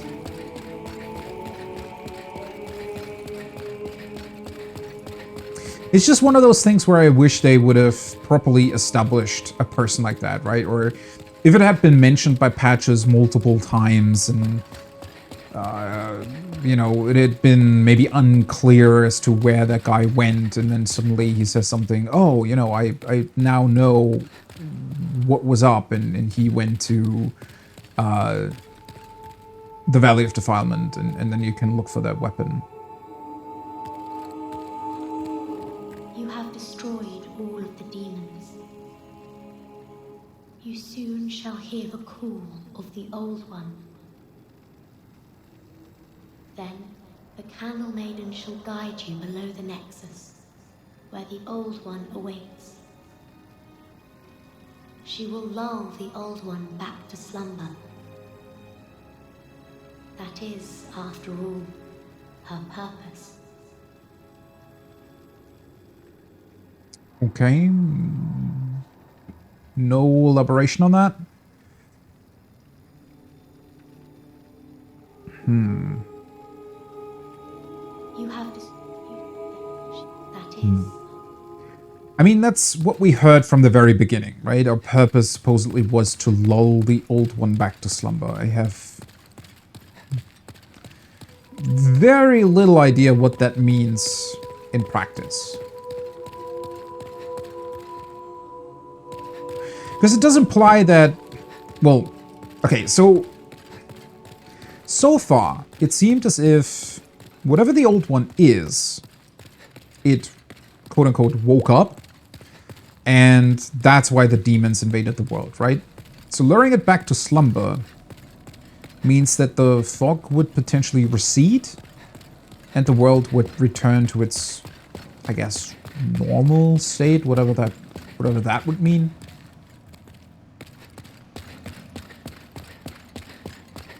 Okay, seriously though, are you telling me that the last boss actually can suck out your levels,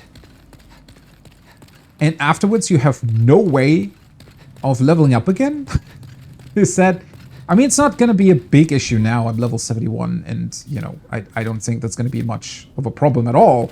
And those 3 endurance also wouldn't be a big difference in terms of level. But that's kind of fucked up, isn't it?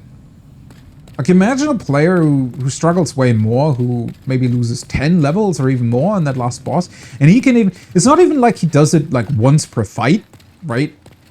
He can just... It's a normal attack that he can do. So, as long as you survive, he can just do it again. That's pretty crazy. And yeah, they just take away your ability to level up. Unless it... But who else would be able to do it? The question is, I have a bunch of souls. Do I wanna risk? Because I mean, in theory, I have so many...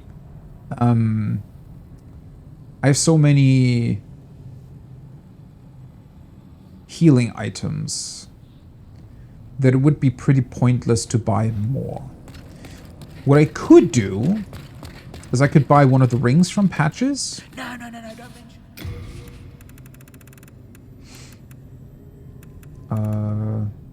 Well, I do have that. The other one. Fragrant ring. I could theoretically buy this. At least that way I'd have it, right?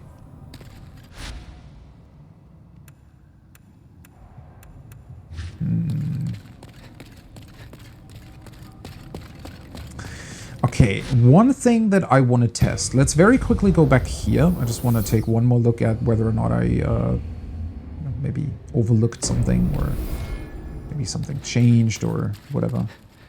Why do I appear here? That's a very random place instead of right next to the archstone, right? I guess it's the place with the well, it's not really a screenshot, but the image is taken from. There's nothing here. It's just an empty room. Yeah, honestly, the one thing I definitely want to do is I want to go back to where the red knight was. And I want to see...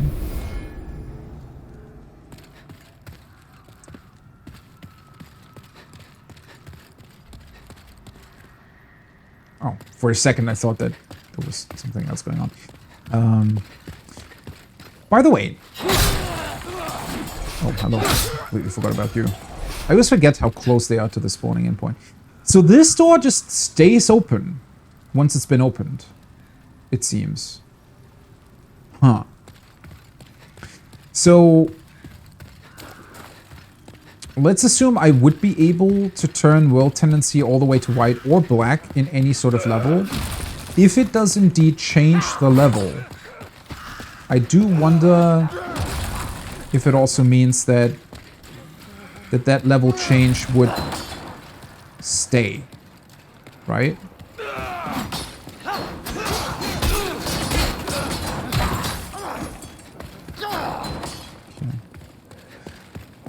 Oh, I don't want to fight these guys.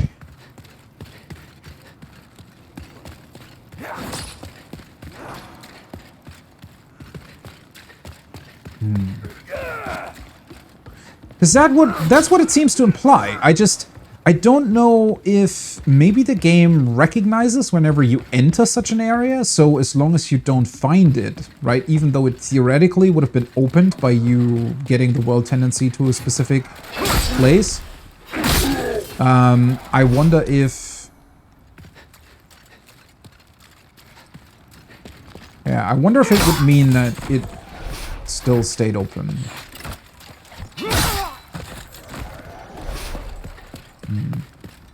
Or whether or not that is a specific follow-up thing to me entering it once. So many mysteries still. It's really, really interesting. Who the hell are you?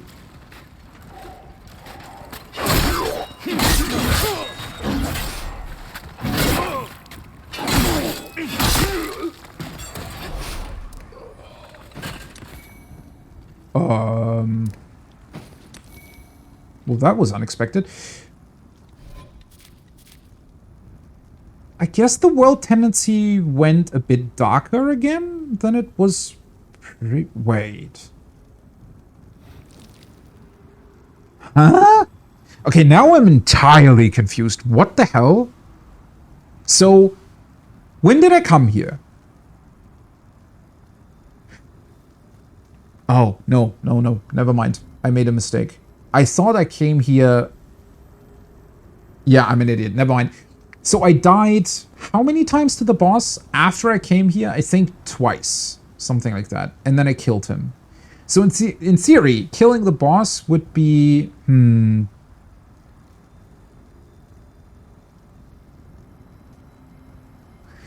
Isn't that still incredibly weird, though?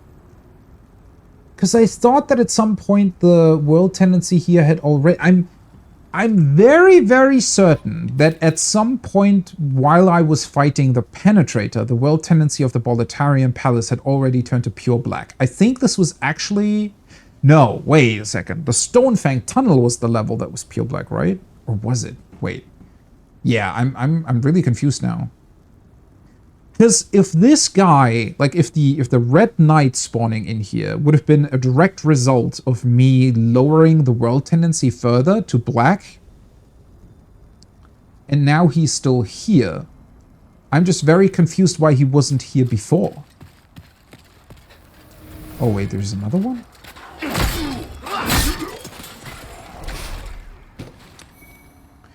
Or are they here because I grabbed the sword? Maybe it has something to do with me opening the door. That could also be it. Hey, buddy. Really? The one person that seems incredibly strong and that is directly tied to the last boss does not have any additional things to say?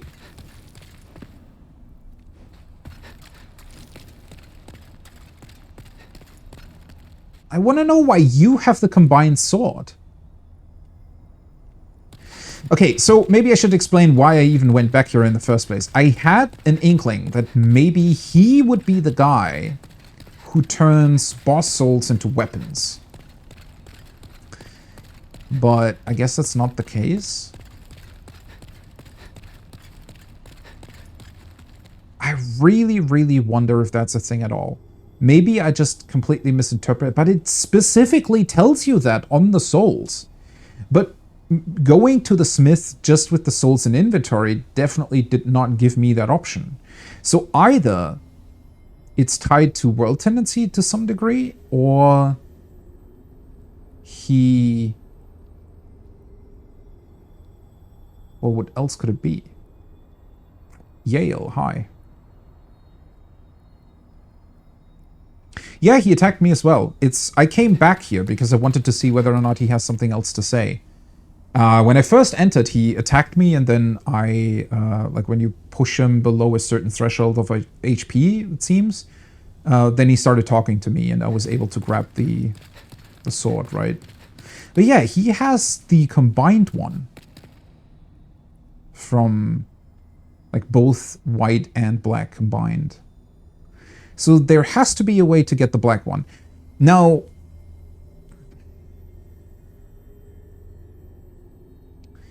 I wonder if it's a random drop.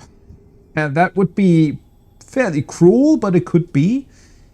Because maybe I got the penetrator sword, right, from that boss. Maybe that's also not guaranteed. Maybe the bosses can just drop their stuff. But yeah, that's why I came back here. I thought that, well, first of all, I thought that he would have a voice line or something. Because he mentions that he was... Wait, what did he say? Like the previous king or something, right? Or the old king. That's why he wants to test you, and that's why he then freely offers you the white sword version. So I thought that he would at least acknowledge me defeating the king, but I guess he doesn't care? Very mysterious. Yeah, I had kind of hoped, although I knew that my my hope wasn't really, founded in anything. I had kind of hoped that maybe he would be the guy that can turn boss souls into weapons, but I guess it must be the smith, but I'm missing the trigger to do that? Or something? That's very strange. Oh yeah, I appreciate that. I don't want to know, but there's so many cool secrets in this game, and I keep thinking about it, and I don't really have... It's very, very difficult to come up with a, I guess, reasonable explanation for it. I assume that it might have to do something with world tendency, though, because that's... Right, that's the one thing that does seem to influence quite a bit. And obviously I haven't gotten neither black nor white world tendency in most of the worlds. I've gotten black in some of them, but... oh, right, I left them alive. Oh, well, we'll just run back through.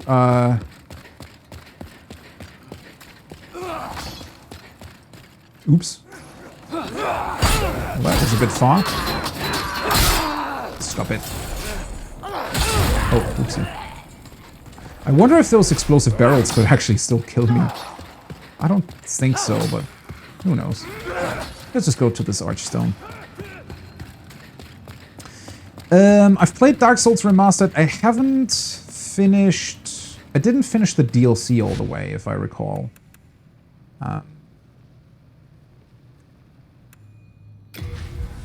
But yeah, I've played it.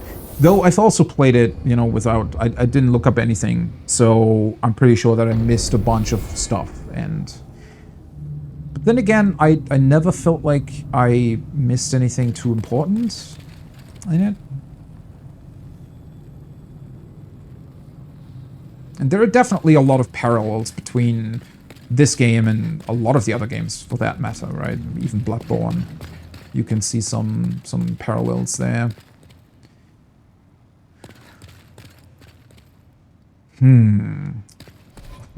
Well, now I'm still running around with a bunch of souls. I would really like to level up, but I have absolutely no idea if the Maiden at some point will still let me, or if I should just get rid of my souls. I mean, I guess it overall doesn't really matter. My level's fine. I just need to do something with the souls. I could buy... Is there anything else expensive that I could still buy? Definitely the ring from Patches, obviously. That's 60k. I guess in Latria's prison, I could, in theory, go back to that, to the woman that was sitting in the prison cell. She was selling another ring, but I think that was like 50k as well, so I could only buy one of them. Other than that, there really isn't much that I could buy. The other smith doesn't sell anything directly, and I don't really want to run back to any of the other merchants at this point. Yeah, I don't really care about these levels.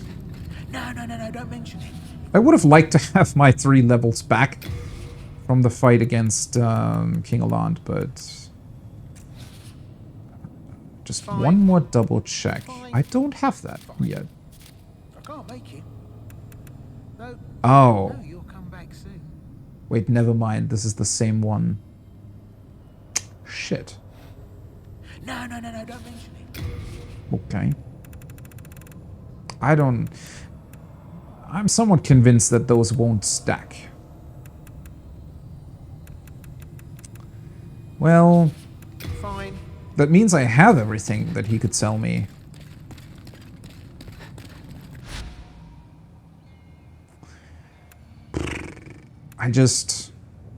The problem is, I think at this point it's very unlikely that I'm gonna be able to discover by myself any more, you know, substantial secrets. Because I'd imagine that if there is an NPC that can turn boss souls into weapons, it might also cost additional souls. So if I wanted to do that, that would be a good way to spend the souls that I have now. I guess I can talk to... I should have grabbed one of the souls, huh?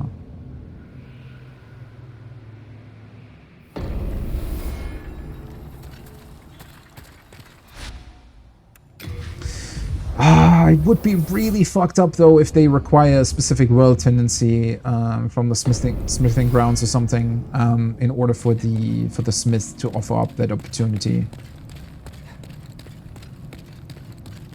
I was worried sick. I don't know. Let's grab. So this is for upgrading, right? Let's grab it anyways. I wanna see something else. Grey Demon. False King. But yeah, this does not turn into either a miracle or magic, right?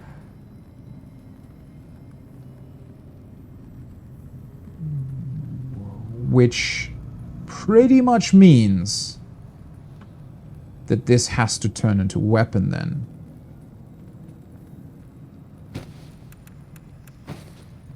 God, I'm gonna be... I feel like this is gonna be one of those things where after I've played through the game, you know, and I look it up, it's probably gonna be something that I just for some reason overlooked or didn't look back. Sometimes, especially with FromSoft's games, there are certain things where you sometimes have to talk to NPCs like a specific number of times. Typically, I do try to exhaust every sort of dialogue option and whatnot that exists, but there have been instances where even though I was very, very thorough with everything and felt like I really, you know, I looked at everything, I looked at all the possible options and dialogue options and everything else, and for some reason, I still missed the one thing that, I don't know, unlocked something simply because I thought I had exhausted everything, because I talked to somebody for so long and I got like repeated dialogue, but there was one specific instance of talking to another NPC first and then to the guy or something like that. Could be a blacksmith. Which I don't have any problem with. I think that's what makes these secrets so cool to discover, right? The highest grade of all is a pure ore that shines in utter brilliance. A spirit force that delights the eyes. The highest grade. Okay, he doesn't say anything else.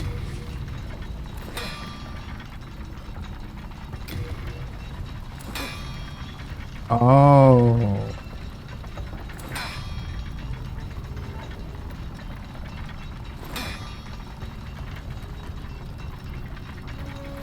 Okay.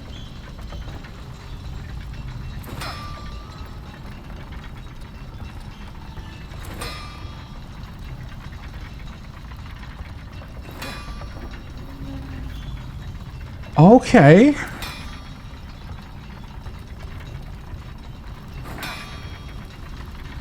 So the False King Demon Soul does not turn into the black version of the sword, I guess. I mean, that's...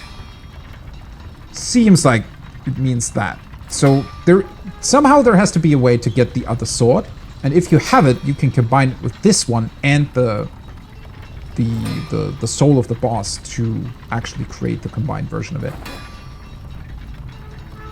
And this requires 12 magic. Interesting. I find it very interesting that they gave these swords specific requirements, because the special sword that you need in the Shrine of Storms does not have any requirements. You can always use it, whereas this one does. And I feel like, I mean, it's fine that it has requirements, but I feel like it would have made more sense if it had the same attribute requirements for all attributes, right, across the board. Old symbol of the King of Boletaria. The shape of this blade unites both Soul Brand and Demon Brand as one. Even Boletarian royal family legend scarcely mentions its origins, but it is believed that a malicious force left it behind in this world, along with the Old One.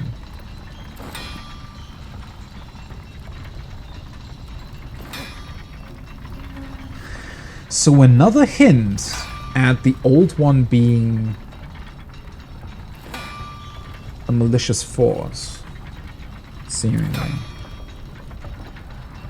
Because the intro cutscene makes it seem as if he's just sort of a force of nature, something that was always there. But now it seems as if the Old One most certainly is the reason. Well, it is the reason for the demons. I guess that much was always clear, but it's also... it's not a neutral being, right? That just was misused, or its powers were misused, or somebody wanted to use it for his own gain or whatever.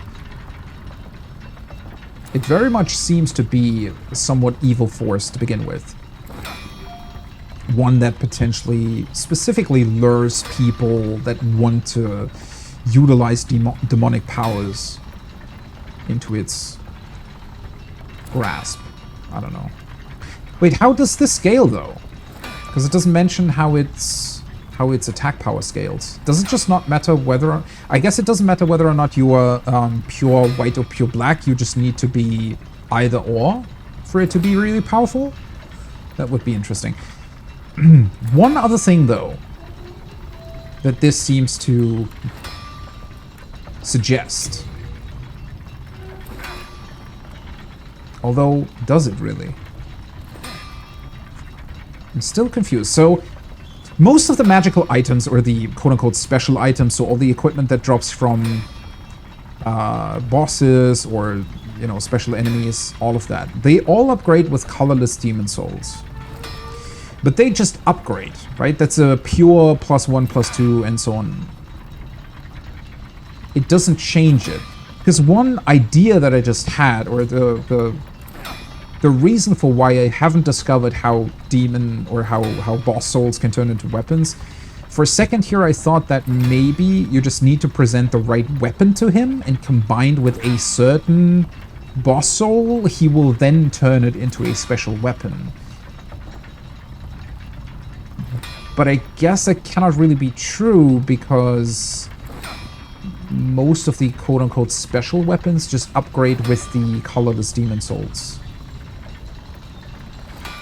Unless, although that would be really crazy, what you need to do is, because the the normal weapons you need to upgrade first with the normal stones, and then you can make them into, so they already need to be at like, I think it was +2 or something, before you can then change them into the strength or dex-based versions, right? So maybe that's a thing. Maybe, for example, for the penetrator weapon, you need to put in, I don't know, 4 colorless demon souls first, and then the last stage will require the boss soul, and it will turn it into a special version of it with another added effect or something. That would be a pretty crazy upgrade path, though. The thing with all of these is, as soon as you know how it works, it's not that crazy anymore, right? Because the individual things aren't necessarily difficult to get, but discovering this on your own just feels... Well, difficult's the wrong word, but even for the colorless demon souls, it requires you to trade with a crow, which then means that you have to go into the Shrine of Storms, you have to get to the crow, place the item on the ground, get back to the Nexus, then go back there multiple times, and even if you discover the right trait, you'd still need to do it multiple times to even upgrade the weapon further, which also would require you to even have items to trade in the first place, and then it's still, you know, it would be at the very end of the upgrade path. I don't know, a lot of this just seems very obscure. And then at the end, I'm still not even sure if a fully upgraded penetrator sword, for example, would be that much better than my normal short sword +10. And, you know, well, I guess this weapon that I'm currently using was also somewhat difficult to get, but at least the game hinted at it, and it gave you the key. And that was sort of a, well, yeah, it was a big hint.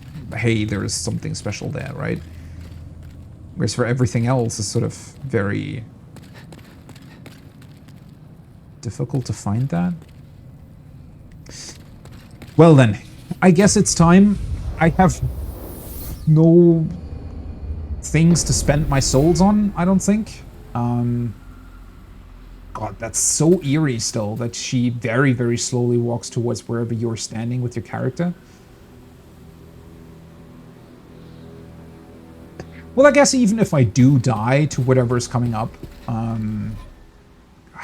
I should be able to just grab my souls back, right? Because I don't think there are any...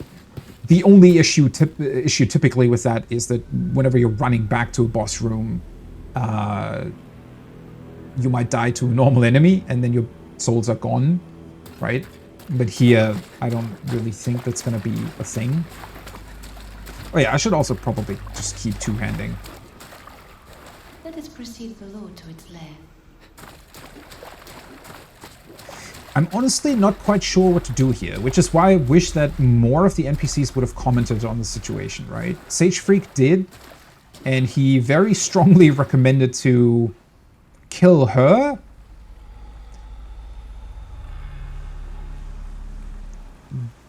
But he also said something that made it seem that that would mean we would become the old one, or at least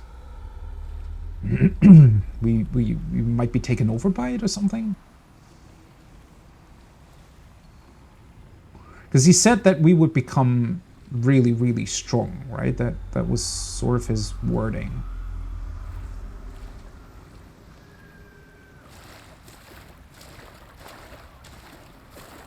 Well, maybe she will give us more insight on that. Oh God, why is this so dark?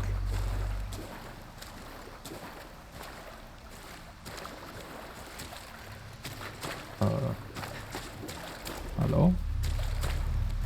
Do I need to wait for her to come in here, or do I need to... Okay, there we go.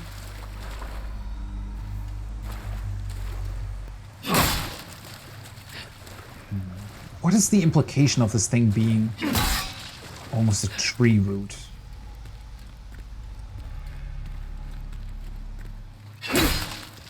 Then they make you cut You have been chosen by the Old One. Oh, that's a cool Will voice you effect. seek the everlasting demon souls? Or has the monumental blinded you? Whatever your choice, you are our first visitor. May you be welcome here. First visitor? Really? The monumental blinded me? It's actually not that easy to, like, see through who wants what here.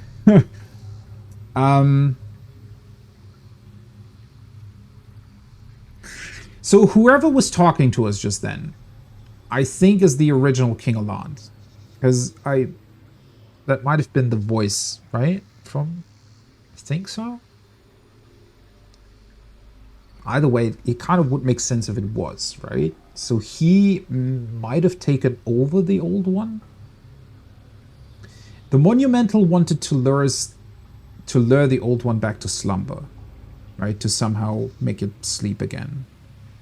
The Old One itself seemingly doesn't want that, and Sage Frigg wants us to kill the Maiden. So are those 3 different options and not 2?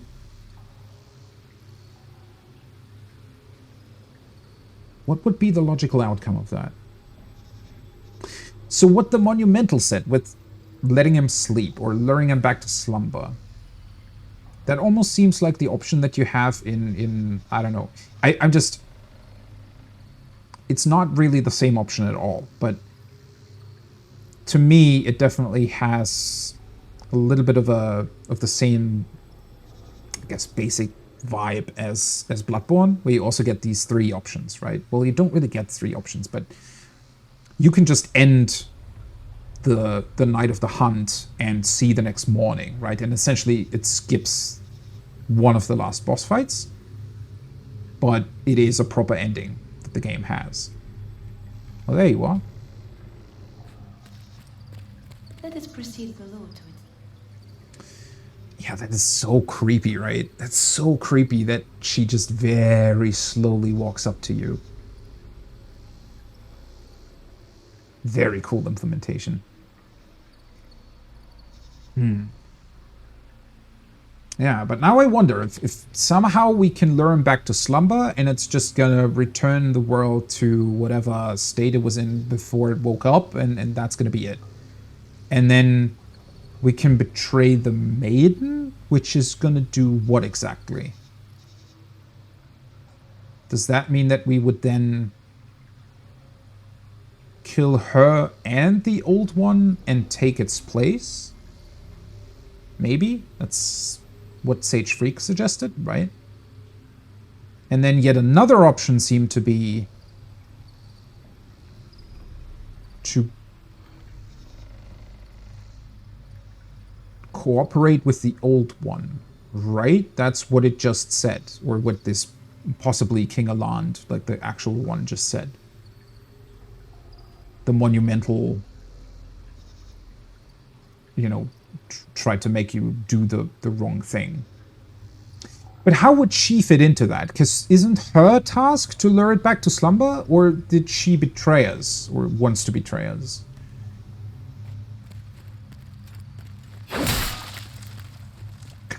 This is all... No matter how you look at it, it all seems quite convoluted. I don't know. Okay, so there is a fog gate here. If I wanted to kill her, I guess you just need to do that.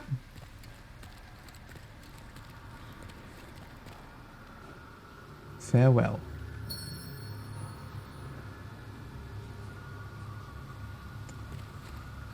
So I'm pretty sure if I enter the fog, it's just going to start the last boss fight. And And what Sage Freak suggested was killing the Maiden, right? Does she not follow up here? Where did you go? Oh, there you are. Maybe she was just stuck. I wonder if it's just going to start the fight immediately, or if there's going to be some sort of other interaction there. Surely you have seen for yourself the pain and suffering that fills this world. But God is merciful, and so created the Old One, a poison to the poison. What the fuck is this? The Old One will feed upon our souls and put an end to this tragedy. Ooh, okay. What the fuck is this? Okay, he seems to be, like, completely corrupted or something, right? So he says that the Old One was created to end the suffering of the world? It's essentially what he said, right? Yeah, this is not really supposed to be a challenge. And this is probably also not the last fight, I'd imagine. I wonder if you can choose not to kill him. Actually, wait. Oh. What the fuck? Wait, I can just walk through, I think.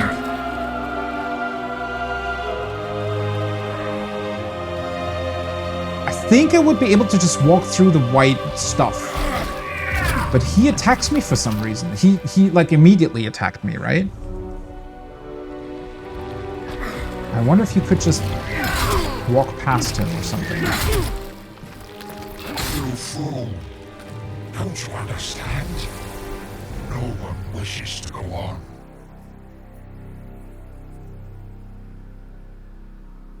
No one wishes to go on. Oh.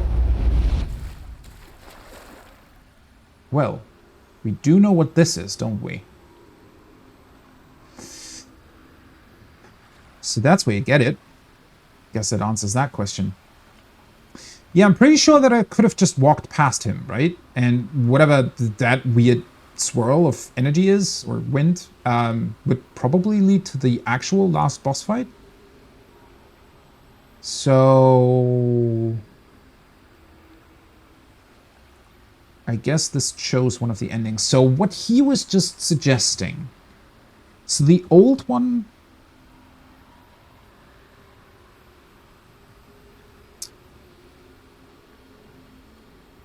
seemingly was placed with malevolent intent, and its purpose was to end the suffering of an already suffering world? Is that what he suggested?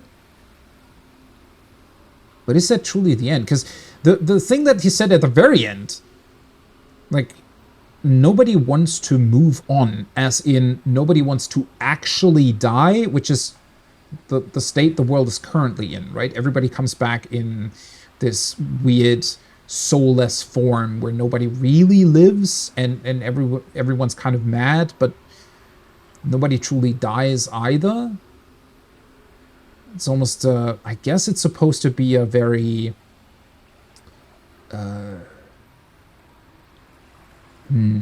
sort of frozen state, right? Where nothing really moves on. There's no, time's not really passing anymore. Everybody just awkwardly gives in to their fate. Although, how would that be connected to my earlier assumptions about the fog?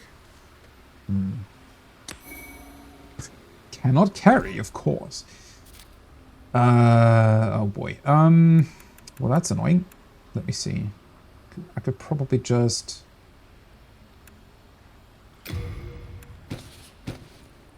send these to storage. Oh, I always forget that.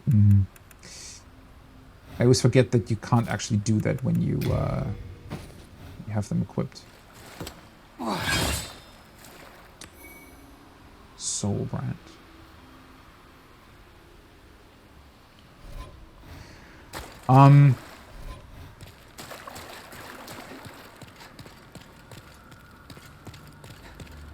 cannot go back, though. So... Because I was going to say, it would have been cool if I now had the ability to combine the swords, make the ultimate one, and use that against the last boss. But if it doesn't let us go back, then I guess I can't do that. Which, does that mean it's a New Game Plus weapon then? Blade that can cut the very soul held for generations by the Boletarian royal family, paired with its counterpart Demon Brand to form Northern Regalia. Since his coronation, the sword has never left King Alan's side, except for now. The closer the soul of the wielder is to a demon, the more powerful this blade becomes. No wonder it was chosen by old King Alan. So why did he leave his... He left it with his weird demonic mirror image, though. I don't even know what this thing was that I just dealt with. Weird slug-looking whatever. That clearly wasn't very powerful anymore. Wait, what's the requirement here? Oh, yeah, it's 12 magic. Interesting. 12 faith, 12 magic. So all the magical abilities, and that's what the sage hinted at, right? Freak.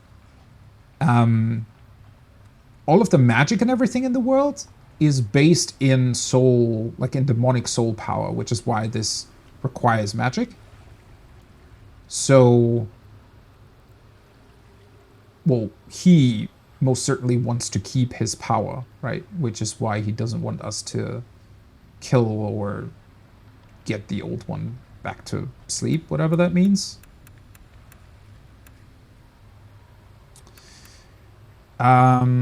Okay, it's so interesting though. So this has 120 physical attack, but it has a bonus of minus 120 because I'm at full white soul tendency, right? Or the character tendency. Yeah, so the bonus simply really is directly linked to your tendency. That's pretty cool. The magical component is there either way, though, I think, if you have the attribute requirement fulfilled. Okay. Well, now what? Can't go back. I guess I just move on. Oh. Well, now it gives me... Maybe I was wrong. Maybe I wouldn't have been able to go through there. Slayer of demons, go back above.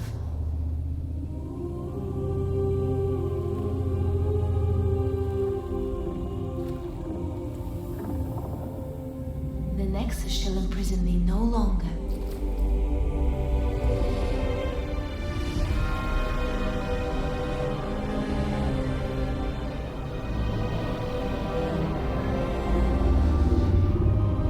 I shall lull the old one back to slumber.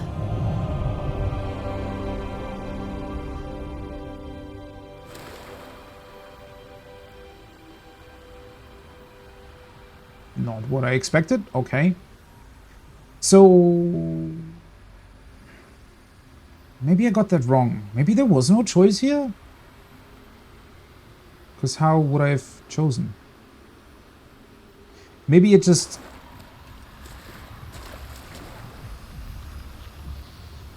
Pretty sure this is now where we could kill her, right? The old one and I shall slumber evermore, as it should be. Thou mayst go, be gone to thy world.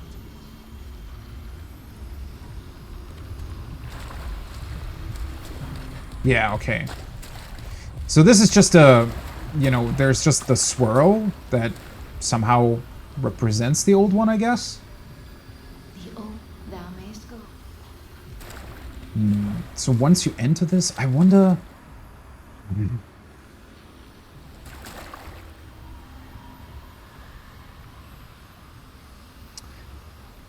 I'm confused at what else I could have done. I think you can kill her. That's obviously an option.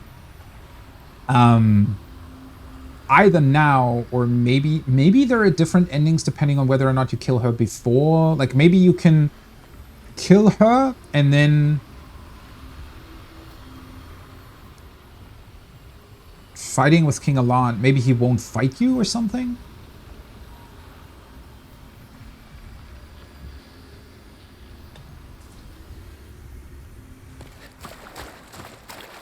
Either way, this seems...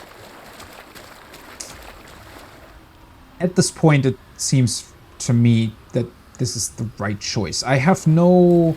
I don't think that she is entirely truthful. I think that she might be, you know, a... also some sort of demonic power. And technically, when you think about it, the old one now... So what kept it awake, I assume, was this thing that King Alan turned into, right? This weird, corrupted being that was here. That was probably what kept the old one awake. But luring it back to slumber certainly doesn't mean kill, right? So it's still going to be there, meaning that I guess anybody else could come here and corrupt it again, wake it up again.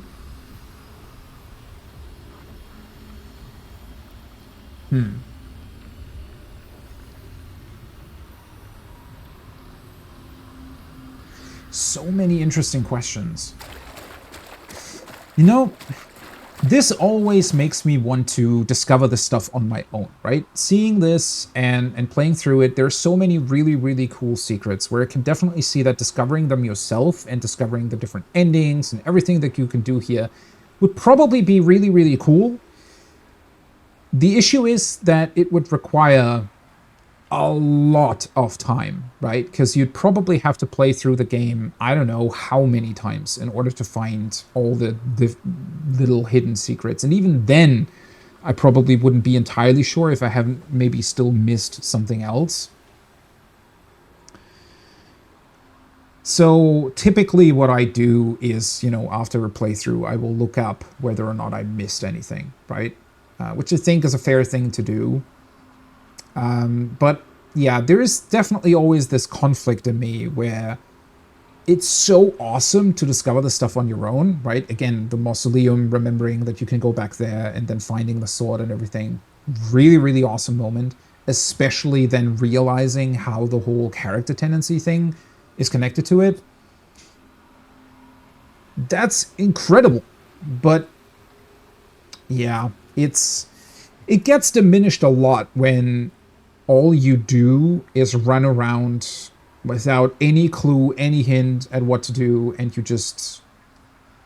Like the boss souls turning into weapons, right? I still have absolutely no idea how that would work.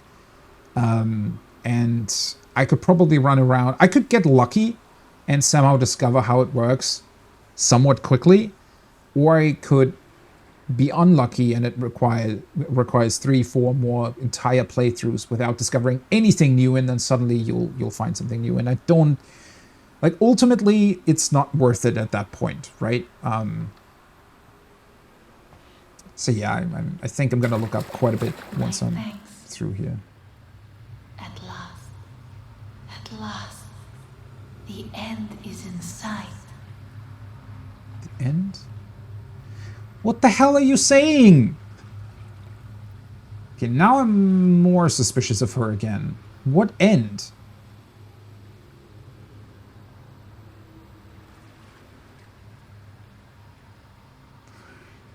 Or does it just mean that she also suffers, as long as the old one is still alive?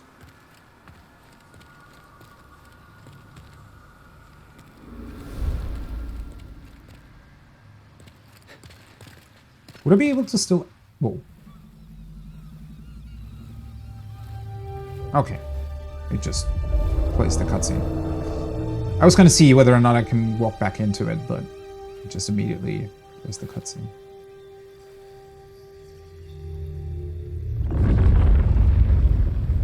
The Old One, along with the Maiden, was swept back into the lulling fog. Volataria was spared from the demons, but also lost its knowledge of the soul arts. The souls lost during the pandemonium were never retrieved.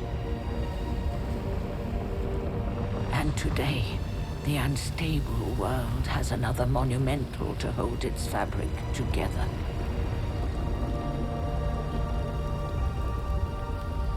brave new hero of unprecedented power.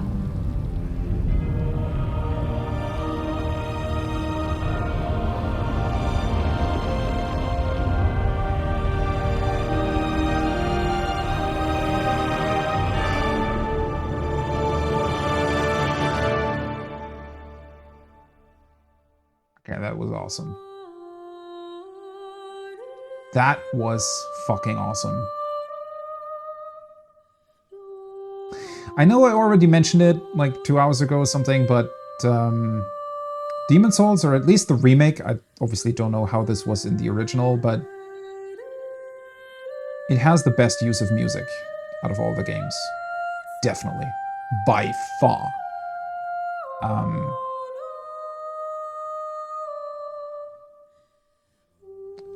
Although it does make me wish that they would do even more with that. Like, the cutscenes that they have are great, but it needs like 10 times as much, and then it would be like, put an actual really, really cool story in here with proper cutscenes, proper characters, right? Make it a fully fledged Witcher-like RPG, but keep the gameplay. Do you see that funny little cat on the tree? Like a picture of a cat? I wonder if that was a cat from one of the developers. Probably, right? We thank for this opportunity. Your iron will be some of the genesis of this genre from its slumber. Oh, I need to read that again at some point.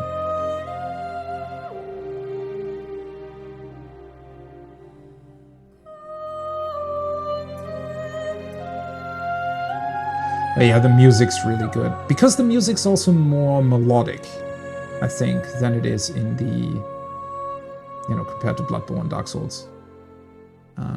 Even Elden Ring, most of the time. It almost feels a bit Lord of the Rings-like at points. Takeshi Kanji.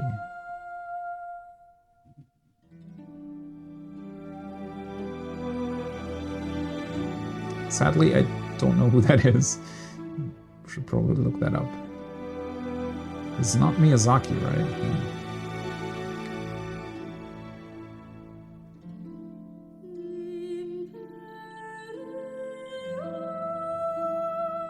Okay, probably a former employee of Bluepoint, I guess.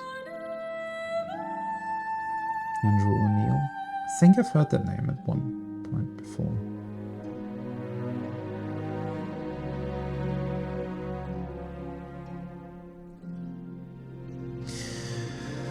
Yes, this was a really, really good game. It has its shortcomings, right? I think overall the boss fights are just not what we now expect out of them. But I think it also shows that these games did go into a bit of a weird direction over the years, with maybe a bit too much of a focus on boss fights. Which doesn't mean that exploration isn't good, right? It's incredible. No doubt about that, both in Bloodborne and Elden Ring, which are the two most recent examples. I always exclude Sekiro from that a little bit, because Sekiro definitely does a lot of stuff really, really well, and Sekiro from FromSoft's games in general is still my absolute favorite. Because I think it just fulfills its promise and its potential more than the other games do. But that being said,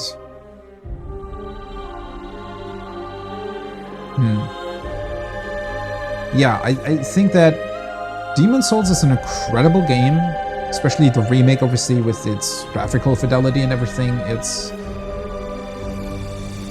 a bit sad that this game, I don't know if it's partly because of the PS5 not really being available at the start, and then until everybody finally had one, most people had already moved on, and so this game never really, the remake never really, I feel like, got the spotlight that it, I think, deserves. Which is a bit sad, but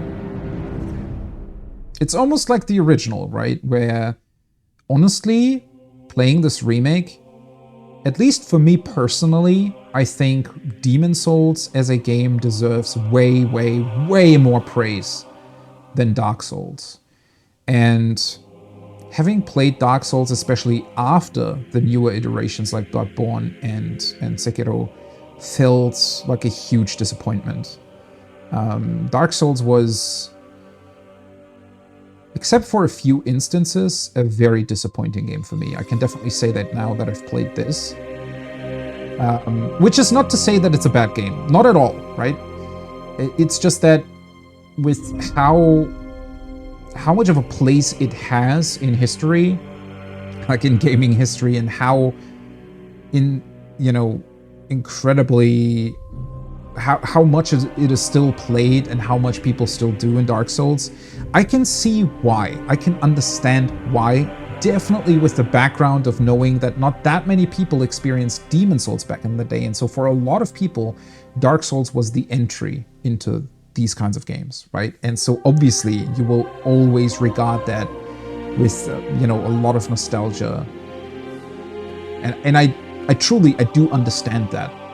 But looking back, right, trying to take those nostalgic glasses off, I think Demon Souls actually deserves way more praise. Because it does so many really, really cool things that sadly, as I mentioned repeatedly, they seem to have never really brought back or didn't innovate on at all. I felt like they, instead of innovating on them, they just took them away, right? Because they probably didn't know what to do with it, or they didn't really know, or maybe they also felt like it was too, it would have been too challenging or too complex or something like that, right? It wouldn't really be... Because that is also, sadly, a thing that repeatedly happens with a lot of games, actually, where I think Demon Souls, what makes it so special are these cool ideas, right? Taking your HP away after dying, being able to regain it by helping other people, having a very obscure world tendency mechanic. Those are the things that really make this game special.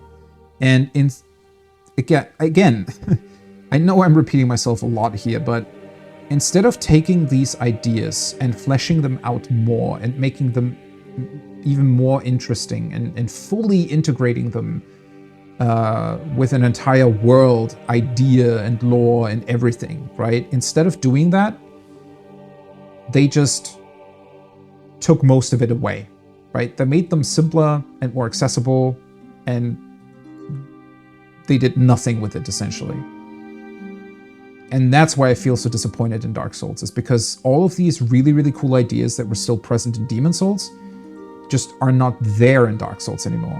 Dark Souls really just feels like a copy of Demon Souls with a less interesting world, especially with a world that just looks like absolute shit most of the time. The second half of Dark Souls is really bad. The boss fights are quite bad.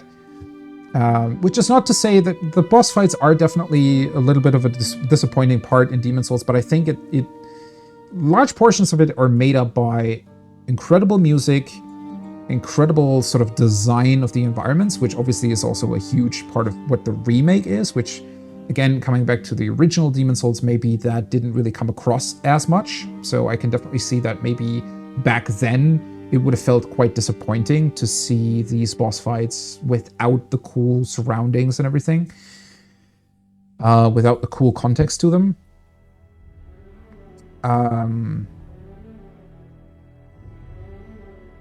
But the thing is, right, I do prefer these types of boss fights over the more challenging ones in Elden Ring, purely because there's actually something here, right? There's something to emotionally connect to,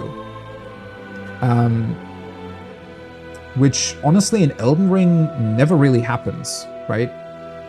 Most of the, I shouldn't say, like, obviously there are a few where it works better and a few where you actually know who you're fighting, but especially Estrella was the big one, but also King Aland. Even the Dragon God, I felt like Yeah, there are sort of more gimmicky fights. More often than not, they're not really difficult at all. Or quite simple in their structure. But at the same time, they are...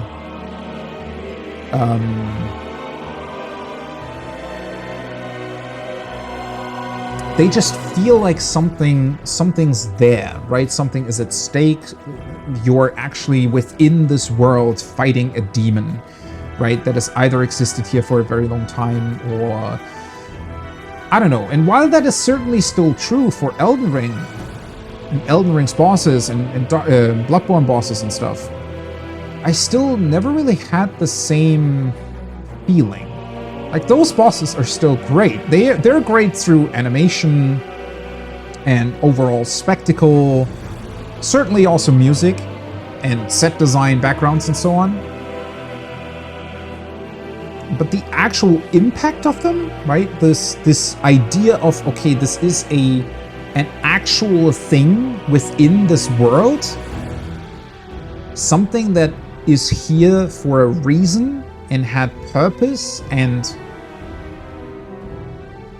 you know, exists here because it either came here or it was created here. It just felt more real for some reason. I can't even really explain why, but Demon's Souls certainly has more of a...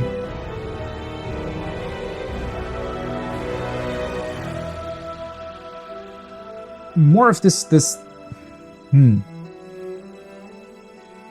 I don't know, something about the world just feels more tangible, more real, right? Whereas I think with the other games, more often than not, it feels more like a history book, almost like you're walking through, you know, you're walking through a world where something happened in the distant past, and you're just sort of retracing the steps of it. And well, it's a bit different in Bloodborne, but Bloodborne is also so... Bloodborne is still somewhat similar to that in that it... with the Night of the Hunt, it seems like that already happened multiple times, and you're just kind of going through the aftermath of it and, yeah, sweeping up the trash. It isn't really, you know, it's not really what I mean, but yeah. Whereas Demon's Souls somehow makes it seem like you're actually in there, right? Like you came to this land now that... Oh, wait, you still get her soul, even though I didn't kill her or anything? Interesting. Soul of the lost withdrawn from its vessel. Let strength be granted so the world might be mended. Soul of the lost withdrawn from its vessel. Let strength be granted so the world might be mended. So the world might be mended.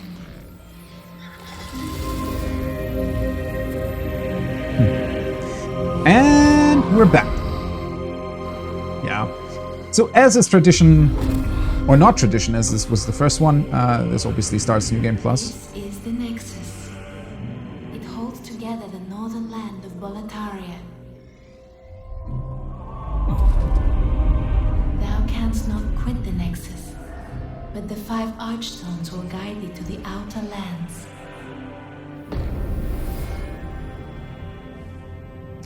And we're back. Cool. So we're back at the start of the game. Now I could, in theory, do more stuff, and I guess I can get my levels back. Where are you? Mrs. Maiden, or Miss Maiden?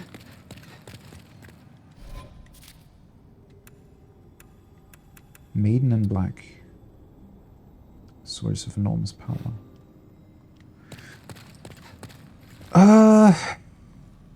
Is she not here at the start? Or am I just not... Am I blind? She might not be here right away. I think I might have to go into the first level and come back or something. Oh my, how has this happened? Has God abandoned us for King Alant, failing to show proper respect? Oh, Umbasa. Umbasa.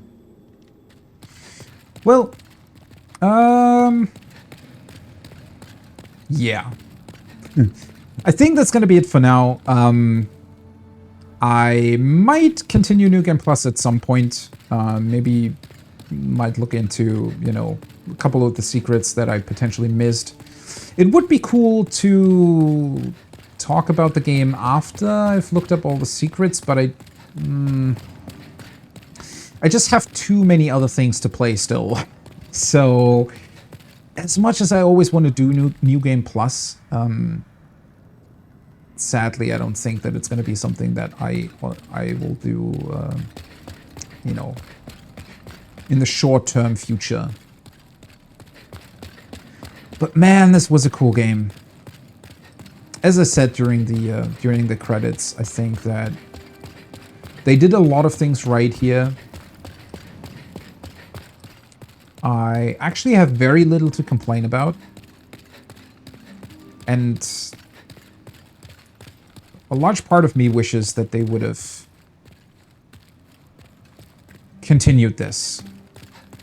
Or innovated on a lot of the mechanics that are present here more in their later games.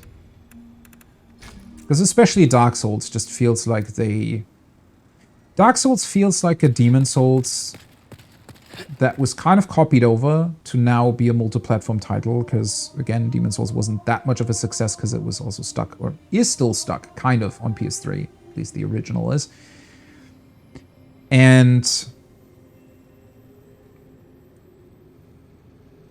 I think, in parts, realizing that they had a Western audience as well, they wanted to make Dark Souls more accessible. And so, instead of innovating on cool features and ideas that Demon Souls had, they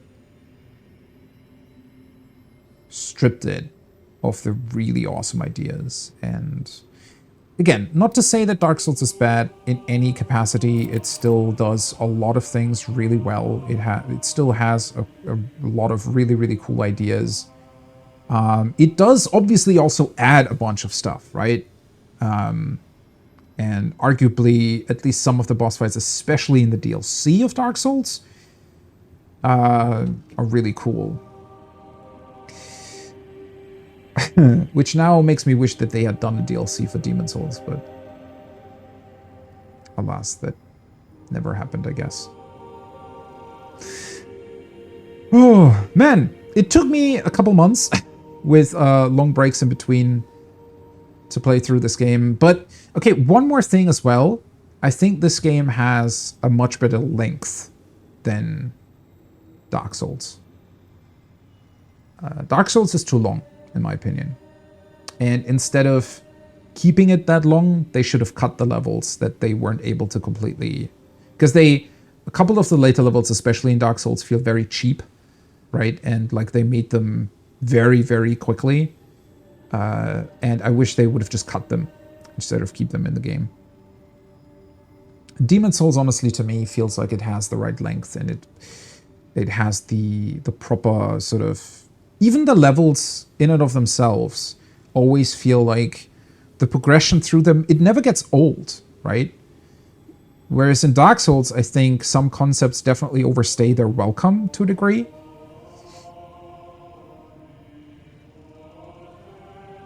Demon Souls keeps it fresh the entire time, which I think is a big accomplishment as well. To know, you know, how much to put into your game and not make it too long just for the sake of it being long. But yeah.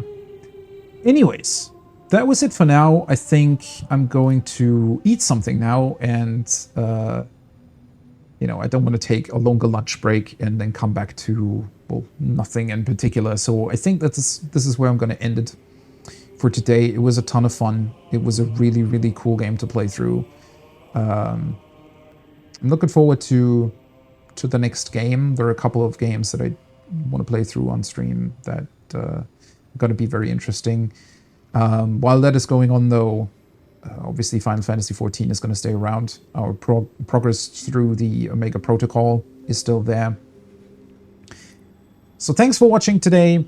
Thanks for chatting. Thanks for being here. It was absolutely awesome. I love this game and might come back to it at some point. I don't know. The secrets that I haven't discovered, definitely something that I would like to look at. That being said, I don't know how interesting a New Game Plus playthrough would be. And I'm not even talking about, you know, in terms of a stream, but just for myself. Because while discovering secrets would probably be really cool, or just, you know, looking them up and seeing what is there would be quite interesting, I think that the levels themselves would probably lose a lot of their magic if I went through them again, because most of them, I think, profit massively from just not knowing their layout and not knowing enemies and stuff. And I think, especially when you get into New Game Plus and you have an overpowered weapon, I think large parts of the, especially earlier stages and most levels and Archstones would be quite uninteresting to play through again, because most of the normal enemies really aren't that challenging, and there's only, you know, maybe 2 or 3 bosses that have, you know, an actual challenge attached to them. So yeah. Man, I'm really glad that I played through it. I thought it was a really, really cool end, and the music was incredible as well, especially towards the end there. Makes me wish they just would have way more cutscenes and almost be a bit more Lord of the Rings like. I know that's kind of maybe a selfish wish, right? That's something that I would enjoy. I think quite a few people maybe wouldn't really like that, but to me that would be pretty awesome. And especially looking at Sekiro, that did tell a much more fleshed out story, but still was, I think, held back by, I guess, how their engine handles events and NPCs and stuff. And how they kind of present a somewhat open world to you, in that you can kind of go where you want once you've unlocked all the different paths, right? It's quite difficult to then rearrange that world in a meaningful way, and make the player choose the right path and everything. If you don't want to make it entirely linear, which I thought was also holding back Sekiro a bunch in terms of environmental storytelling, with you know, changing around enemy placements and so on. Well, that's it. Again, thanks for watching. Thanks for being here and chatting.